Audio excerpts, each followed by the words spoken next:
A massive laser beam was fired from the warship. Jiang Si watched it silently as it shot forward, crossing entire continents at incredible speed. He stood defiantly, not moving an inch. The laser caused a massive explosion, and the soldiers were all stunned. What? Jiang Si was still standing right there. He was completely unharmed. But the laser weapon itself had been destroyed.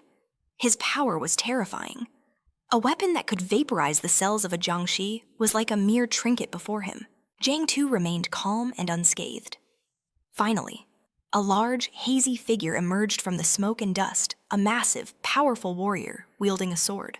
It was their strongest mecha warrior, the pinnacle of human pride, and it couldn't even withstand a single one of his attacks. Jiang Si defeated it effortlessly. He was doing everything I had ever dreamed of doing. One by one, the mecha warriors, the fighter jets, the soldiers, all of them were falling. That's when I saw fear finally appear on the humans' faces. I can live underwater, which is how I was lucky enough to survive that battle of the century. He had destroyed all of human civilization. The Earth was now a barren wasteland, but other living things weren't as fortunate as I was. That, of course, included almost every living thing on the planet. Everything was vanishing. The battle left the Earth's surface scorched, and most life forms were simply vaporized. And the continents, a world that once had over 100 of them, was now left with only 2.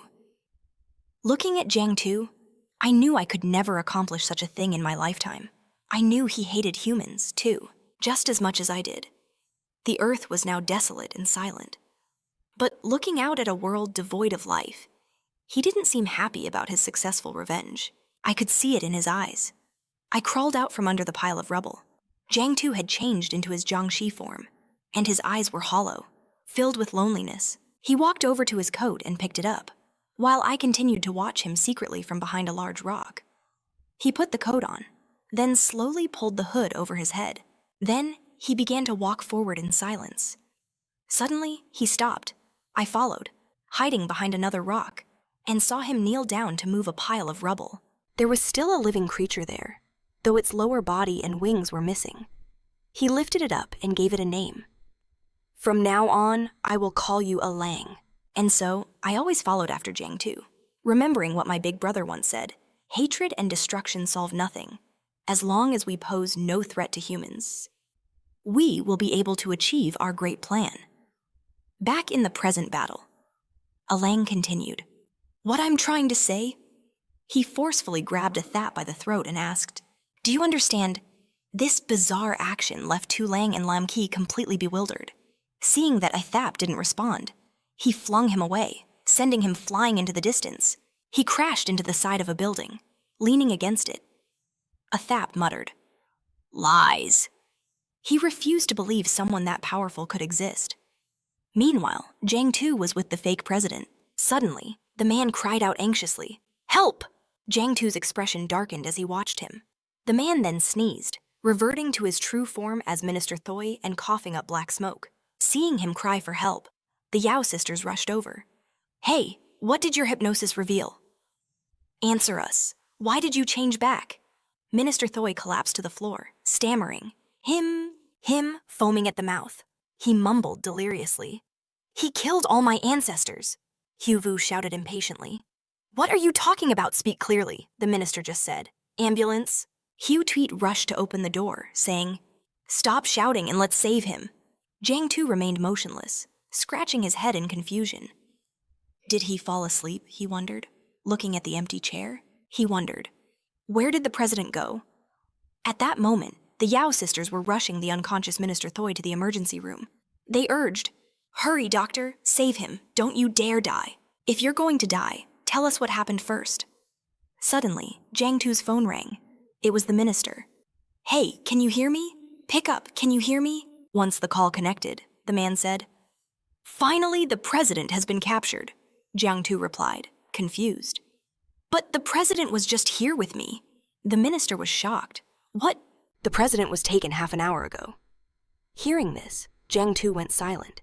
Instantly, the wall of the room exploded outwards as he shot off at incredible speed. At the hospital's emergency room, the Yao sisters stood outside, asking the doctor for an update. How is he? The doctor replied. The prognosis is not good. Hu Tweet, not expecting much, said, "As long as he can talk, that's all that matters." The doctor considered this a long shot, saying, "Don't ask for too much. We'll be lucky if he even survives." Then he calmly informed them of Minister Thoy's condition. "He's in a vegetative state. He'll never speak again in this lifetime." This news crushed them, extinguishing all their hopes. Meanwhile, the severely injured A Thap confronted Alang. "Lies. If a Jiang Si that powerful really exists, why is our life so miserable? You said he wiped out all humans. So why are they still?" "Model. There's a survivor," Alang replied nonchalantly. "Then you'll have to ask that human yourself. It seems you're all eager to die." Then he shot up and yelled, "If you want the president, you'll have to get through me first." The horde of zombies also rose up in unison, causing a commotion. Seeing this, Lamki panicked. "They've gone crazy."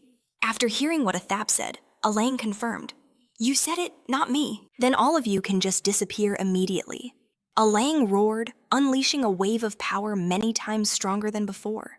Amao watched this, curious. "What's this now?" Tulang and Lamki shouted in disbelief. "Did you forget why we're even here?" AK was terrified. "What?" The young man, seeing he couldn't resist, offered to surrender. "Stop fighting! We'll hand him over!" A Thap stood frozen, staring at him. A hand reached out, pointing directly at Alang. A Quay was stunned by the sight before him. What is this? The immense power Alang had just gathered suddenly vanished. A Thap's eyes widened in shock. What? Jiang Tu had appeared, stopping the battle. He stood alone, right above a Thap.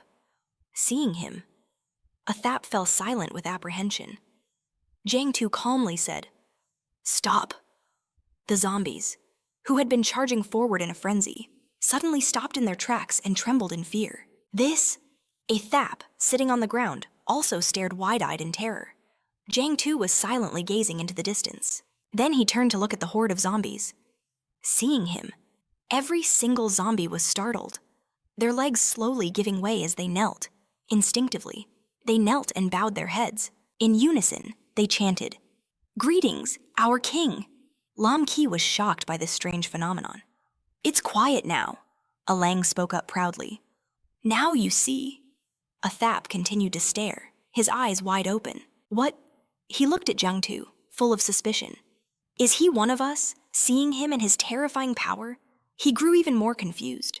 Or, is he an ancestor? He spoke up, asking, "Where is the human president?" The man stammered in fear. "In the basement.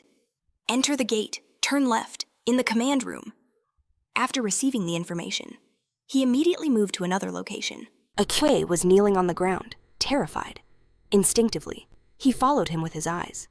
What is this feeling facing those other two wasn't nearly as pressuring as facing him alone. In the command room, the leader of the zombies was pointing a gun at the president of Country A, saying, "I never show mercy to my enemies. Rest in peace." Her finger was about to pull the trigger. At that moment, the president of Country A spoke up. "Wait, you're the leader of the Country B resistance, aren't you?" She listened silently. "I'm surprised to hear a woman's voice. You're certainly no less capable than any man." But she remained firm. "Will complimenting me help you escape this fate?" "No, it won't." Seeing the situation was dire, he quickly made another offer. "Wait, I have intelligence about the technology of the ancient humans. Aren't you interested?" These words truly agitated her. Ancient humans. She immediately pulled the bag off his head. She threatened him with an air of authority. "Speak clearly. My patience is limited." The president of Country A began to explain. "You must know that Country B is doing this because we, Country A, have discovered ancient human ruins. Unfortunately, we had to fight them. Although we only defeated one, their advanced technology remains. Country B is extending its visit to dig up more information about the ancient humans." He then used his words to persuade her. "Instead of wasting all this effort trying to destroy each other, why not release me? I'll tell you about the ancient humans. Then you can take matters into your own hands." Not receiving any useful information, she lost her patience and snapped, "You dare stall for time? Do you take me for a fool?" She immediately pulled the trigger. A gunshot rang out, but the bullet went astray because she was suddenly stopped by her own zombies. Surprised, she yelled, "What? What are you doing?" Looking at them restraining her, she demanded, I raised you to have consciousness, so why are you stopping me? They brought her before someone. Looking up, she saw Jiang Tu standing imposingly in front of her. She cried out in shock. You... Jiang Tu remained silent, his expression unchanged. Then, the zombies forced her to the ground. 2 of them pinned the leader of the Country B zombies to the floor, causing her to cry out. She gritted her teeth and roared, "Damn it, let go!" Then she demanded in a loud voice, "Who are you?" Jiang Tu glanced at her and smiled in admiration. "I didn't expect the leader of the Country B zombies to be a woman. Humans are interesting, but I have no interest in your country's leader, and you are not to kill that man." Her plan exposed, she jumped and shouted, "What you?" Just then, the president of Country A walked over. "Oh, Chief Jiang, you're here." Seeing this, her face darkened, and she screamed, "Stop them, or all hope is lost. Let me go." But the zombie's blank reactions made her panic even more. Staring at the zombie in front of her, the leader of the Country B zombies widened her eyes and muttered, "Why aren't they reacting at all? Could it be they're being controlled?" The consciousness-enhancing device is useless too. As if realizing something, she looked up at him in a panic. Jiang Tu coldly left one final remark. "Release her after we've left. We are civilized zombies. We do not kill indiscriminately." The scene then shifts to the towering mountains outside. Tu Lang and Lam Ki rushed over as soon as they saw the president, asking anxiously, "Mr. President, are you all right? You scared us to death." He smiled and replied, "I'm perfectly fine." The president of Country A chatted cheerfully. "I can't believe all this happened just because I went to the restroom. My apologies. Let's just consider it a little trip. How strange." Hearing this, Jiang Tu thought, he was just chatting with me a moment ago, and now he's already over here. Could it be that human presidents have supernatural powers? I guess I really can't underestimate them. The other 2 looked bored as they listened to his rambling. And just like that, the president of Country A's tour of the zombie base came to an end. Afterwards, bodyguard Jiang Tu escorted the president back to the hotel. Elsewhere, Amao turned around and exclaimed, "You guys are lucky." These words startled Akui, who then snorted resentfully, showing his defiance. Meanwhile, on the other side, Alang was slowly advancing. After the tour of the Country B zombie base, the president of Country A had one final day left in his visit. The people of Country B welcomed him with great enthusiasm.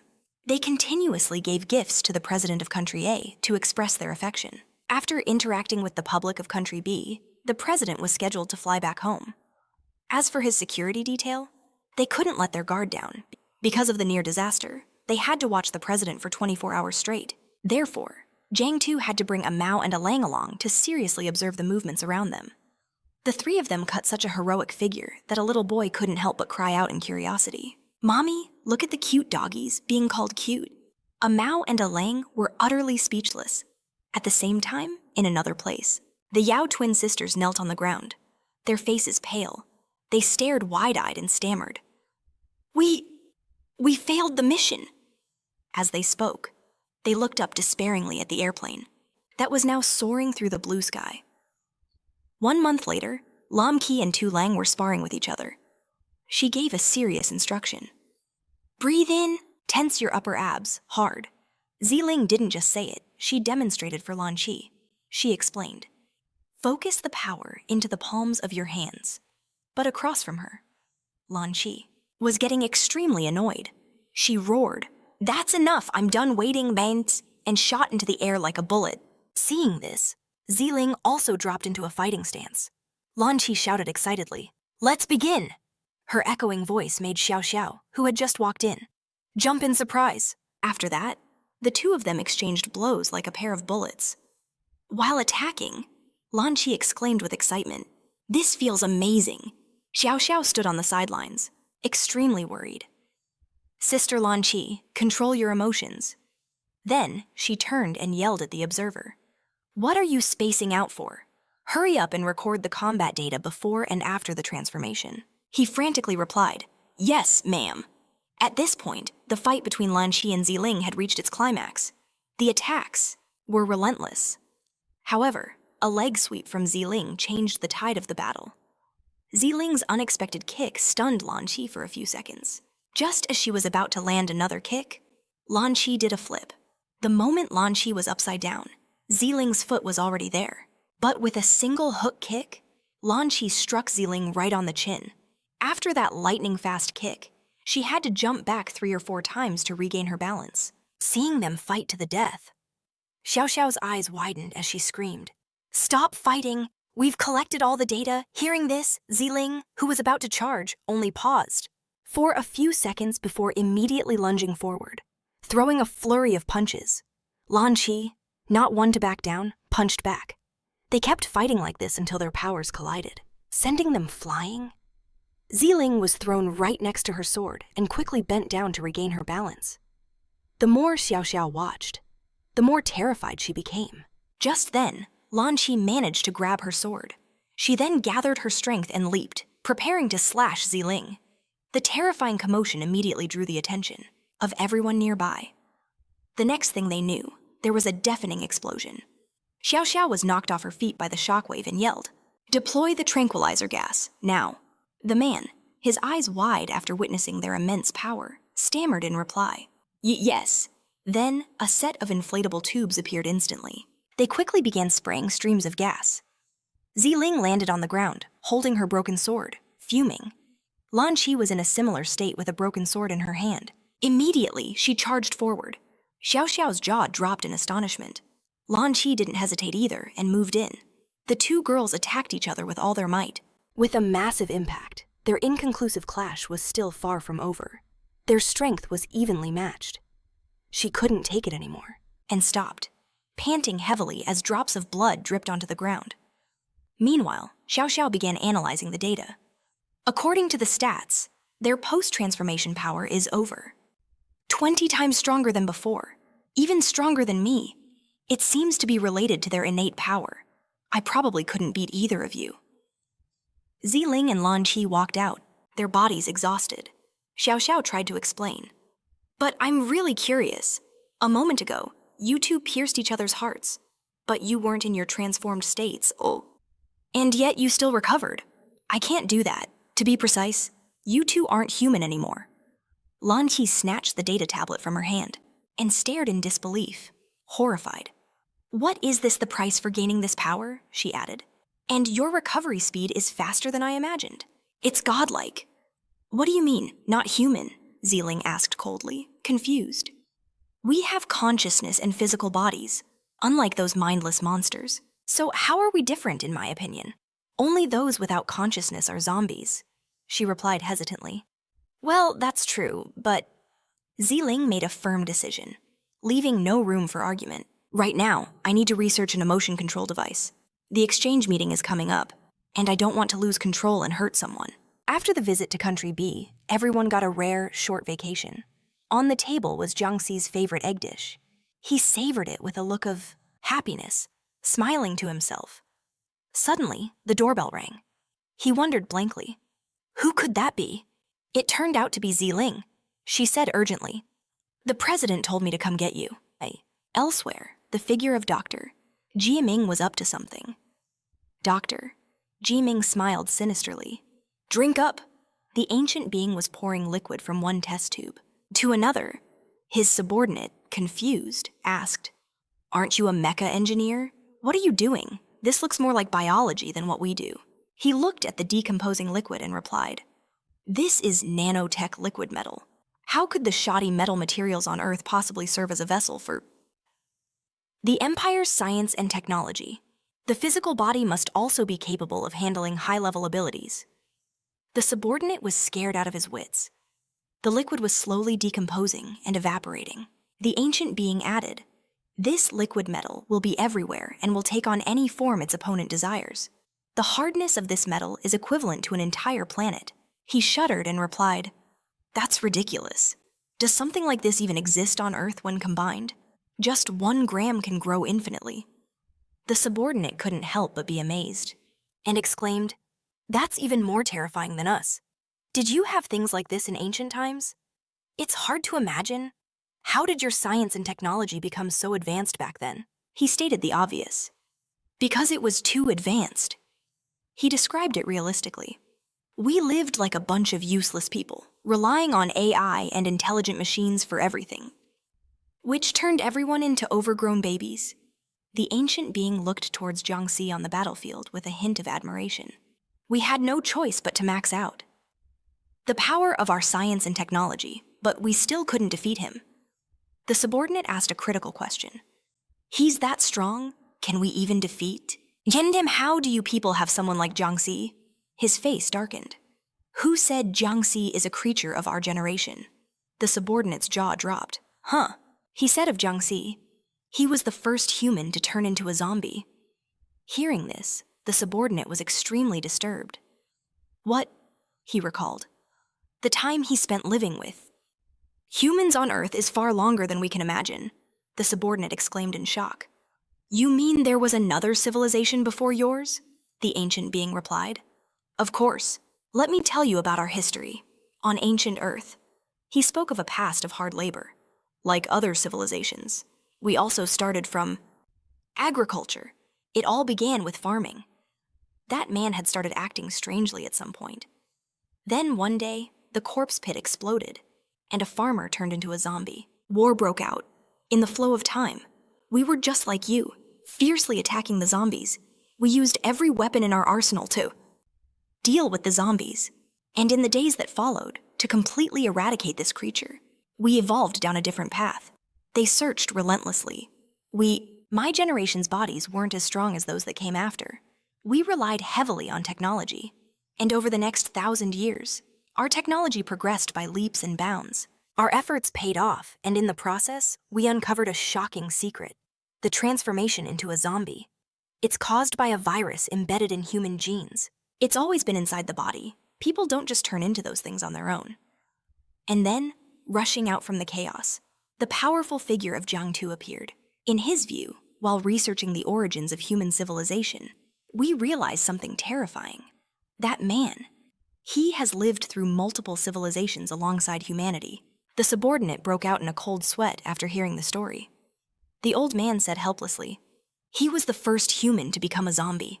His biological structure is incredibly complex. We understand nothing about him. It's a constantly evolving gene. But we learned that before our time. There were 6 other human civilizations, and the rise and fall of every single one of them was connected to him, he said nonchalantly. He's destroyed more than just one civilization, to say the least. Hearing this, the subordinate cried out in panic. Doctor, Kiet Min, standing in a corner, overheard everything. This meant Jiang Tu was even more ancient than they could have imagined. Yet, the old man's expression didn't change at all. You all know it now. We old men researched day and night and discovered one thing: that a bug like him exists on Earth, in the past. We were terrified of him. We worked relentlessly, desperately developing our technology. He pictured Jiang Tu's silhouette, walking across a desolate, empty desert. Anywhere he appeared, within a 500-kilometer radius, all human life would vanish. We spent those years in deep research, studying his behavior, his genetic code. The subordinate stared blankly at the screen, which showed the silhouette of Jiang Tu standing atop a pile of rubble. We pushed our technology to its absolute peak. We thought that no matter how strong he was still just a carbon-based life form. He couldn't possibly surpass the speed of light. The old man continued with regret. Unfortunately, in the end, we still failed.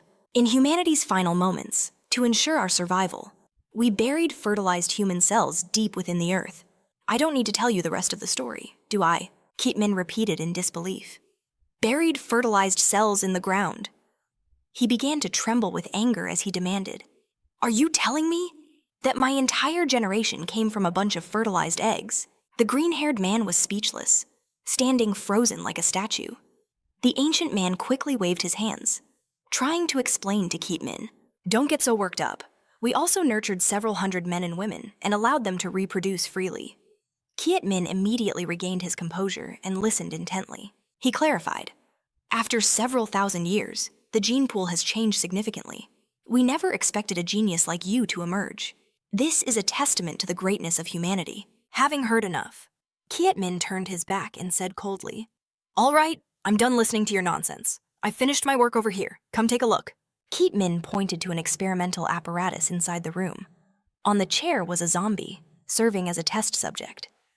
The green-haired man sounded a bit underwhelmed. That's all it looks like, Kit Min calmly explained. It's only a semi-finished product. I've inserted Jiang Tu's genes into a host body, but I haven't given it consciousness yet. That part is up to you. The ancient man replied with a simple, He then picked up a vial of solution and explained to Kit Min.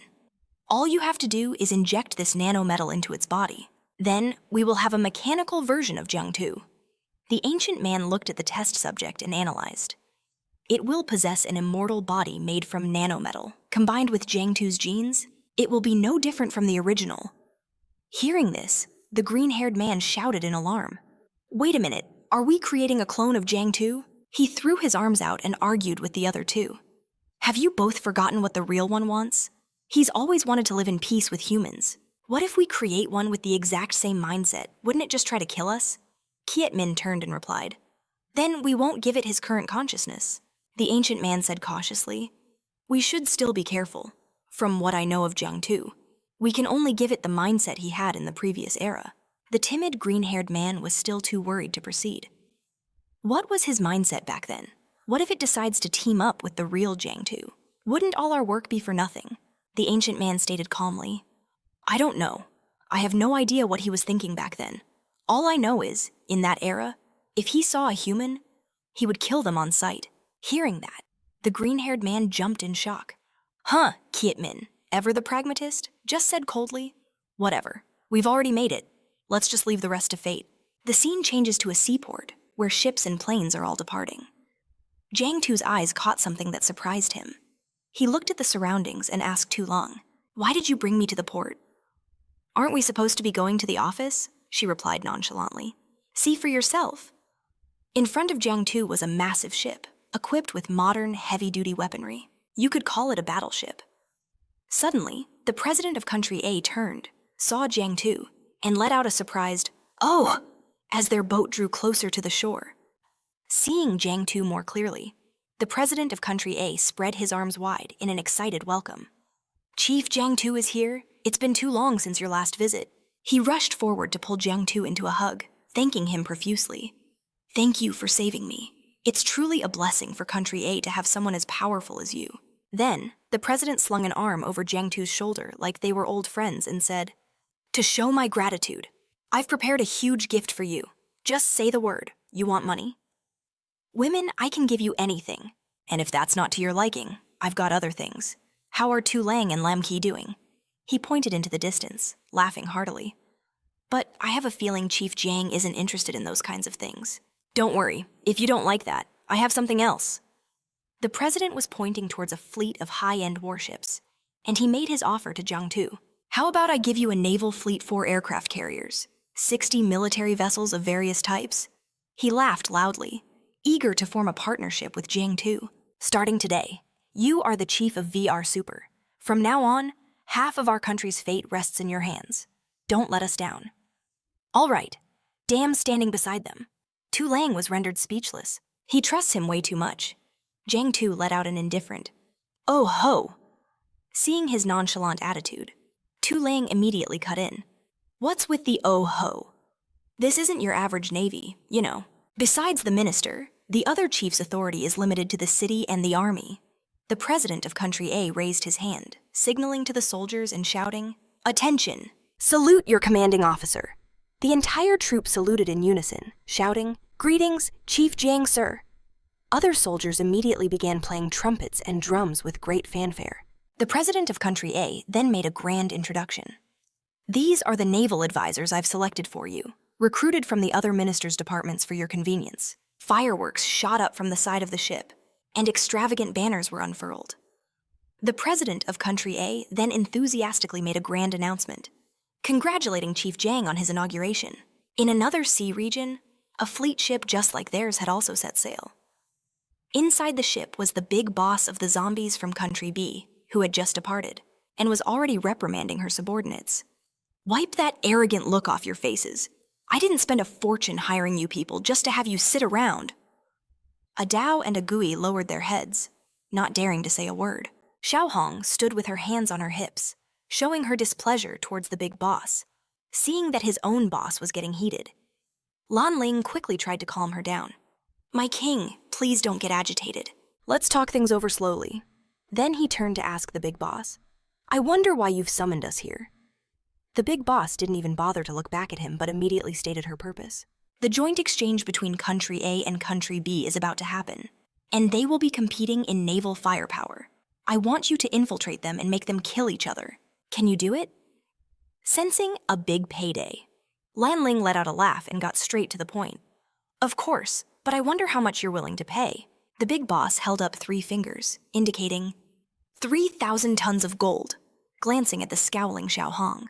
She then ordered Lan Ling, while you're at it, tell your king to stop making that face.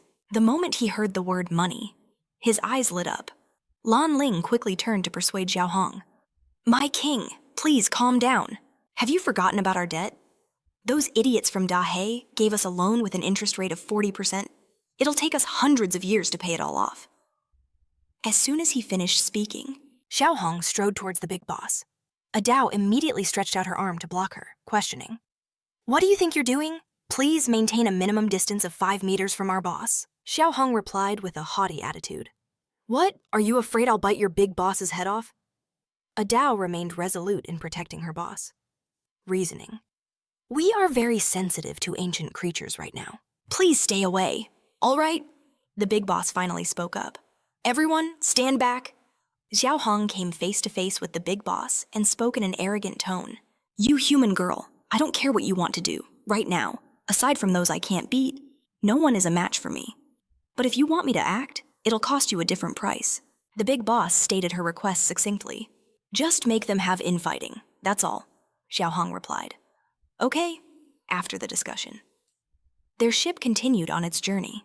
The noble and pitiful vampire king, Zhu Xiaohong, had to go to work because of a high-interest loan.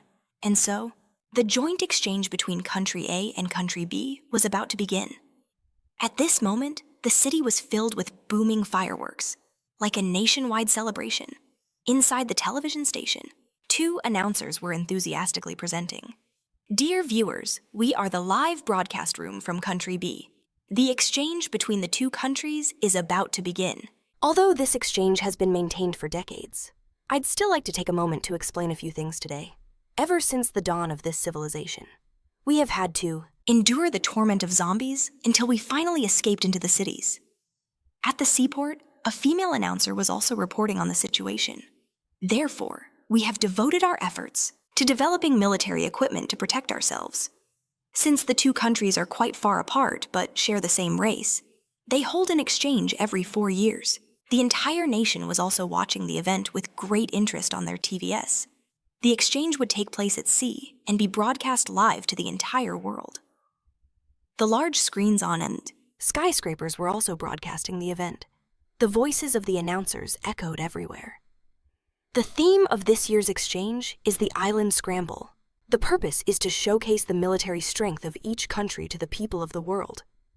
The seaport was also abuzz with the sounds of the broadcast, and also to show that our advanced military equipment is capable of protecting everyone. Our live studio will now connect with the field reporter from Country A. The scene shifts to a coastline. At this time, the chiefs of Country A were gathered on Lone Island, along with the entourage from Country B. The delegations were arriving one after another, and the exchange was about to begin. Today, there was also a simple volleyball match. A girl in a seductive swimsuit was stretching and warming up her body. It was none other than our Ling. The young men in the audience stared at her with wide eyes, shouting excitedly, "Woo-hoo!" Some even took out their cameras to take pictures of her. The atmosphere on Lone Island had reached its peak. Lan Qi had also changed into an alluring yellow 2-piece swimsuit. She scowled, glaring around before letting out a The Yao twin sisters were also preparing for the upcoming match, not forgetting to remind each other. Even if this is just for show, we can't lose. Be careful.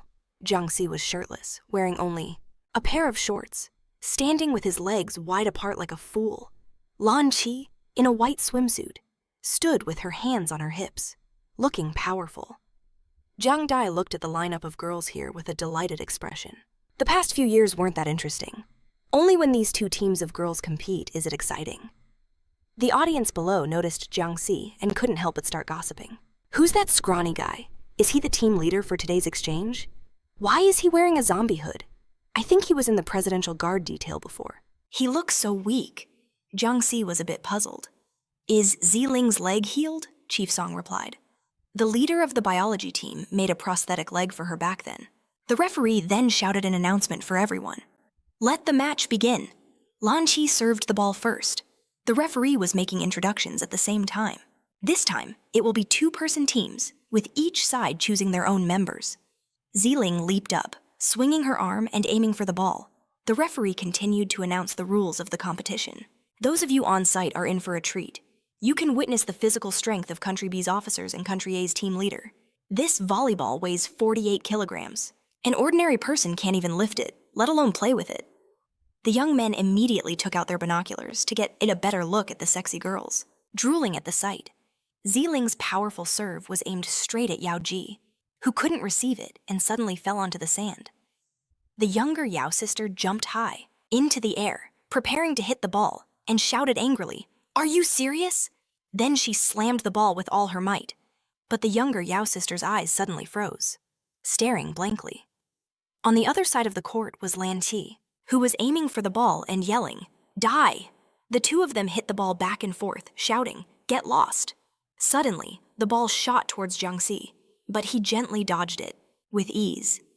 Seeing this, the spectators below couldn't help but exclaim in surprise. No, isn't this just for show? Didi, who was observing from the side, also took note of Jiang Si's special ability. Everyone started shouting. "Hey, it's out," Didi announced. "Country A gets 1 point. Continue." Jiang Si heard the loud shout, which felt like another splash of water to his face, startling him. He hurriedly sped up and ran forward. Suddenly, Jiang Si turned his head and chuckled. Because of his carelessness, he took a ball right to the face. Seeing Jiang Si get wrecked, the watching crowd cheered excitedly. "Hey, that one's out too." The referee crossed his arms, signaling for the next team. Seeing her team getting an unfair call, Lan Qi yelled loudly, "Damn it, it clearly hit one of your players. That doesn't count." The referee saw this and rolled his eyes in frustration. It was these two teams every year. If he let them fight, the exchange event would have to end early. Ni Ai was also curious, lowering her glasses to observe the match. Everyone's eyes were on Jiang Tu, who was holding the ball without making a move. Ni Ai carefully warned Deep Deep, "Be careful not to get caught." Jiang Tu still stood there, holding the ball in frustration. Deep Deep stared at him, nervously waiting for the slightest movement. Ni Ai also watched with a haughty expression. Deep Deep glanced to the side, about to say something. Then she spoke to reassure Ni Ai. "Don't worry, the war between us and him is from tens of centuries ago. He won't remember." Deep Deep looked over at Jiang Tu, who was trying to dodge the balls but kept getting hit. Seeing him, "Look like a clown," she said gleefully. "Look at him." Then she narrowed her eyes and said in a serious tone, "Form number 1? He looks like an idiot. If you only saw this form, you'd never guess he's a nightmare after transforming, hiding in Country B for so long. I never expected to run into him here. This is the first time I've seen him in person." Deep Deep cut her off. "This isn't the time for a reunion." Deep Deep recalled something. Her eyes filled with hatred as she recounted. "Danger. That painful memory is still seared into my mind." She remembered the rocket launching into the sky and continued. "He brought nothing but despair." The people inside the ship were all looking out the round window, their eyes fixed on Earth. That suffocating, oppressive feeling. The pain of leaving our homeland. The rocket gradually flew further and further away from Earth, heading to a distant, alien planet. The more Deep Deep spoke, the more resentful she became. She bit her lip and burst into tears. "This is a memory I can never forget." On the other side, Tai Sun looked at Jiang Tu and gritted his teeth in anger. Deep Deep spoke to calm him. "Calm down." He was fuming but suppressed it and replied, "Yes." Ni Ai also glanced over at them curiously. Deep Deep, sitting on Tai Sun's arm, reminded him of their main objective in the match. "Remember, we're not here to have a one-on-one with him. A reckless move will cost us dearly. I don't want to be left here alone." At that moment, Ni Ai was approaching the two of them. Deep Deep, on Tai Sun's shoulder, leaned down to instruct her. "If Ni Ai doesn't feel like sleeping, I'm going to rest for a bit. You stand guard here. Remember to keep your distance from Jiang Si. Before leaving, Deep once again emphasized their purpose for the day. Remember, the most important thing right now is to investigate the true extent of Jiang Si's power. On the other side, Jiang Si seemed to have heard them and glanced over. The scene changes to the Kietmin Science Laboratory.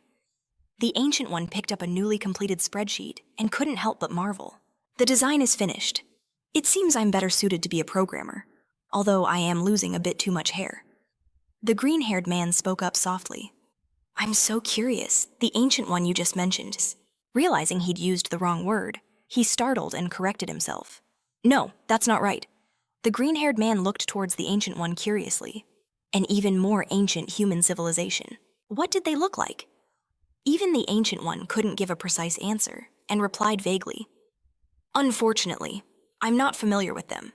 At least we left behind written records for you. But they left nothing at all, which made us mistakenly believe we were the first generation for a long time. At that moment, outside at the seaport where the warships were docked, the fleets began to set sail.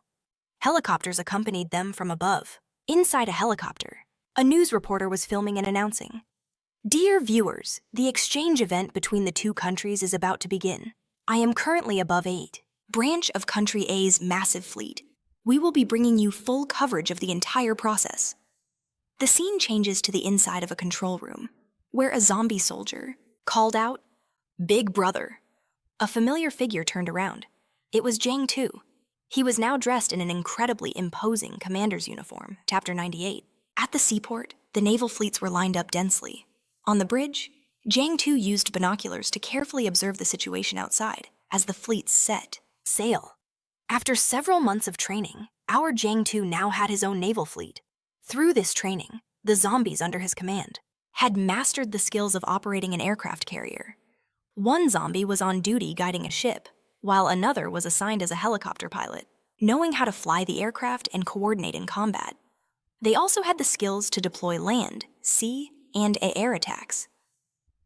The people of Country B had no idea that the zombie guide, currently bent over directing an aircraft, and the military weapons meant to counter zombies, had been infiltrated by an entire zombie fleet. Finally, the plane took off successfully. What would the reporter from Country B think if she knew that a group of zombies was flying fighter jets right over her head? A while later, the planes and naval fleets were adrift in the vast ocean.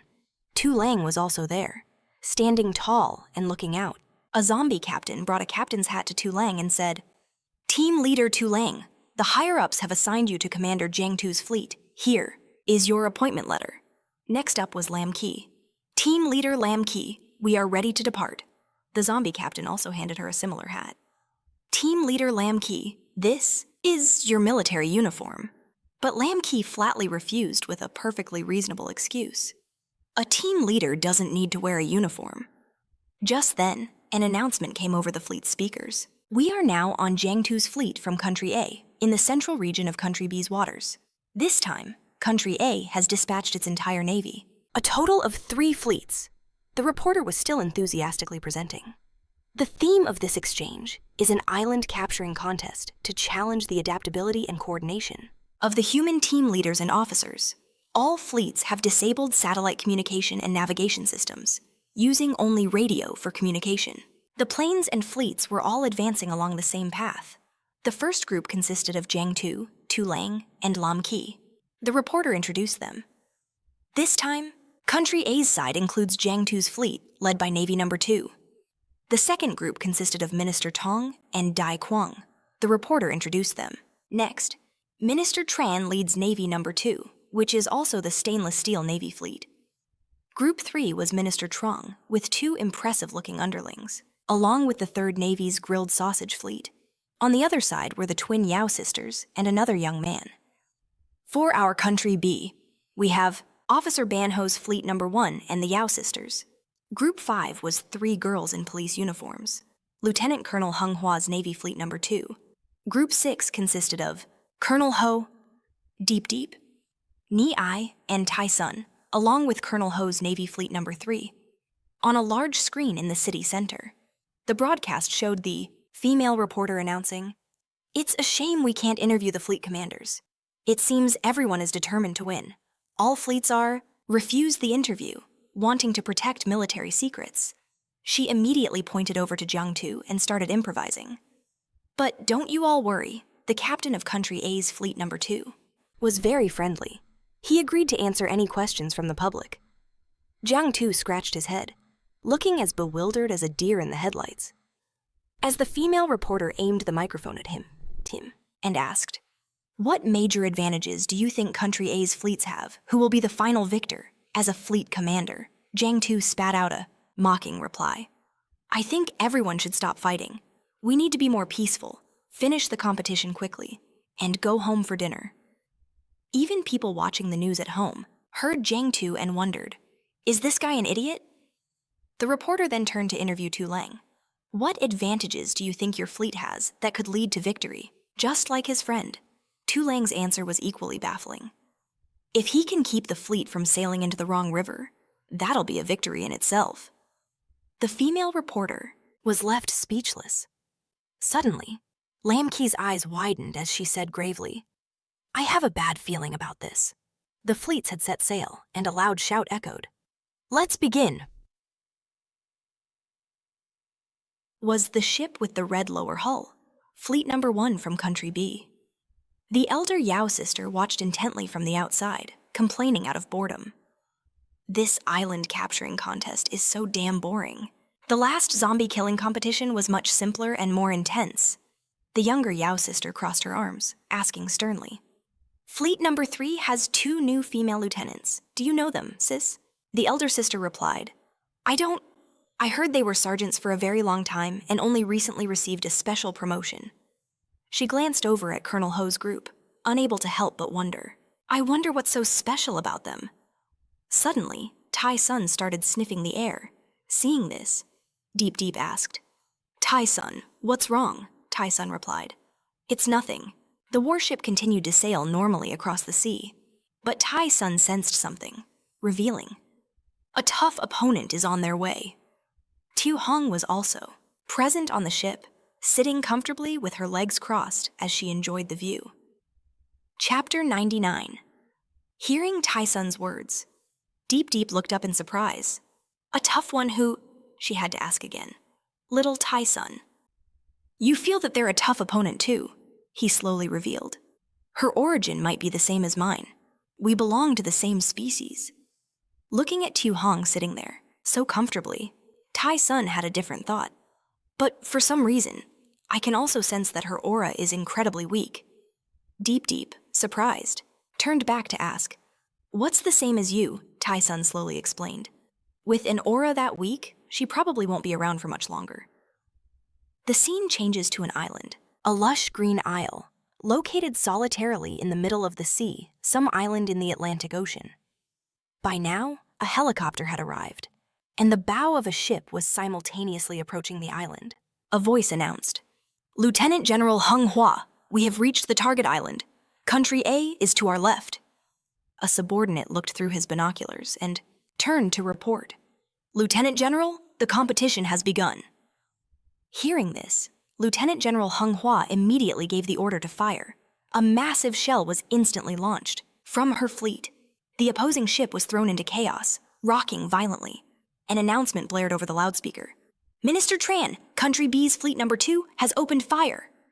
On us, Minister Tran, caught completely by surprise, could only curse to vent his frustration.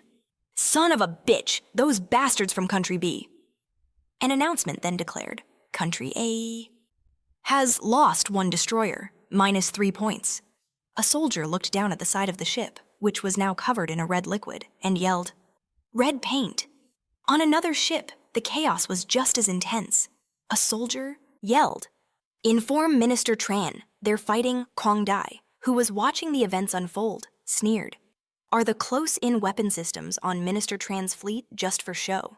The minister simply looked through his binoculars and calmly said, "They're too close."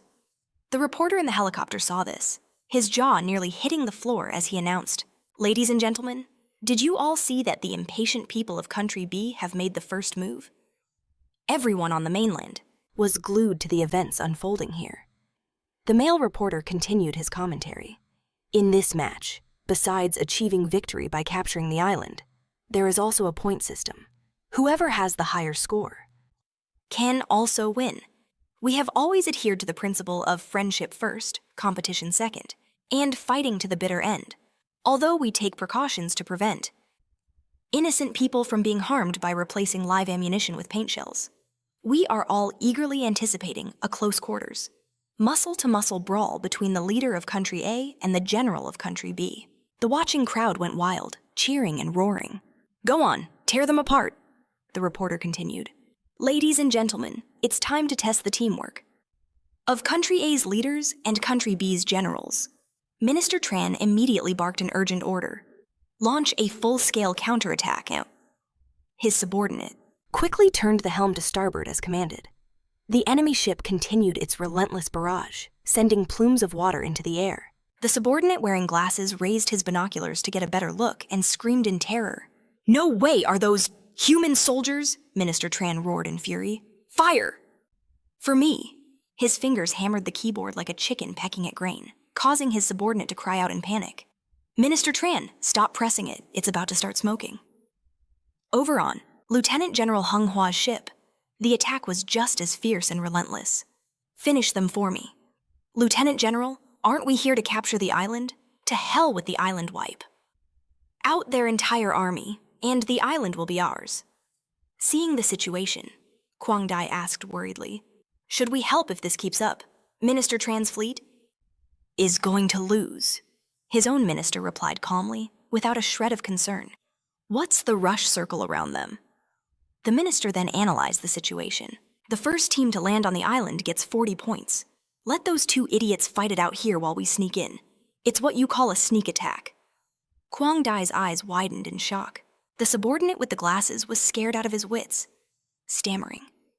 Human soldiers?" Hung Hwa's ship continued its barrage, showing no signs of stopping. One of Minister Tran's subordinates delivered some bad news. "Sir, we're almost out of ammunition." Hearing this, the minister grew impatient and snapped. "Get out of my way. Time to get serious. To catch the bandits, you have to catch the leader first." A strange, round object was suddenly thrown from Minister Tran's ship. His subordinate panicked and yelled, "Minister Tran!" Lieutenant General Hung Hwa saw something flying toward her ship. She didn't know what it was, but she quickly announced, "Lieutenant General, something's heading our way." Suddenly, Minister Tran's back began to expand, ripping the back of his shirt to shreds. He had finally succeeded in his muscular transformation, and his clothes no longer fit, as they were torn away, leaving him completely naked. He then leaped high into the air, full of excitement. The muscular man in Lieutenant General Hung Hwa's group saw the shameless man, with not a single scrap of clothing to cover his fully exposed body, and he clutched his head and screamed. The entire team of reporters in the helicopter was so shocked by the horrific sight that blood began to stream from their eyes and noses. The soldiers watching from a distance with binoculars didn't escape the same fate. The entire audience stared, fixated on the scene.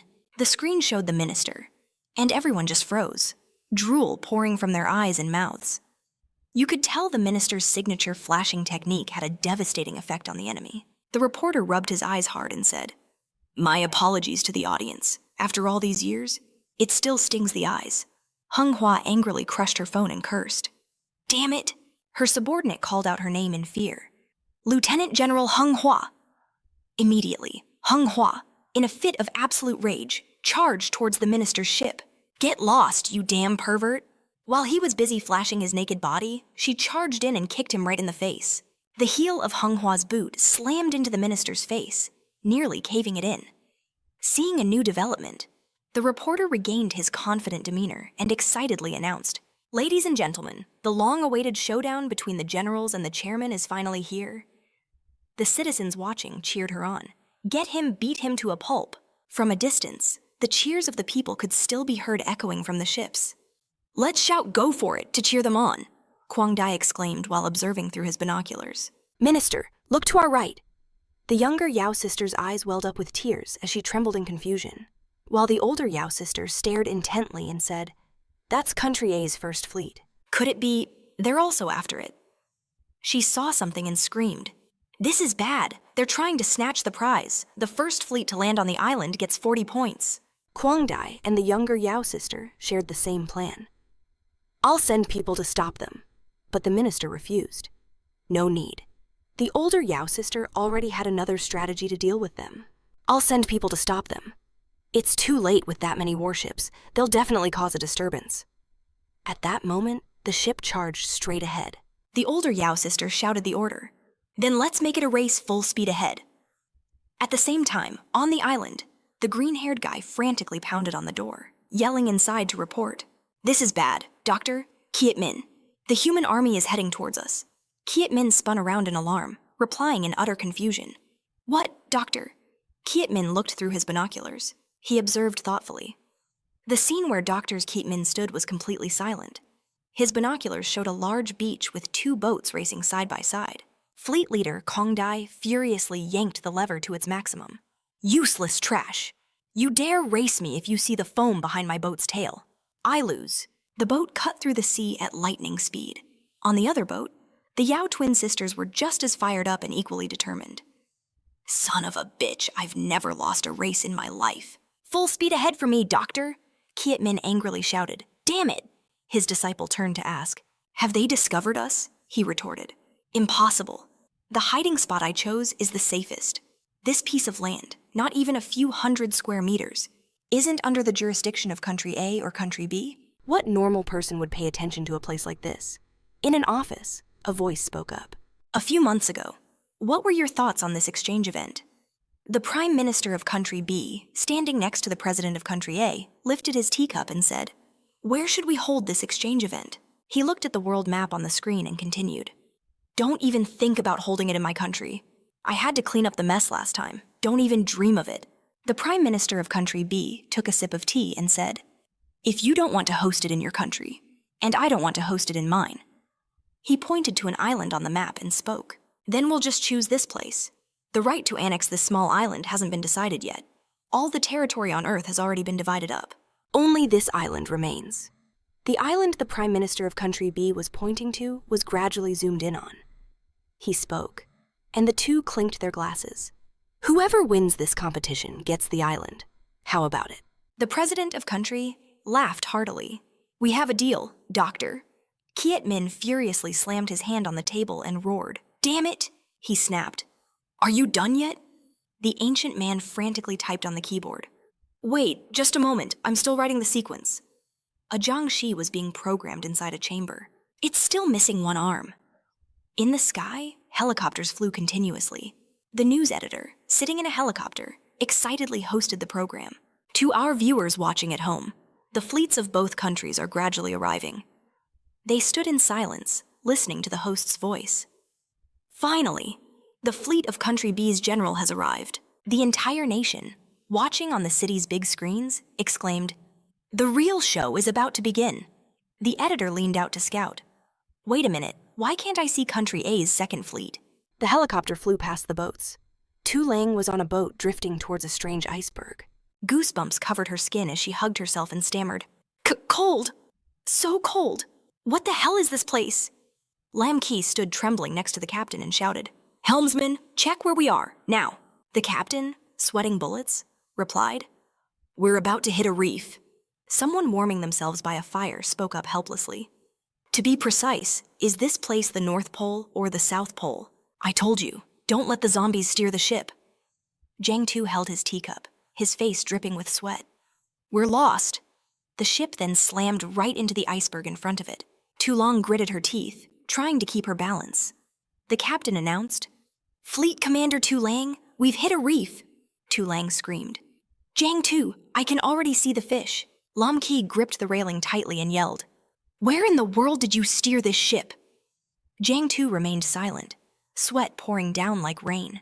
They were on the other side of the North Pole, half a world away from the South Pole where the event was taking place. Jiang Tu gave a foolish grin in response to Tu Lang's nagging. Jiang Tu, where on earth did you take us? On the other side, Lam Ki grumbled. You're the head of the fleet. What kind of job are you doing? She shouted. Can you be a little more reliable for once? She yelled into the phone. The satellite data is useless, and you don't even know how to use a compass. What are we supposed to do now? He spoke hesitantly, causing Tu Lang to frown. How about we just rest and withdraw from the exchange event? The helicopter flew over the sea where the fierce battle was raging. Live from the exchange event island, the editor excitedly announced. It started. The pillars of both nations have begun to fight. Lieutenant Colonel Manhwa fell into the sea. Her eyes widened as she stared ahead. A man with not a stitch of clothing on appeared before Lieutenant Colonel Manhwa, and she let out a piercing scream. The sun rose high, shining down on the beach. Doctor. Kiet Min raised his binoculars to his eyes and looked into the distance. The sea was churning, with water splashing everywhere. The editor's excited voice rang out. Fleet leader. Kwang Dai's mouth was open with determination. Ladies and gentlemen, the first and second fleets of both countries are scrambling towards the small island. Who will be the first to claim those 40 points? The Yao twin sisters gritted their teeth and steered forward. Doctor, Kiet Min was furious. A bunch of trashy soldiers have shown up. He spun around and snapped. You should be thinking of a way out too. Don't just bury your head in writing that sequence. The ancient man's exhausted face glanced over. He replied, Don't you have a lot of zombie samples? Go check the trash can and see if there are any nanometals left. For you, creating a bioengineered creature probably isn't that hard. Dr. Keat Min's disciple rummaged through everything. That night, he found it. He took out a vial of solution. Found it. Dr. Keat Min immediately snatched the vial. A horde of Jiang Si appeared, and the human army was dying. Dr. Keat Min muttered to himself. Am I an idiot? He said grimly. I won't fall that easily. A small island appeared off the coast. Lam Din, looking through his binoculars, spoke up. My lord, they're fighting each other. We can fish in troubled waters. Xiao Hong gave the order to fire. A bullet shot out from the ship. Deep Deep was surprised. Ni Ai was bewildered.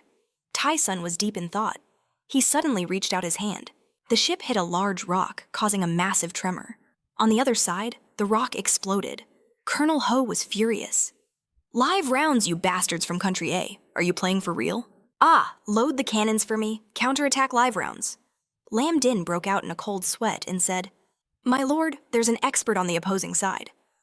A large figure approached Colonel Ho. Tai Sun ordered the ship to head over there. He clenched his fist and retorted, Damn it, I'm the supreme commander here. Hey, Lieutenant, you will all follow my orders. Tai Sun lifted Colonel Ho by the head. Being lifted high up, Colonel Ho struggled violently. His face turned pale with panic as he asked, Such incredible strength, I'm a general from Country B. Who on earth are you people? Lam Din's jaw dropped as he shouted, My lord, we're about to crash. We snuck into Country A's third fleet this time. We can't be exposed. Tai Sun silently lifted Colonel Ho higher. Xiao Hong and Ni Ai spoke in unison. Ram them to bits for me. Xiao Hong's group's ship sped forward. Ni Ai's ship also shot forward, the commentator said excitedly. They're getting impatient. Both sides are getting impatient. Neither Country A's third fleet nor Country B's third fleet is willing to back down. They're about to perform a Pacific kiss for us all to see. This year's exchange event will definitely be more spectacular than ever. Ignoring all the commotion, Jiang Si was calmly fishing with a Jiang Si. The two ships were getting closer and closer. Lam Din's jaw dropped. We're about to hit them. Colonel Ho was terrified, drool dripping from the corner of his mouth. Xiao Hong charged forward, and Tai Sun rushed up as well. She gathered momentum and kicked high, a powerful force erupting from her leg. Tai Sun flew over to Xiao Hong's ship. She turned around, stunned. He landed on the ship, bending his knees to keep his balance. The ship made a loud thud. Water splashed everywhere. Lam Din shouted in fear. Who is this guy? Xiao Hong's underling stood in a corner, scoffing coldly. The commentator said enthusiastically, Ladies and gentlemen, the fight between the subordinates of the chairman and the general is just as spectacular. A certain lieutenant from Country B, relying on his formidable muscles, has overturned Country A's warship with a single kick. Xiao Hong's hands generated a large source of magic. A massive whirlpool appeared beneath the ship. Tai Sun also got into a fighting stance. She frowned as she watched him clasp his hands together. A large boulder appeared, tightening around Xiao Hong and trapping her. The commentator broke out in a sweat. Is this the kind of combat power a chairman's subordinate can display? The entire city's population stared at the large screen, stunned. their eyes wide.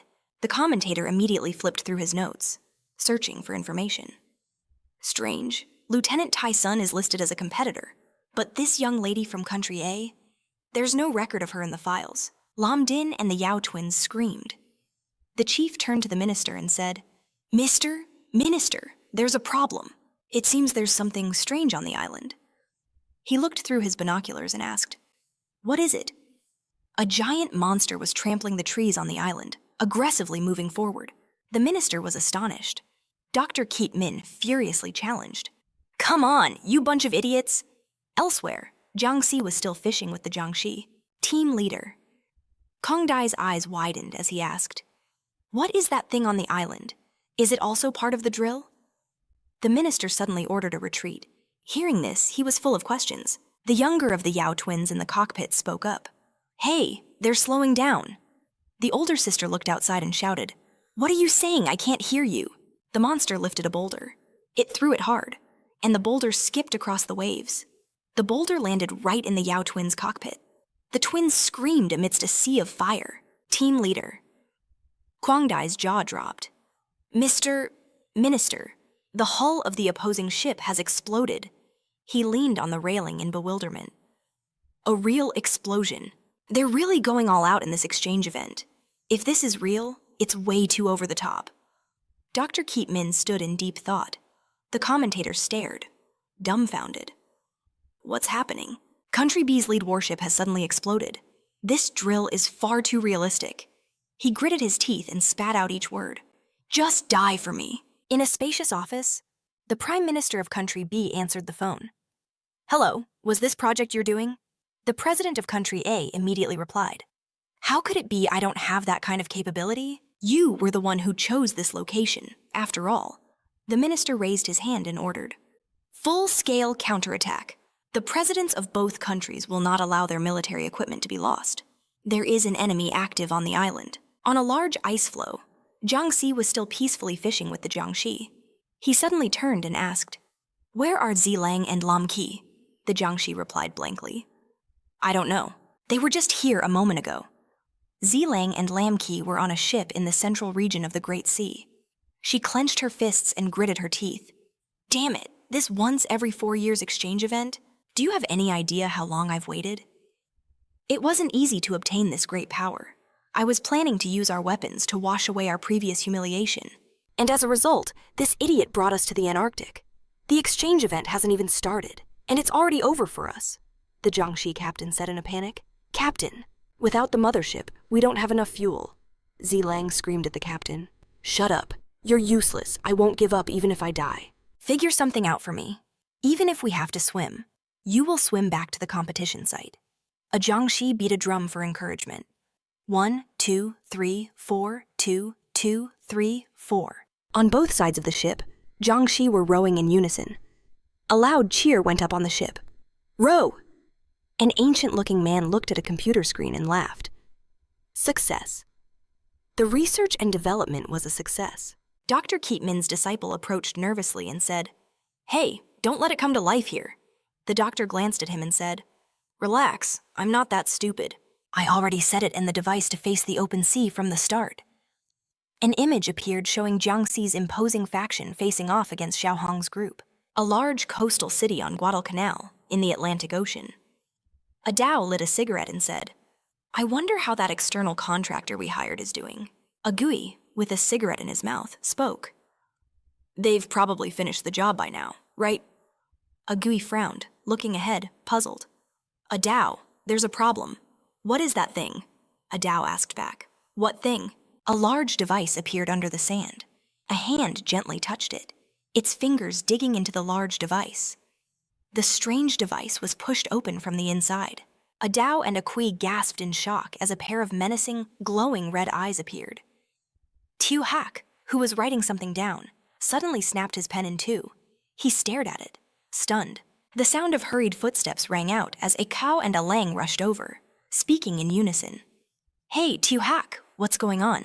The Great King is acting a little strange. Tiu Hak furrowed his brow and whipped around. A Kam stammered in fear. The Great King, The Great King appeared in a dark, terrifying form with razor-sharp teeth.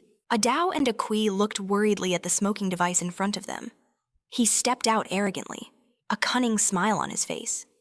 Adao and Akui's jaws dropped in shock. What? The Great King stood motionless, staring straight ahead. Suddenly, he began to walk quickly across the sand. The people on the Great King's side slammed their hands on the table in excitement. It's a success. Come on, show me what you've really got. He approached Adao and Akui. The Great King closed in on them so quickly that Akui cried out in fear. Who is this? The ancient people roared with laughter. He came face to face with Adao. The Great King suddenly hugged Adao tightly and burst into tears. I'm so happy to see you all. Thank God you're still alive. Adao froze, completely bewildered by what was happening. The ancient person grabbed his own hair and screamed. Damn it, what's going on? Adao stammered and struggled. Hey, who are you? Let go of me. Doctor. Kiet Min's group was speechless, their faces dark. The Great King hugged Adao's leg and sobbed.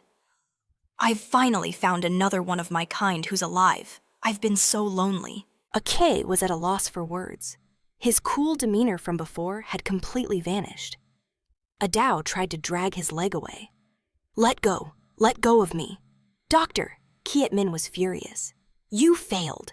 The people on the Great King's side tried to calm him down and explain. Wait, don't get so worked up. Something must have gone wrong somewhere. The Great King finally composed himself and spoke. My apologies. That was rude of me just now. He shook Adao's hand and introduced himself. Hello, my name is Jiang Si. Adao's eyes widened. You're a zombie, he replied. That's right. I didn't expect you all to still be alive. This saves me the trouble of having to resurrect you. Adao scratched his head in confusion. Resurrect? Akui looked at the device on his wrist and said, I just scanned him with the consciousness enhancer. He really is a zombie. Adao pointed at the Great King and asked, That's weird. Why do you look like this? He shot back. Me. He raised his hand high towards the sun. The Great King grabbed one wrist with his other hand and said, You mean this? It's nothing. He put his hand on his head and laughed. Sometimes. Even I don't know what I'm going to look like. Akui and Adao stared at him, speechless. A thap shouted to the group in the distance. Hey, you two, stop chatting Big Sis from the mercenary team wants you back.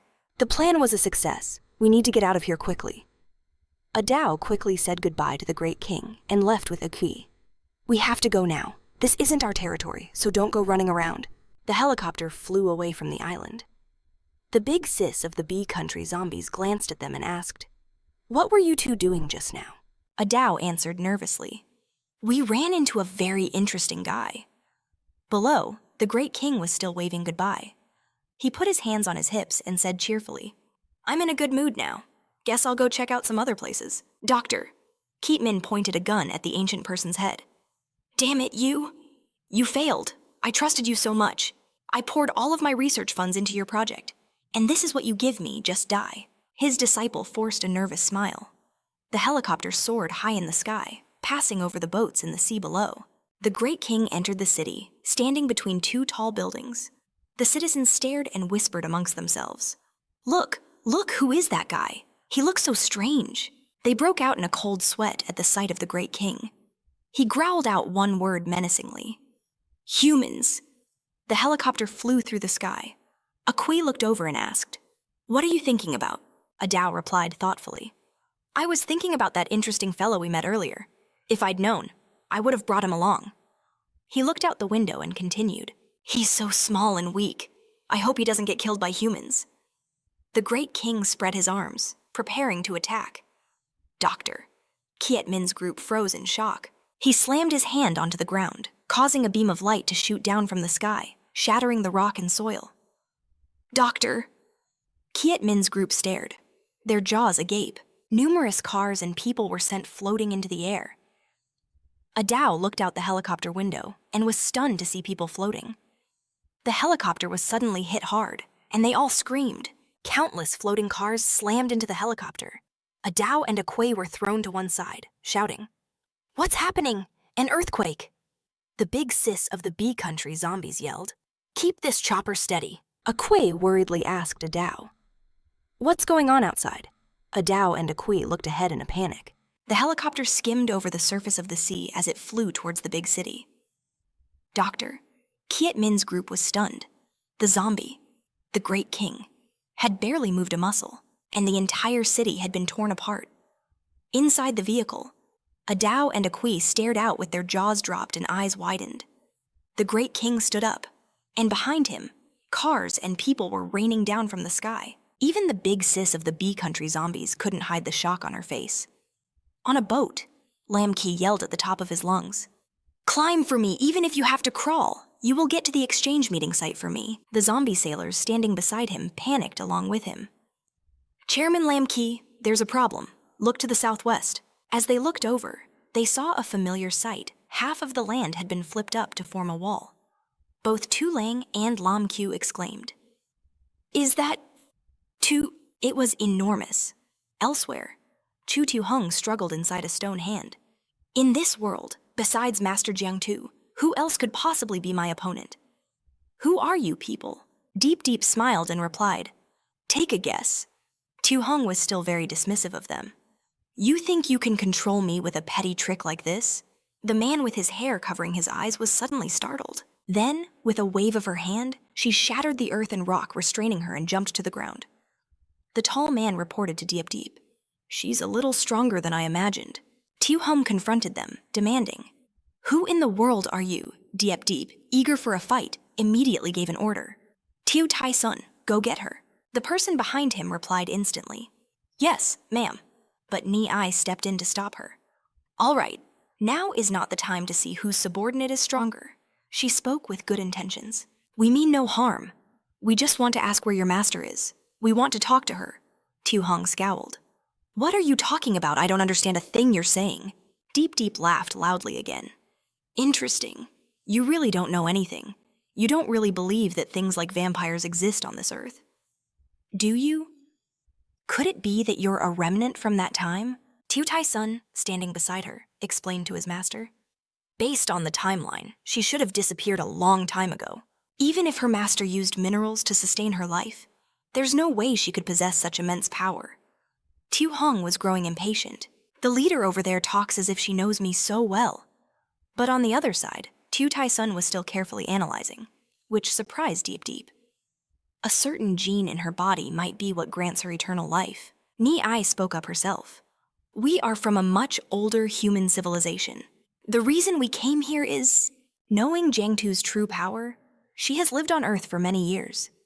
"Can you tell us where the master who created you is now?" But those words only enraged the Demon King further. He kept rambling on, and I couldn't understand a thing. Besides, I despise humans. She glared at Deep Deep. "On the contrary, you leader over there, you've successfully provoked my competitive spirit." The other woman jumped in surprise. "What?" Tu Tai Sun quickly moved to protect his master. "Be careful, she's serious now." Suddenly, all four of them froze as they heard a loud noise. What's happening? From their boat, they could see a giant landmass flipped upside down in the sky. Tu Hong stared with his mouth agape, and Diep Diep was no better. Ni Ai had completely lost her earlier composure. What is this?" The helicopter high above was still enthusiastically reporting. "Ladies and gentlemen, the exchange is heating up." The reporter held the mic and spoke continuously. "The competition between the two sides has reached its most intense moment." But he cried out in alarm when he saw the strange sight. Guadalcanal Island. The entire island, flipped upside down, appeared right before the eyes of those nearby. Chief Quang Dai, holding a backpack, stammered out, Minister?" The two people clinging to the buoy were also stunned. Hung Hua, who was still holding another guy's head underwater, was also shocked to his core. That king lifted one leg to take a step, causing the surroundings to tremble like an earthquake. A device shot up from the ground at high speed. The plane tried to fly straight ahead but was caught between the two sides of the island. Both sides tilted up, then left, then right. It was getting very close to the two edges, causing the people inside to panic. "Pull the plane up. Increase altitude." A Dao and a Kui shouted again. "Look, it's that same creature from before." A strange object suddenly flew straight up. The king's back was clearly visible in their eyes. A Dao's mouth fell open as the king's head slowly turned. Then, with a bang, its body suddenly exploded. Its face, which had been dark, turned stark white in its eye sockets and nostrils. A red light flashed, its jaw opened wide, and the king evolved into its second form. In an instant, a Dao and a Kuei hugged each other and screamed. "What is that thing?" The zombie boss lady leaned against the doorframe, sweating profusely. That king charged straight towards them. Something slammed down into the city, shattering the ground into pieces. Both the zombies and the humans on the plane were caught completely off guard. What? The zombie king burst out from the smoke with a muscular body. A Dao and a Kuei jumped, wanting to speak, but their tongues were tied. Another sweep occurred across the city, causing everything to float in the air. The two zombies hurriedly pulled their boss lady. The plane can't take it anymore. How can this be Protect Big Sis? But the chaotic scene and the breaking plane made it impossible for them to communicate. "What did you say? I can't hear you." A Kui cried out while the horned zombie was being sucked into the vortex. "I said, protect Big Sis." Oh my god, below, a huge hole opened in the ground, and a powerful energy was gathering in the center. But what had just happened left Tu Lang and Lam Ki speechless. Then, an intense gravitational pull washed over them, making the two girls cry out helplessly. What? A blinding light shone from outside the sea area where the ship with the strange guests was. The two girls were completely stunned, one just as shocked as the other. At that moment, a Dao and a Kui's group were bracing themselves against the terrifying pressure. All matter on Earth was enveloped by that light and plunged into chaos. The king stood still amidst the scorching sky. It was right in the center of the crater, surrounded by plumes of white smoke. The king opened its mouth and let out a few incomprehensible cries. At this time, the ship carrying the others was also hit by a series of shocks. Deep Deep was surprised. What happened? Ni Ai, beside her, tried to verify their location. Guadalcanal Island, direction. Tu Tai Sun then uttered a name. It's Jiang Tu. Around the king was completely flat ground, without a single person in sight. In that brief moment, Guadalcanal Island had been leveled. At least 30 million people had vanished, turned into gas. The reporter on the television channel also quickly broke the news.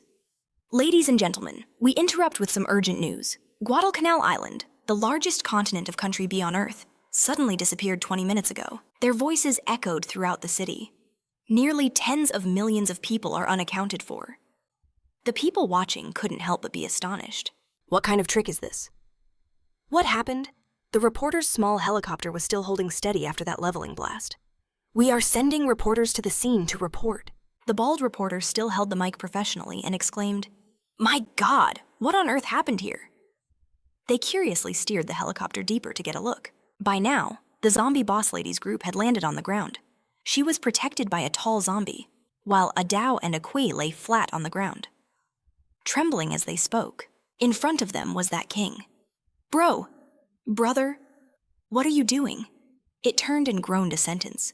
"Damn humans!" Both of them pressed their lips together, terrified. The horned zombie carefully hid behind a rock. The king's keen nose then caught a scent. "There are still humans. They're not all dead." Their big sis's mouth was covered to keep her from making a sound. A Dao hurriedly waved his hands. "You're mistaken.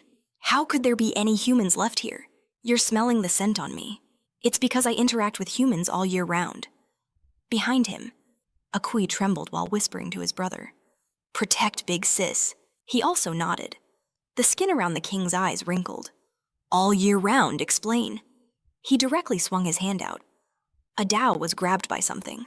The king lifted him up and asked, "You live with humans all year round."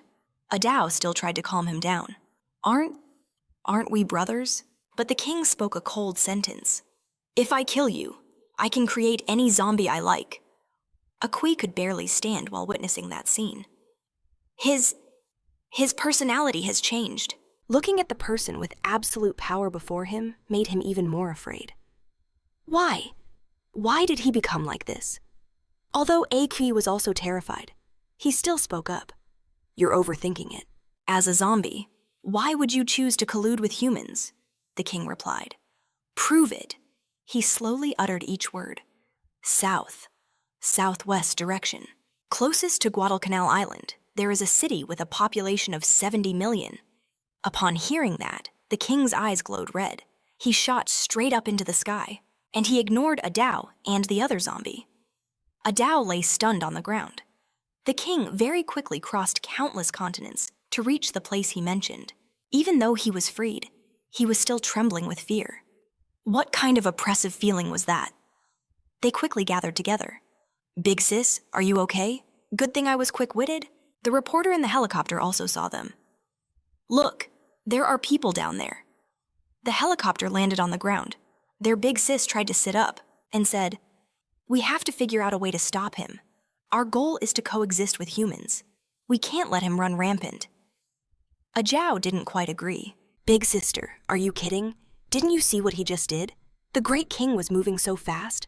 What kind of creature in this world could possibly stop him? The surface of the earth flashed with a trail of light from his speed. I'm guessing that in less than half an hour, he'll have massacred all of humanity. The reporter and the soldier quickly raised their guns when they saw them, while the girl tried to approach. Zombies. While the group was still surprised, they asked, "Are you human?" She directly grabbed the camera. "Everyone, listen up." The leader of the zombies tried to warn the people in the other city.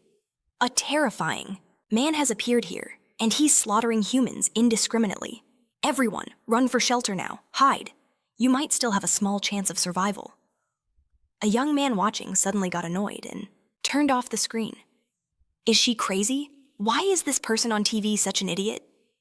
The city around them was still peaceful, bathed in warm sunlight.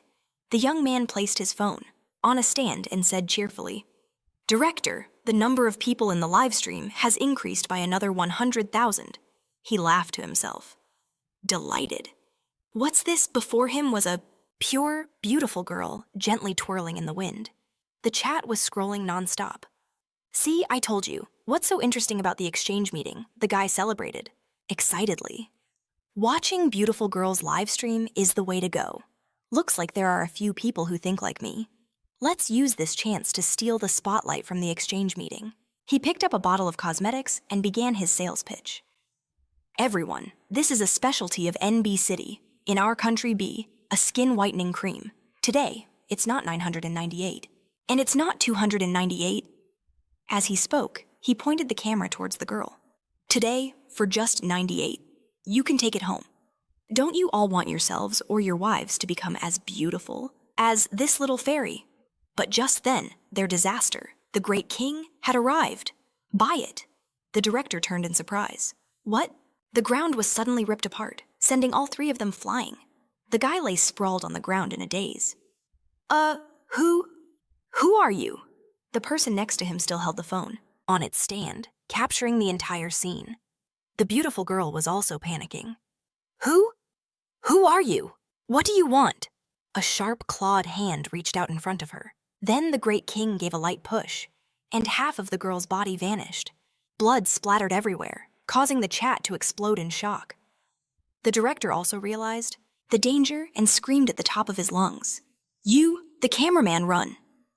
He tried to dig into the ground to hide, but in the next second, he was also gone. "Help! Save me!" The great king grabbed the director by his shirt, but didn't kill him right away. You! Then he dragged him across the ground as he walked towards a cliff. The phone's screen was still there. Recording. The great king flicked his finger very lightly.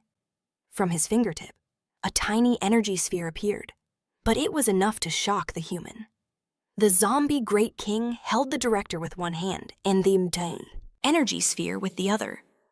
The phone, placed behind a light, was still recording every minute. At this moment, Agu and Xiaohei, who were in an office, also realized what was happening. "Xiaohei, that's your ability?" Agu voiced his suspicion. He really is the great king." The other citizens were still confused. "What's going on? Did the channel change what's happening? It looks like City N in Country B." The screen on the building replayed the scene of the great king, thanks to his ability. "Who is that guy?" Then, he dropped his energy sphere down the cliff. The great king gave a powerful flick, causing the human behind him to sway. The people down below immediately sensed something strange. In our city, countless people are suddenly turning to dust. What? They tried to dodge, but it was no use. Don't touch those small black particles. Then the great king clenched his fist again. Energy rose from the ground and swept through everything around it. Then, a nova explosion erupted, turning the sky red. The city was instantly thrown into chaos. What the hell is this? What were those black particles he just released? The people who were at the old location were also terrified. At this rate, hiding is useless. The ship carrying Xiao Hong and the other humans was still drifting slowly on the water. Xiao Taishan took the initiative to make peace. "Let's stop here, right now. You're no match for me, so don't go looking for trouble," Didi exclaimed. "We have to stop him. We can't let him. Kill all the humans." Xiao Hong's subordinate had also just returned. The Great King, the one who was just destroying the human city, used Xiao Hei's skill. "It really is Jiang Si," Xiao Taishan proposed to her again. "How about we go together?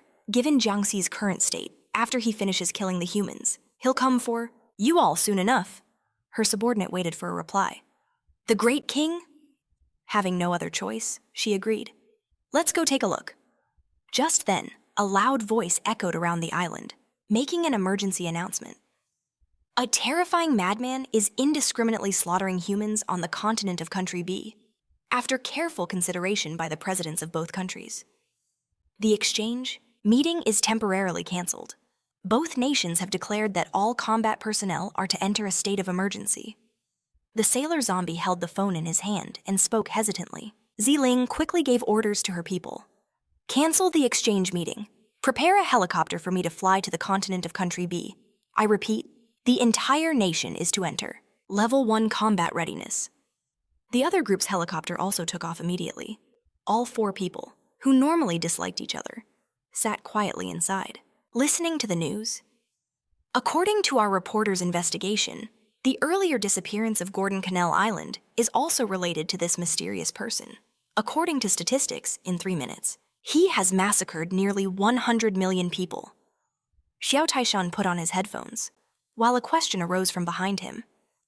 "If you say you guys are ancient, humans, then I'm a little curious," Xiao Hong's subordinate asked. "Why does Jiang Si hate humans so much?" Xiao Hong also tilted her head, wanting to hear the answer. Ni Ai replied very calmly, "Because we killed his family and his subordinates." At that moment, Jiang Si, in his Great King form, was still relentlessly destroying the city. Screams of panic echoed endlessly from the screen. Jiang Si's subordinate, the director, never stopped yelling, "Save me!" After that, he too was eliminated, right in front of the camera. The Great King laughed loudly and leaped high into the air. The remaining people began to fear. What is he planning to do? The doctor and Jiaming's subordinate hugged each other in celebration. "We succeeded." But then he calmed down and adjusted his glasses, asking, "Right, wasn't your goal for the future of humanity? Why did you help us?" Then, the man chuckled and clicked on his computer. "What do you know still? I should probably say hello, right?"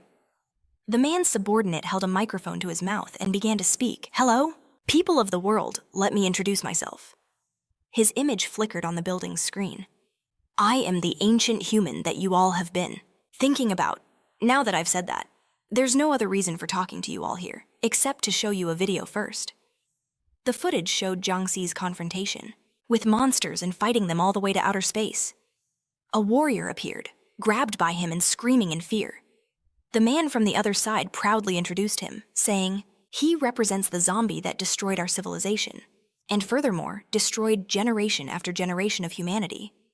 It was because of him that our humanity's development stagnated." The viewers were all stunned. The screen with the weak signal was still broadcasting very clear sounds. To this day, he is still living on Earth, always accompanying us. The drone tried to get closer to the Overlord, and he immediately noticed its presence. Therefore, we have researched a creature that can compete with him. The young man in the room was also frozen in shock, and other people in their homes had to stop everything to listen.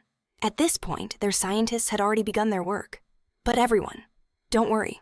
I have sent people to bury eggs and fertilized human cells. Underground, the Overlord reached out his hand. Millions of years from now, our humanity will still be humanity. Then he crushed the drone, the civilization destruction. We have experienced, sooner or later, All of you will experience it once. Meanwhile, the Overlord held the damaged device in his hand, contemplating humanity's development. Go back and say goodbye to your families.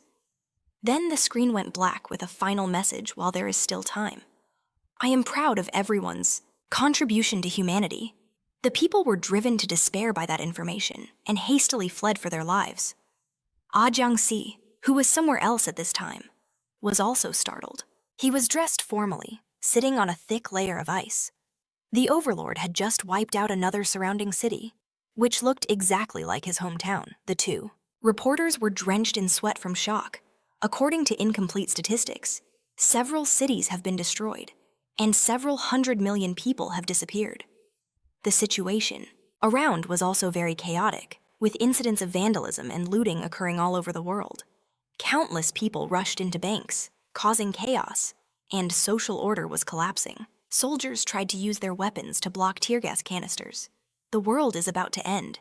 Who cares about so much anymore? On the contrary, the citizens held up signs of freedom and continued to shout, "The entire globe has now fallen into chaos." The president of their country tried to persuade everyone, "Don't give up. We still have hope. Our two countries possess the strongest chairman and generals. We can definitely eliminate him." His supporters also chimed in. "That's right. We're not to be trifled with either. Kill him." Not only that, their attitude was extremely resolute. There were still some people who refused to give up. Xiao Hong's group's helicopter had also just arrived back on their Earth. This place is... Ni was the first to step down. "What's going on?" the others hurriedly questioned. "The professionals are here too. You? Guys are from the Grand Martial Exchange Association, right? Where's your boss?" she replied. "He can't come anymore." Xiao Taishan suddenly remembered his previous actions, and his face darkened.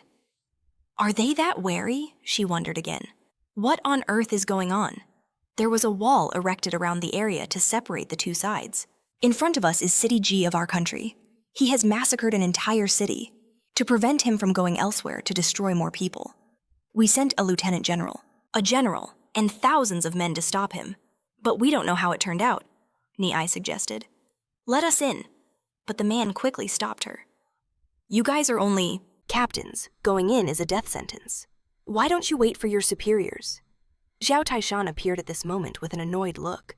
You talk too much. We're going in. With them? Ziling and Lan Qi had also just jumped down from the helicopter. The two men hurried over to ask them. And you two are, Ziling introduced herself, on their behalf. We are Fleet Number 2 of Country A.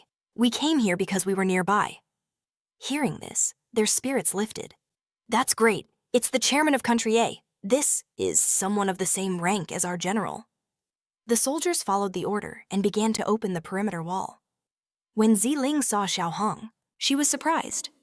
Why are you here? She replied coldly. Can't I just be passing by as it happens? I wanted to ask you, why did your boss go crazy? But Ziling pretended not to understand. Deep Deep looked over with curiosity. You guys know each other, Xiao Hong explained herself. We fought once. Ni walked inside, but was still puzzled by the man in the hat. Why are you reporters coming in too? He chuckled. With so many generals and chairmen, of course. We're not afraid, she asked again.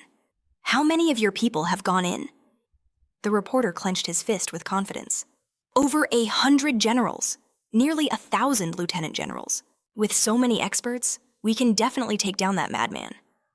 Ziling raised an eyebrow and thought, over 100 chairmen, nearly 1,000 vice chairman Country B is indeed a great nation, with a grand enterprise.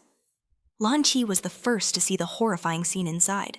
Stop talking. Everyone, look.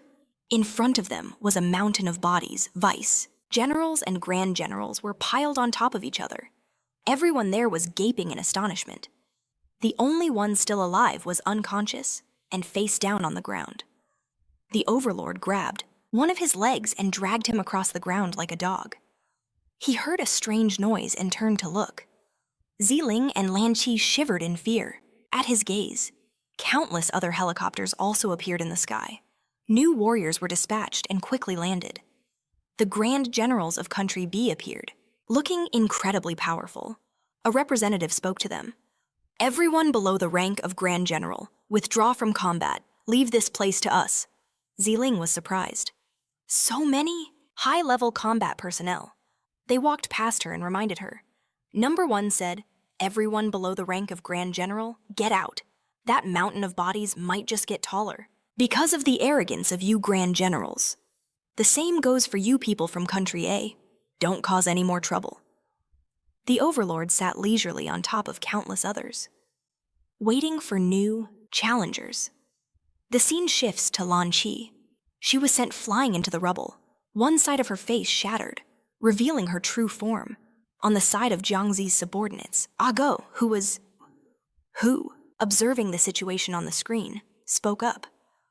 It's the Overlord's. He wholeheartedly wanted to follow his instructions. Xiaohei, the Overlord isn't here. You're in charge. Are we supposed to go stop him? He made the main suggestion. Xiaohei felt a bit pressured, sweating as he said, if he really is the Overlord, I will follow all of his decisions. Besides, it's not like the boss hasn't done this kind of thing before. Kan, standing by, had no objections. I agree. Gu was the same, not objecting. I agree too. But when it was Mao's turn, he waved his hand and shouted, we don't agree. He pointed at the small computer screen in front of him and yelled, do you people really think that's the Overlord? What kind of joke are you pulling? On the screen was a very modern and sophisticated-looking robot. He just took the Overlord's genes and put on a new skin, Mao said. He continued to explain his reasoning to everyone. Do you have any idea what price the Great King paid for peace? Our king would never commit this kind of indiscriminate slaughter. The image of Jiang Tu that appeared in his mind was that of a mature man with great power. Right now, our king is pursuing a truth far nobler than this iron monster. Over with a Lang. He recalled a Mao's earlier words and pondered for a moment. A Lang is right. Meanwhile, Jiang Tu silently held the piece of cloth in his hand, saying nothing, motionless. That's just the iron monster, not our king at all. The scene changes to a dry, scorching desert, suffering day after day under the sweltering sun. A girl appears, crawling miserably on the ground, reaching out her hand.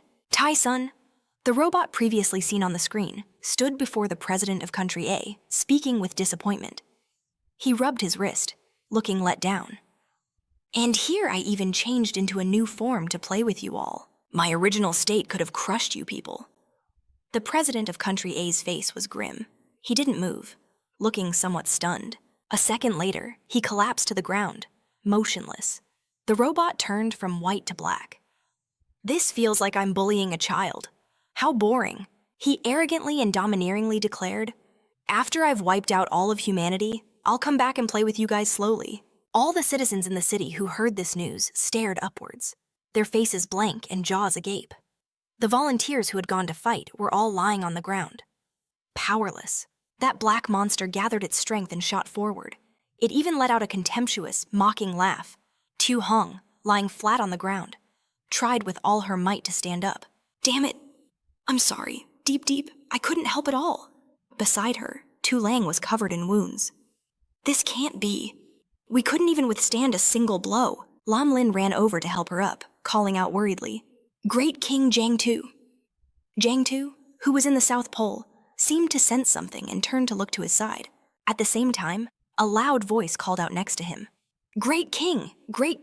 Kong Thi, sitting beside him, shouted excitedly, Great King, a fish is on the hook. Meanwhile, on Earth, a series of explosions erupted across this hemisphere, claiming countless lives. Announcements rang out continuously. To our viewers around the world, we are facing an unprecedented crisis.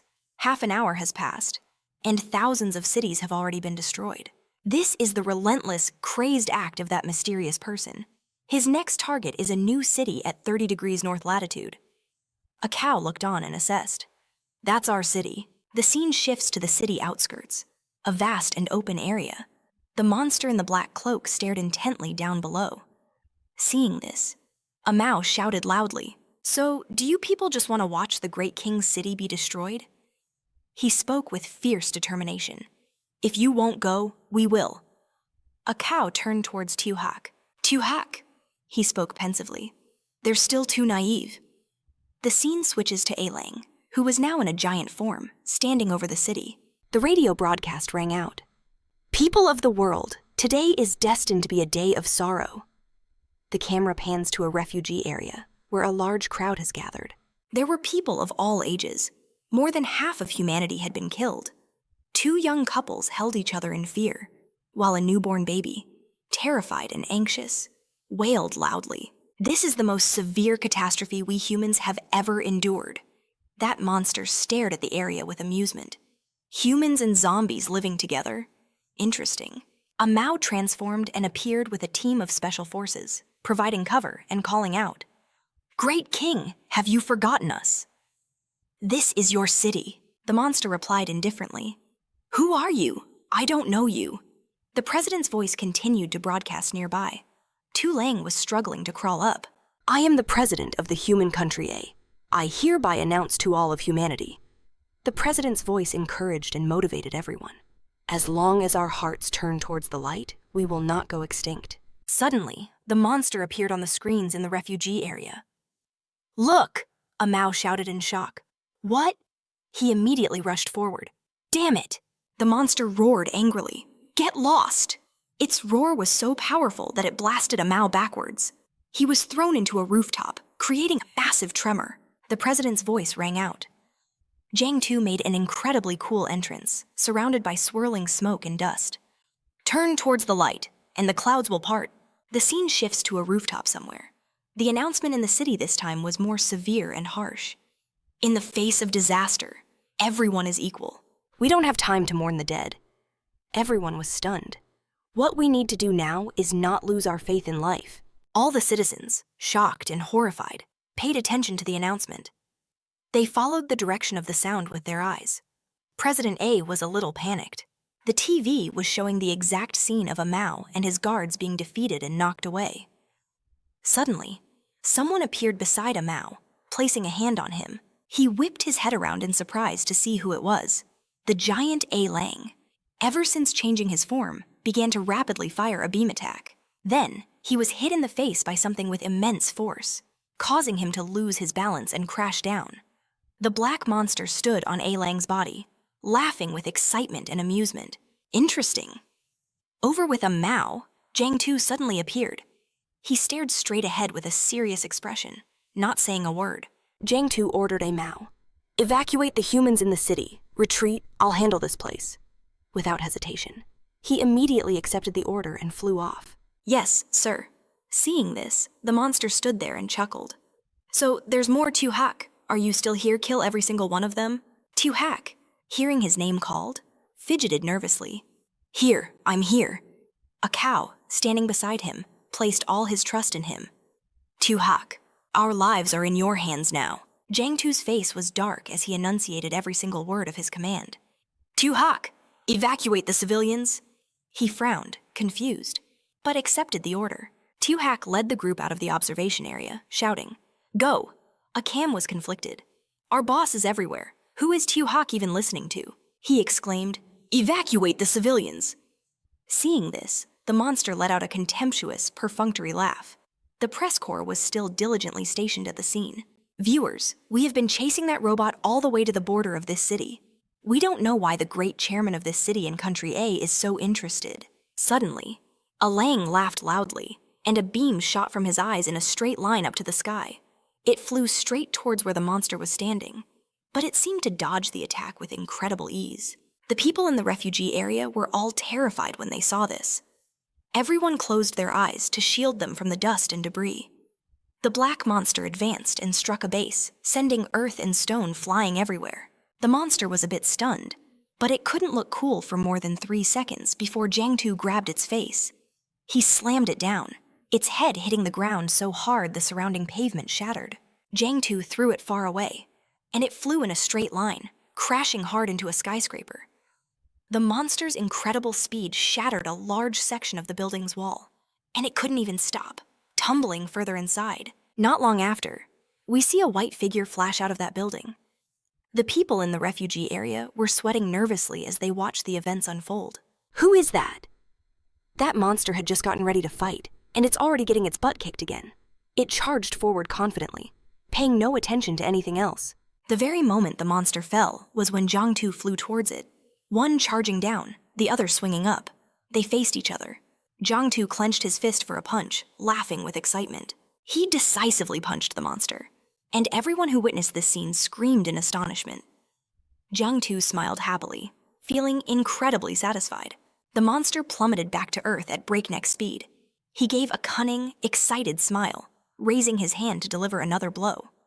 Jiang Tu braced himself, putting immense pressure on the ground, high above, in outer space. The dark figure of the Overlord looked down and laughed in amusement. Interesting. It feels like I'm fighting myself. The people standing outside were terrified. Who is that man in the military uniform? Meanwhile, Jiang Tu crouched down, laughing as he prepared to do something. From a distance, Xiao He and his comrades urgently shouted while pulling people away. People from the neighboring city, evacuate now. This place is dangerous. Someone in the crowd pointed and shouted. I remember who he is. He's the bodyguard of the current president of Country A, the captain of Country A's second fleet. A news helicopter also appeared in the sky, reporting on the situation. Dear viewers, a hero from Country A is fighting the monster all by himself. Xiao He turned back in alarm, breaking into a cold sweat and freezing on the spot. Out in space, where the Overlord was, he began to move, and a flash of light appeared. A streak of fire suddenly appeared in the sky, hurtling downwards. Jiang Tu gathered his strength and shot straight towards where the flame was falling. The Overlord was just as fast, and the two raced against each other. The fiery streak continued to blaze as it plummeted. The two of them met face to face, and it was as if space itself stood still. All the onlookers' jaws dropped. The Overlord took a deep breath, while Jiang Tu exhaled sharply. They both threw a punch at each other's face at the exact same time. He was sent flying down by Jiang Tu's punch, but Jiang Tu was also knocked back. The watching civilians were sweating nervously. The Overlord clenched his fist, preparing to strike, while Jiang Tu also got into position, aiming straight for his target. They both threw a powerful punch at each other simultaneously. Boom! A massive explosion erupted from the ground. Its impact was even wider, echoing throughout the entire major city. Buildings collapsed one after another. Nothing could escape that terrifying pressure. Suddenly, the sound of crying could be heard. Eiju was being blown away by the wind, along with the collapsing building behind him. Crying his eyes out, dazed and incoherent, he was babbling nonsense. The people watching from a safe place were also stunned by that power, crying out in shock. Zheng Gong's group also stared wide-eyed in amazement. Minister, that Jiang Tu guy and the monster are fighting. What should we do now? The minister said nothing, just looked out. He pointed straight ahead and shouted, There's something wrong with that small island, attack it for me. The minister saw Ziling struggling to get up from the ground and said, Ziling, you're not dead yet. Not yet. Come over here and help. Her whole body aching, she replied, I know. The ancient people and Dr. Jiaming's disciples shouted excitedly, Fight, kill him!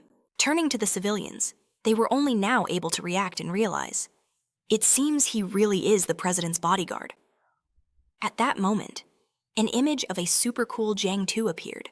They were watching the fight on a TV screen, but the TV only showed thick dust and smoke among the skyscrapers, making them wonder why. Meanwhile, Jiang Tu transformed again, this time into a genuine human form, and his appearance changed once more. The Overlord in front of him was motionless. The boulder behind him shattered to pieces, and on the ground, the entire population cheered wildly. It didn't matter who he was or what he looked like. Everyone in the shelter cheered and shouted as they watched the TV. He's helping us. He's our hero. Even those witnessing it firsthand couldn't help but shout, Go for it. Take that monster down. Jiang Tu stood majestically amidst everyone's cheers and shouts. People at home were also cheering enthusiastically. At the same time, the people of 2 national districts were rejoicing. He looked down and threatened coldly, You said you're like me. You're still too green. Suddenly, a beam of light shot out from a distant building. With a simple flick of his hand, Jiang Tu easily deflected the beam. The force was so incredible that the beam shot all the way out into space. Boom! A terrifyingly massive explosion appeared, spreading around the Earth's surface. People on the other side of the hemisphere, going about their day, had to use their hats to shield themselves from the scorching light. The crowd of onlookers stood frozen, dazed, and drenched in sweat. He just casually flicked away a nuclear warhead. Is that something a human can do? Well, he did it. I'm not blind. He stood silently, expressionless. Behind him, the light radiating out was incredibly majestic. The building where the beam was fired from now had a hole, and someone's fingers appeared there. The large boulder there moved slightly. The Overlord, in a new form, slowly emerged from the rubble. The people watched in shocked horror. He transformed again. A figure shot out from the building. Jiang Si easily landed a punch on his face. The Overlord was no slouch either, immediately retaliating with a punch to his face. The two of them competed in speed, moving so fast they created afterimages. Jiang Si threw a punch, but he effortlessly blocked it with just one finger. Slightly surprised, he glanced up at him. From that finger, the Overlord gathered energy, and his hand began to glow. Facing him, Jiang Si's figure was blurred by the blinding light. The people in the distance, their faces dark with fear, backed away in terror. He leaned back, pressing his feet firmly into the ground to maintain his balance. Several yellow beams of light circled around him like a cage. The light from the Overlord's hand grew brighter. The ancient people and Jiaming's disciples cheered. Yes, that's it. While he can't react, and before his head can grow back, just make him disappear completely into thin air. A transcontinental beam was fired, passing through numerous countries. The people in the base stared blankly. He's been vaporized. Not even a fragment is left. The Overlord's group and his subordinates burst into cheers, hugging each other in celebration. We did it! Serves him right for trying to act cool. He didn't even have time to transform into his new form, did he? Cutting to the fierce battle site, magnified 1,000 times. Tiny green particles were seen floating in the air. Everyone who saw this collapsed, crying their eyes out. It's all over. In outer space, tiny particles appeared everywhere across the Milky Way, 10 million times the number of tiny particles. Fusing here on Earth, they still remained, floating in the air. The cells and the particles were gradually forming, creating a dual-colored genetic circuit connecting both sides. The people celebrating happily suddenly froze, staring blankly as a piece of an arm bone emerged from the gene stream, surrounded by intertwining red and blue strands. What's going on? Emerging from the cloud of dust was a complete human body of flesh and bone. Doctor, Kiet Min's group all gasped, their eyes wide as they cried out. What is this Jiang Si, who was gradually regenerating his body, glanced down. The on-site reporters couldn't help but scream. What's happening? The drone, under control, moved closer to the scene. Everyone in the base jumped to their feet in astonishment. Outside in space, a faint light had just flashed by. In front of Daivuang, the two buildings were pierced by something incredibly terrifying, creating huge holes. The people at the scene gaped in utter disbelief. Is that even human anymore? Jiang Si stood in midair, still in the process of regenerating his form. He looked up and turned to stare intently at him. Jiang Si appeared with a complete human body, as if nothing had happened. Daivuang stood motionless, staring at him without saying a word. The observers still couldn't process the situation. Wait, why does he look so familiar on the side of the Ancient Ones and their subordinates? The doctor shot to his feet in disbelief. He can actually regenerate. Jiang Si, only halfway regenerated, was still continuing the process. A citizen shouted, realizing he's the Ancient One discovered in the video. Hearing this, the crowd erupted in a loud uproar. The young boy at home broke out in a cold sweat, recognizing him immediately. It's him, the one who destroyed the previous civilization. Jiang Si confidently stepped out of the surrounding smoke and dust. The people in the base were all crying in their own ways. No, it can't be. Right, both sides are monsters. What are we supposed to do? Who's going to save us? A pair of pants also naturally appeared on him. Tu Lang and Lam Qi rushed over to Jiang Si's side. He's been completely exposed. The minister said that Dr. Yami must be on that small island. It's very likely they were the ones who made this machine.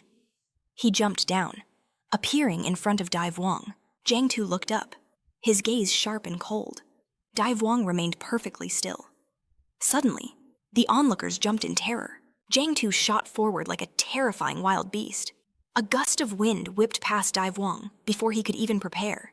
He landed a powerful punch right in his gut. The people in the city screamed in terror, clutching their heads. With a massive explosion, scorching flames erupted, shattering the surroundings. Following it, a streak of red light shot up into the sky. The onlookers were on the edge of their seats, their hearts pounding out of their chests. Outside the city, that streak of light carved a crooked arc, destroying all the buildings in its path. Dai Wang coughed once, flying away at an incredible speed. He flew past Earth, shot right through the moon, unable to stop. Dai Wang pierced through Saturn at the speed of light. He rocketed through space on a solo trajectory, shooting from one planet to another.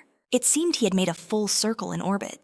Dai Wang just kept flying straight towards the last planet, shattering it and leaving only half behind. The people on Earth below gaped at the sight. Their eyes shot open in shock.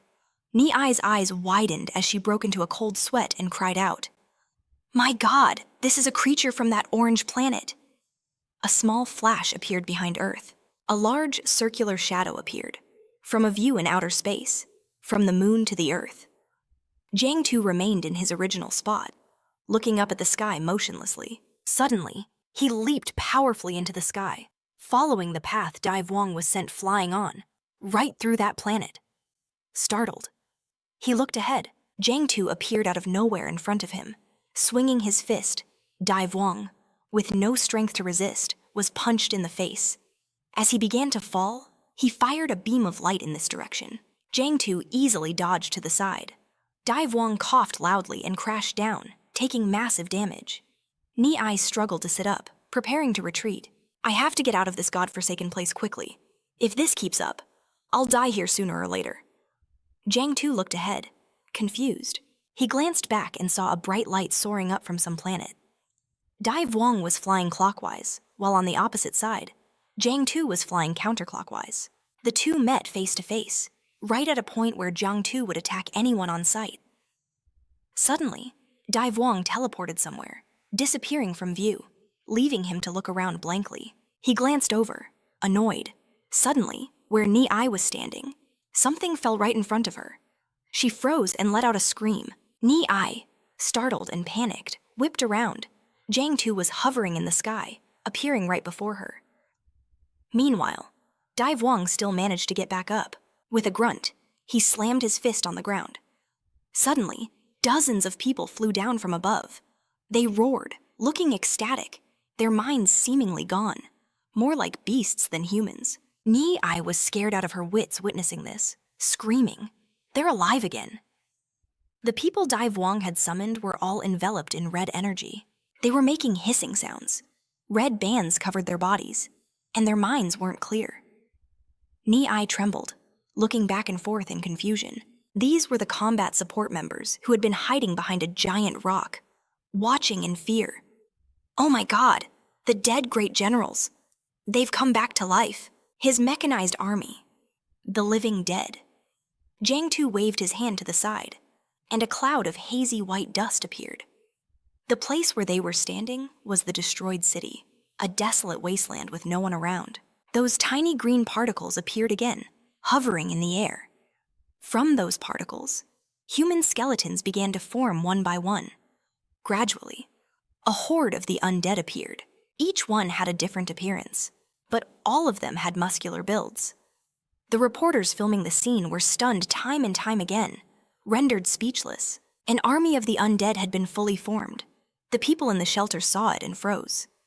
A dead silence fell over them all. Only now did they react, screaming and clutching their heads. Dai Wang could still stand and fight him. Jiang Tu stared at him, waved his hand to the side. And smoke and dust enveloped the area. The people in the base were so shocked they were starting to lose their minds. "Oh God, my grandparents, parents, aunts and uncles, they've all turned into zombies." Tu Lang whipped his head around and let out a gasp. He held out his fist, clenching it tightly as his face darkened. The undead he created seemed to be changing form again. White vapor was rising from each of their faces. They had now transformed back into white skeletons, their smiles looking incredibly terrifying. Lam Ki and Tu Lang saw this and screamed in horror. They've evolved to a new level. They marched forward imposingly. Lam Ki and Tu Lang exclaimed in amazement. He has this ability. This This is just like us, the second transformation state. Jiang Tu pointed forward, giving a command. From high above, outside the universe, countless white beams shot down towards the battlefield where he and Dai Vuong fought. On Dai Vuong's side, his subordinates also began to charge forward to fight. Jiang Tu's subordinates continuously punched the faces and kicked the stomachs of Dai Vuong's undead. Those zombies didn't fight back, taking the hits and shattering into red fragments. Each of Jiang Tu's monsters had a different fighting style. One punched them in the face, while another tore them apart, laughing with delight. One used its hand for a knockout blow, another raised its knee to kick the zombies, and one monster liked to toy with them, teasingly, tapping them on the head. Another used its elbow for a headshot. It was almost a one-sided battle with no resistance. The Great King, standing below, looked on in annoyance and snorted. Seeing his underlings were so useless, he shot towards where Jiang Tu was standing. The two of them flew up and clashed, evenly matched, neither willing to back down. The Great King shouted in excitement. Interesting. They continued to create earth-shattering tremors, and a giant explosion spread everywhere. Ziling and Lan Qi, standing near the fight, tried to shield themselves, saying, "Oh my god, the shockwave is reaching all the way here." Far from the small island where the battle was raging, a fleet of small aircraft appeared. Observing from a distance, a voice spoke out. "If they don't settle this, we and this entire world will disappear along with them. The Earth is no longer suitable for these two to live on. We have to get to that small island quickly." Dr. Kiet Min's group and his subordinates, each man for himself, were screaming into their comms. "What do we do? Kill him for me. Do it, damn it. Those guys, the human army has landed on the island. You want to go to jail?" The Great King's men panicked and turned to look at Dr. Kiet Min. "What?" He angrily shouted the order. "What are you waiting for? Retreat." Meanwhile, team leader Kwang Dai was in the middle of fighting and eliminating enemies. As for the doctor's group, they were hastily burning all the research documents they couldn't take with them. A plane from above landed on the island. The Ancient One saw the plane arrive, clutched the few remaining documents, and rushed towards it. "They're here! Damn it, aren't these humans supposed to be stopping Jiang Tu?" Inside, Dr. Kiet Min yelled at the pilot to take off. He urged him on frantically, shouting, "Ma Chang, what the hell are you doing? I told you to take off." They all looked outside and saw Lan Qi holding onto the plane's landing gear. Keeping it grounded, she seemed to have gotten stronger, her red eyes appearing. The white marks on her face showed as she gritted her teeth, staring at them. They were all terrified beyond belief. "Weren't you guys at the front line? How did you fly all the way here?" She moved slightly, blowing up the plane and taking the whole group of wrongdoers with the explosion. A long time passed, and the sun was still shining. Down, Dr. Kiet Min's group and their accomplices were tied up, watching the pile of shredded documents fall in front of them. Ziling grabbed one of the Great King's men by the collar to interrogate him. "You're an Ancient One, seeing that mecha before. I thought you'd be some noble, elegant type, but it turns out you're just a bald old man." She questioned him relentlessly, putting pressure on him. "This is all you're doing. Now tell me how to resolve this battle." He trembled in fear and denied it. What are you talking about? I don't know anything." Over where Jiang Tu and the Great King were, the fight was still fierce and tense. I said, "How do we end this battle?" The Ancient One, lifted up by his collar, was also at a loss. It's no use with energy on such a massive scale. No one can stop it." Ziling didn't believe him, her grip tightening as she glared at him angrily. "Bullshit, you definitely left yourself a way out. If you were like that bastard Yamin, then I might believe you." Lan Qi, beside her, seemed calm. "Ziling, put him down." "I have a way to make him tell the truth." He was thrown hard onto the ground, crying out in pain. The Ancient One watched in horror as Lan Qi approached. What are you going to do?" She flicked her hand forcefully to the side while looking at him. A small tear appeared on his sleeve. The Great King's man's eyes changed, turning blue. Ziling turned to Lan Qi, stunned. "You know how to do this too." Lan Qi looked at her and said, "You can do it too. You just can't maintain it for very long." Hearing this, Dr. Kiet Min was astonished and spoke up. What? His subordinates echoed him in unison with the same words. Lan Qi began her interrogation. Is there a way to end this battle? The manipulated ancient, one obeyed and answered truthfully. Yes, in the chest over there is a nanomachine terminal device. Just press it, and the nanomaterial that assimilated, Jiang Tu's genes will disappear. What he was talking about was a rectangular button device with a red press button on top. The mechanical Jiang Tu will quickly disintegrate without the nanomachines, as his body. Ziling quickly turned to the black briefcase and found it. You mean this thing, right? The hypnosis wore off, and he returned to normal, realizing what happened and shouting. What you people again? Lan Qi's face darkened as she warned. Shut up, Ziling, on the other side, continued to rummage around, saying, Honestly, I really have to admire your research. Over at the battle, Jiang Tu and the Great King were still in a motionless standoff, with no major moves yet. Up above, it seemed their subordinates were still fighting fiercely. Jiang Tu looked terrifying, his eyes flashing as he stared directly at the Great King. Ziling immediately pressed the button to stop the fight. I never thought about how strong I was. The Great King, seeing that look in his eyes, could also feel the terrifying threat emanating from it. So this is the kind of oppressive feeling I bring to others. Now I understand. Ziling pressed the button, but saw no change, panicking. Why isn't it working? The Ancient One was shocked and disbelieving. What impossible without a body as a vessel? He can't possibly survive. The Great King was preparing to launch another attack, his voice grim. So you even invited an outside audience? Ziling and the Ancient One looked at the screen, startled and horrified. This can't be. He pressed the button repeatedly. My nanomachines are all top-of-the-line designs. The Great King seemed to be changing, preparing to strike. His body began to transform, shifting, and a stream of lightning bolts shot out, heading straight for Jiang Tu. Outside, Ziling's jaw dropped. Didn't you say he couldn't survive without a mechanical body? The green gene began to transform further.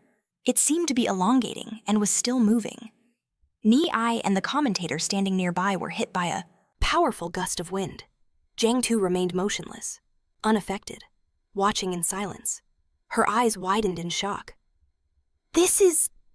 The people in the shelter watching the screen were also stunned, frozen in place. Rippling six-pack abs appeared as the surrounding dust and smoke began to clear. A figure emerged. Ziling and the Ancient One stared, their mouths agape. This is... The Great King smirked widely. My form has evolved to be mechanized. Jiang Tu's fifth form. Sorry, audience, I was a bit far away. Ni and the cameraman stood frozen with their mouths open, only now reacting and screaming their heads off. The Great King smiled confidently.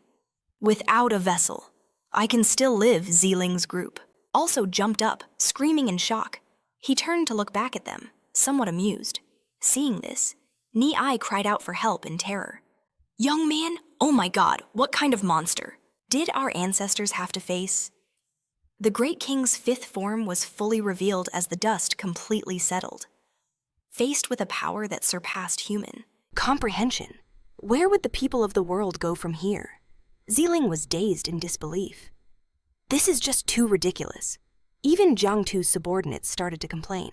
He smirked, looking extremely excited and amused. The Overlord provoked Jiang Si. My original self. Why don't you come over here too? Ni was completely startled by this scene. Oh my god! Jiang Si remained standing high above, his face grim as he looked down. She and the cameraman were sitting right in the middle of the battle, crying their eyes out. Why did we run into the middle of this help? His subordinates outside stared intently at the Overlord. They all charged forward at once, letting out loud cries. He laughed confidently and shouted, Get rid of them! At the Overlord's command, the monsters all exploded into pieces. They let out immense, agonizing screams. Immediately after, not a single trace of them was left, as if they had never existed. Ni's group witnessed this, scared out of their wits, their mouths agape, unable to speak. Jiang Si's monster subordinates all exploded with a boom, vanishing into tiny particles. He turned back, glancing at them with a contemptuous smile. The subordinates, Xiao Hei, a Go, a Ling, and the other gossiping underlings, broke out in a cold sweat. "Oh my god! He looks exactly like the Overlord," Xiao Hei screamed, speaking frantically. "Overlord, stop fighting. If you keep this up, there won't be any humans left." Jiang Si lightly lifted his arm. He slowly stepped onto a rock, moving gently. Jiang Si looked straight at the Overlord, slowly raising his hand. The civilians watched in a daze, mentally prepared. He brought a hand up to cover his face, then slowly looked up at the sky with a grim expression. His movements were incredibly slow and gentle. Ziling was horrified. She realized that his hair was now swept back, revealing red stripes on his incredibly handsome and cool face. Ziling and Lan Qi gasped in astonishment, their mouths wide open in awe. Jiang Si's grim face, with red stripes on one side, looked incredibly handsome and powerful.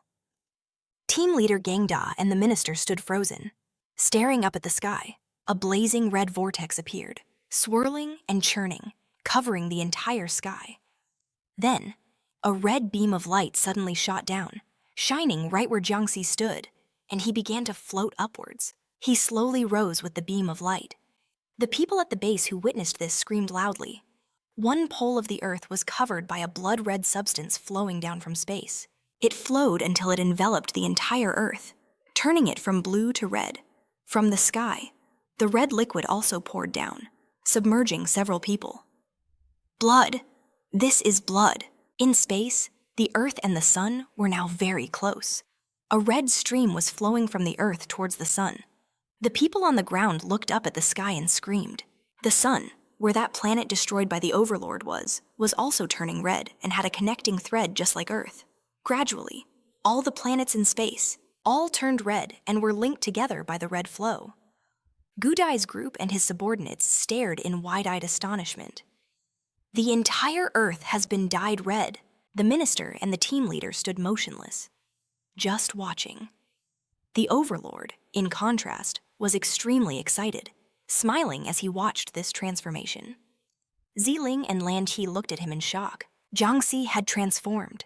His hair had turned white. Ni-Ai's group was drenched in sweat, staying silent and trying not to breathe too loudly. The new form of Jiang Si, with white hair and several red symbols on his face, glared straight at the Overlord, who was smiling with amusement. "I don't remember this." A tall, silver-haired figure was floating in the air. In mid-air, amidst the desolate ruins, Jiang Si had changed form. His hair was pure white, his body more toned and muscular. He glared forward. "So I have a form like this, huh?" The robot-like bystander on the other side froze, its jaw hanging open. The cameraman, terrified, collapsed to his knees next to Ni-Ai, shouting anxiously, "A monster!" Tears welled up in her eyes, and she was too stunned to speak. The host next to her pleaded with a trembling voice. Spare us, please." This version of Jiang Si also had several patterns on his face.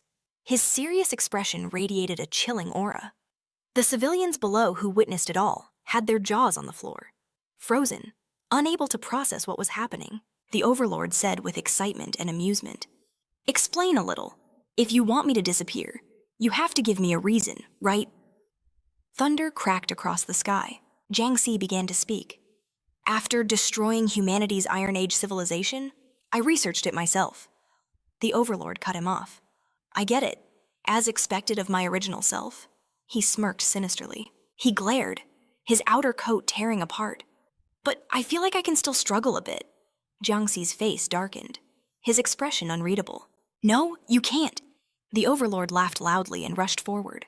He looked up, suddenly sensing something was about to happen. Jiang Si remained still, gently raising his hand. He stopped mid-charge, defensively shouting, "What?"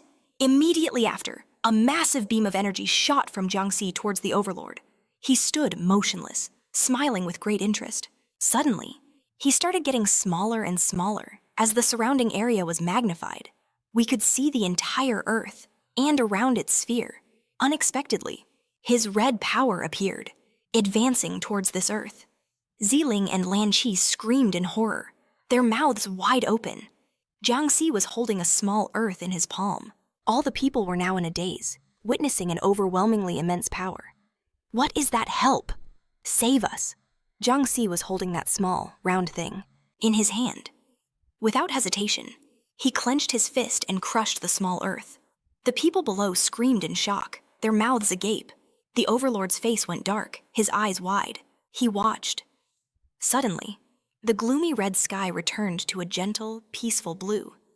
The people who had just witnessed that scene were all sweating, collapsed on the ground. What just happened? My head is spinning. I'm seeing stars. Everyone, look, next to them. Ni-ai and the cameraman were lying unconscious. Jiang Si was now holding the overlord by the neck, though no one knew when it happened. Ziling looked on, confused and sweating bullets. What on earth did he just do? Lan Qi was astonished. And we're completely fine. Jiang Si held him by the neck, suspended in midair. The overlord smiled brightly, showering him with praise. Impressive. Jiang Si floated in the air, holding the overlord's upper body. The group of reporters and Ni-ai had already taken cover, lying flat on the ground to safely watch the show. Ziling couldn't believe his eyes, thinking he must be seeing things. He asked again, did he just distort space? Lan Qi clutched his chest, completely shocked, exaggerating the feeling of being crushed.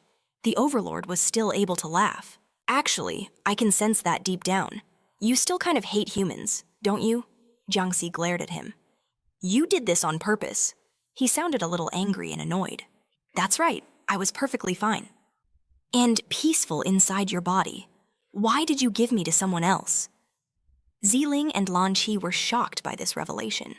The overlord said with a hint of grievance. I was living peacefully inside your body. You know, I never thought of escaping. Xiao Xiao was also dumbfounded when she heard this.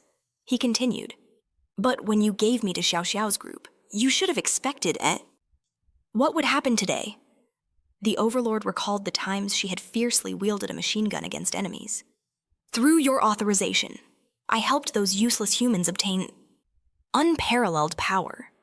He mentioned how he had possessed and strengthened Ziling along the way, and how he had also helped Lan Qi gain invincible power. From Ziling to Lan Qi, which of these things didn't happen with your permission? The overlord, who was slowly fading away, looked at him with a bright smile. You knew full well that with human nature, they would definitely fight to the death over this power. Remembering Dai's group and Kitmin's subordinates cheering, this was his gene.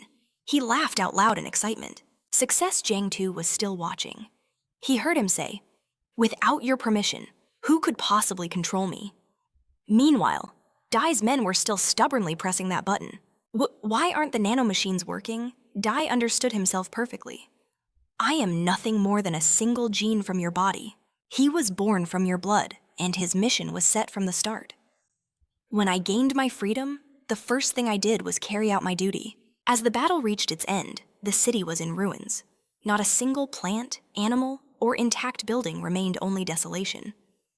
Do you think I did this? Look at this shattered, desolate world. Dai opened his mouth and laughed loudly. The one who wants to destroy this world's civilization. Jiang Tu looked at him in silence, then said firmly, is you, deep down in your heart, you still hold a sliver of resentment towards humanity. He tightened his grip on the clone's neck, but he seemed unfazed, smiling lightly. I'm just following the protocol. Tulong and Lam Qi stood in the same spot, with the same expressions, making the same gestures as they watched him. The civilians who heard this were all stunned, a little heartbroken. Oh my God, he's talking to his own gene. Jiang Tu, losing his patience, asked, are you done talking? Dai replied decisively. Not yet. He continued speaking, ignoring the tightening grip on his neck. Right now, viewed from space, Earth looks as quiet and tranquil as its blue color suggests. I have slaughtered billions of people. More than half of humanity has vanished. Dai continued, trying to tempt him. You went through all this trouble to save this world. But do you really think they'll be grateful, they'll fear you?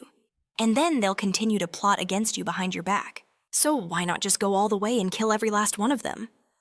Jiang Tu's face darkened as he flatly refused. The clone asked, his tone somewhat mocking. Well, besides turning the dead into zombies. What else can you do? Jiang Tu's expression grew grim, radiating a terrifying aura. I can bring them back to life. Hearing this, Dai's eyes lit up. He grinned, amused and excited. True to his word, Jiang Tu immediately sliced a long gash across his chest. He forcefully plunged his hand inside his own body and grabbed his heart, and without a moment's hesitation, he pulled it out. Down below, Tu Lang and the others who saw this recoiled in horror. Then, Jiang Tu took the heart and ripped it free from his body. The heart in his hand suddenly began to glow. Jiang Tu raised it high as he flew up into the sky. He squeezed the heart tightly, and beams of light shot out from it in all directions, raining down. The light spread out into space, flying across the entire planet. It reached every corner of the Earth, and wherever someone had died. They were returned to their original state without a single scratch. The resurrected people gaped in astonishment. In front of them, others were also gradually reviving just like them. Below the waist were human legs, but the upper body was a white skeleton. People quickly took out their cameras to take pictures, watching in amazement as the person slowly regenerated their body. A girl with green hair appeared. She was completely back to normal, looking around in a daze. Tu Lang, Lam Ki, and Dai's group were stunned in disbelief. Each red cluster represented a person, and they were all gradually being reborn. Deep Deep was revived and, finding herself still sitting there, asked in a daze, "Weren't we already dead?" The whole group of formerly dead people looked at each other, confused and motionless. The others who had died in the city were also completely and perfectly restored. Equally bewildered, Dr. Kiet Min's group, all tied up, couldn't believe it. Something like this is even possible, Jiang Tu arrogantly provoked him. How about that? Dai finally snapped out of his astonishment. He smiled, the same smile as before, but this time it felt gentler. Dai then completely vanished, a satisfied smile on his face. I submit, Tu Lang was still dazed. Everything had happened so quickly and suddenly. Jiang Tu held Dai's gene in his hand and thought to himself, this time, you can finally be at peace. He had finally disappeared completely. The battle had come to a perfect end. Suddenly, over by Tu Lang, the minister and team leader Kwang Dai appeared. Tu Lang, we've got Dr. Yaman under control. She hurriedly handed the button to the team leader. You watch them. We're going to the front lines to check things out. The two of them immediately shot off into the sky in a great hurry. Over with Jiang Tu. He stared at the gene in his hand, his face pensive. And just like that, he clenched his fist. He had originally thought the Jiang Tu android was a conspiracy cooked up by Yamin and the ancients to deal with his original self. But in reality, it was a copy born from the part of his own heart that hated humanity. Jiang Tu recalled his clone's smile and words. His own gene was right, in the end. The one who wanted to destroy humanity was himself. He held up the gene, a red object that resembled his heart, to the sky, unwilling to endure loneliness again. Jiang Tu activated his previously unknown sixth form, to save all living beings on Earth. He squeezed it hard, and by crushing this piece of his own heart, he instantly vanished into the sky. The piece of hatred for humanity in his heart and his own gene disappeared at the same time. He had completed his own salvation. Time passed. 2 hours later, 2 streaks of light flew in from out of nowhere. At the scene of the battle, Tu Lang and Lam Ki appeared, slowly landing on the ground. Both were stunned and amazed, their eyes wide as they stared silently ahead. They said nothing. In front of them was a bald figure whose features were unclear. They both ran towards the person, asking, "Why is he standing so still? That was really terrifying just now." The figure appeared to be Jiang Tu, in a skeletal form. "He's not dead, is he?" He didn't respond, remaining completely motionless. Startled, they both moved closer to look. Tu Lang asked. Are you okay?" Lam Ki then spoke up. "I just want to know, without a heart, will you turn into a normal zombie?" Jiang Tu returned to normal, smiling cheerfully as he opened his chest to show them the heart inside. "Nope, a new one will just form." She was exasperated, realizing her worry had been completely pointless. "I really want to strangle him." "Me too, but there's one problem, we can't beat him." Both of them shouted angrily. "Couldn't you have just ended the fight in one go? How is our president supposed to defend you now?" Jiang Tu shrank into a corner and mumbled. "I forgot." He suddenly noticed his hand. "What's this?" from behind him, Tu Lang guessed. nanomachines. On Jiang Tu's hand were a few tiny, speckled black particles. It seems they really like you. He smiled and closed his hand to keep them. Well, what if something interesting happens later? And so, time passed. Since that fierce battle, the city and its buildings seemed to have been rebuilt anew. The world was at peace. The life everyone had longed for. Just like that, the world welcomed a brief period of peace. But with Jiang Tu's identity exposed, where would humanity go from here? A group of Jiang Tu's followers appeared, carrying something together, chanting in rhythm as they advanced. First, they stuck the bamboo poles in their hands down. A queue suddenly appeared between the two poles, suspended and crying his eyes out from the roof of a skyscraper. A coup was still hanging there, unable to escape. The scene shifts to the president of Country A, sitting on a plane. Ziling stood before Lan Shi and asked, "Mr. President, you called for us." He was reading an article about Jiang Si. Facing away from them, he asked, "Where is Jiang Si now?" She didn't know his whereabouts either. "I don't know. After that incident, he never came to work." The president placed the newspaper beside him. "With things developing like this, society is facing a major problem." Their plane was still flying through the sky. The atmosphere inside was somewhat tense, and also very dangerous. The scene shifts to Dr. Jiaming's group. They have been captured and are being transported to a prison camp. The president thought to himself, "Society is about to be torn apart." The scene shifts to the front of a tall building. The door holding Dr. Jiaming's group opens. "Dr. Yaman, look." The scene showed a massive crowd of people packed so tightly on the street they couldn't move. Gathered together, holding signs and shouting. They were chanting, wanting to protest, wanting to demonstrate. "Dr. Yaman, the savior of humanity. Dr. Yaman is innocent." The entire crowd held up signs and shouted loudly, "Innocent, release the hope of humanity." One of Jiaming's subordinates looked out and thought to himself, "Are the good guys becoming the bad guys, and the bad guys becoming the good guys?" Jiaming, sitting in the vehicle, saw this scene and smiled brightly. He heard someone say, "Doctor, you've become a belief for humanity." The scene shifts again, this time to an underground pipe. As per the robot Jiang Si's words, a small knife and a map appeared. Although the real Jiang Si saved the entire world, humanity wasn't grateful to him. Instead, they feared him. Monks and ascetics all knelt down, chanting Buddhist prayers and lighting incense. A dark fear gradually spread throughout human society. Even those who rarely prayed would clasp their hands and pray to Buddha, angry but not daring to speak out. On the other hand, a group of people even erected statues of Jiang Si to worship and admire him. Then there were those crazy people who revered Jiang Si's power, believing it was the final evolutionary path for humanity. This is a god, this is the final evolutionary path for humanity.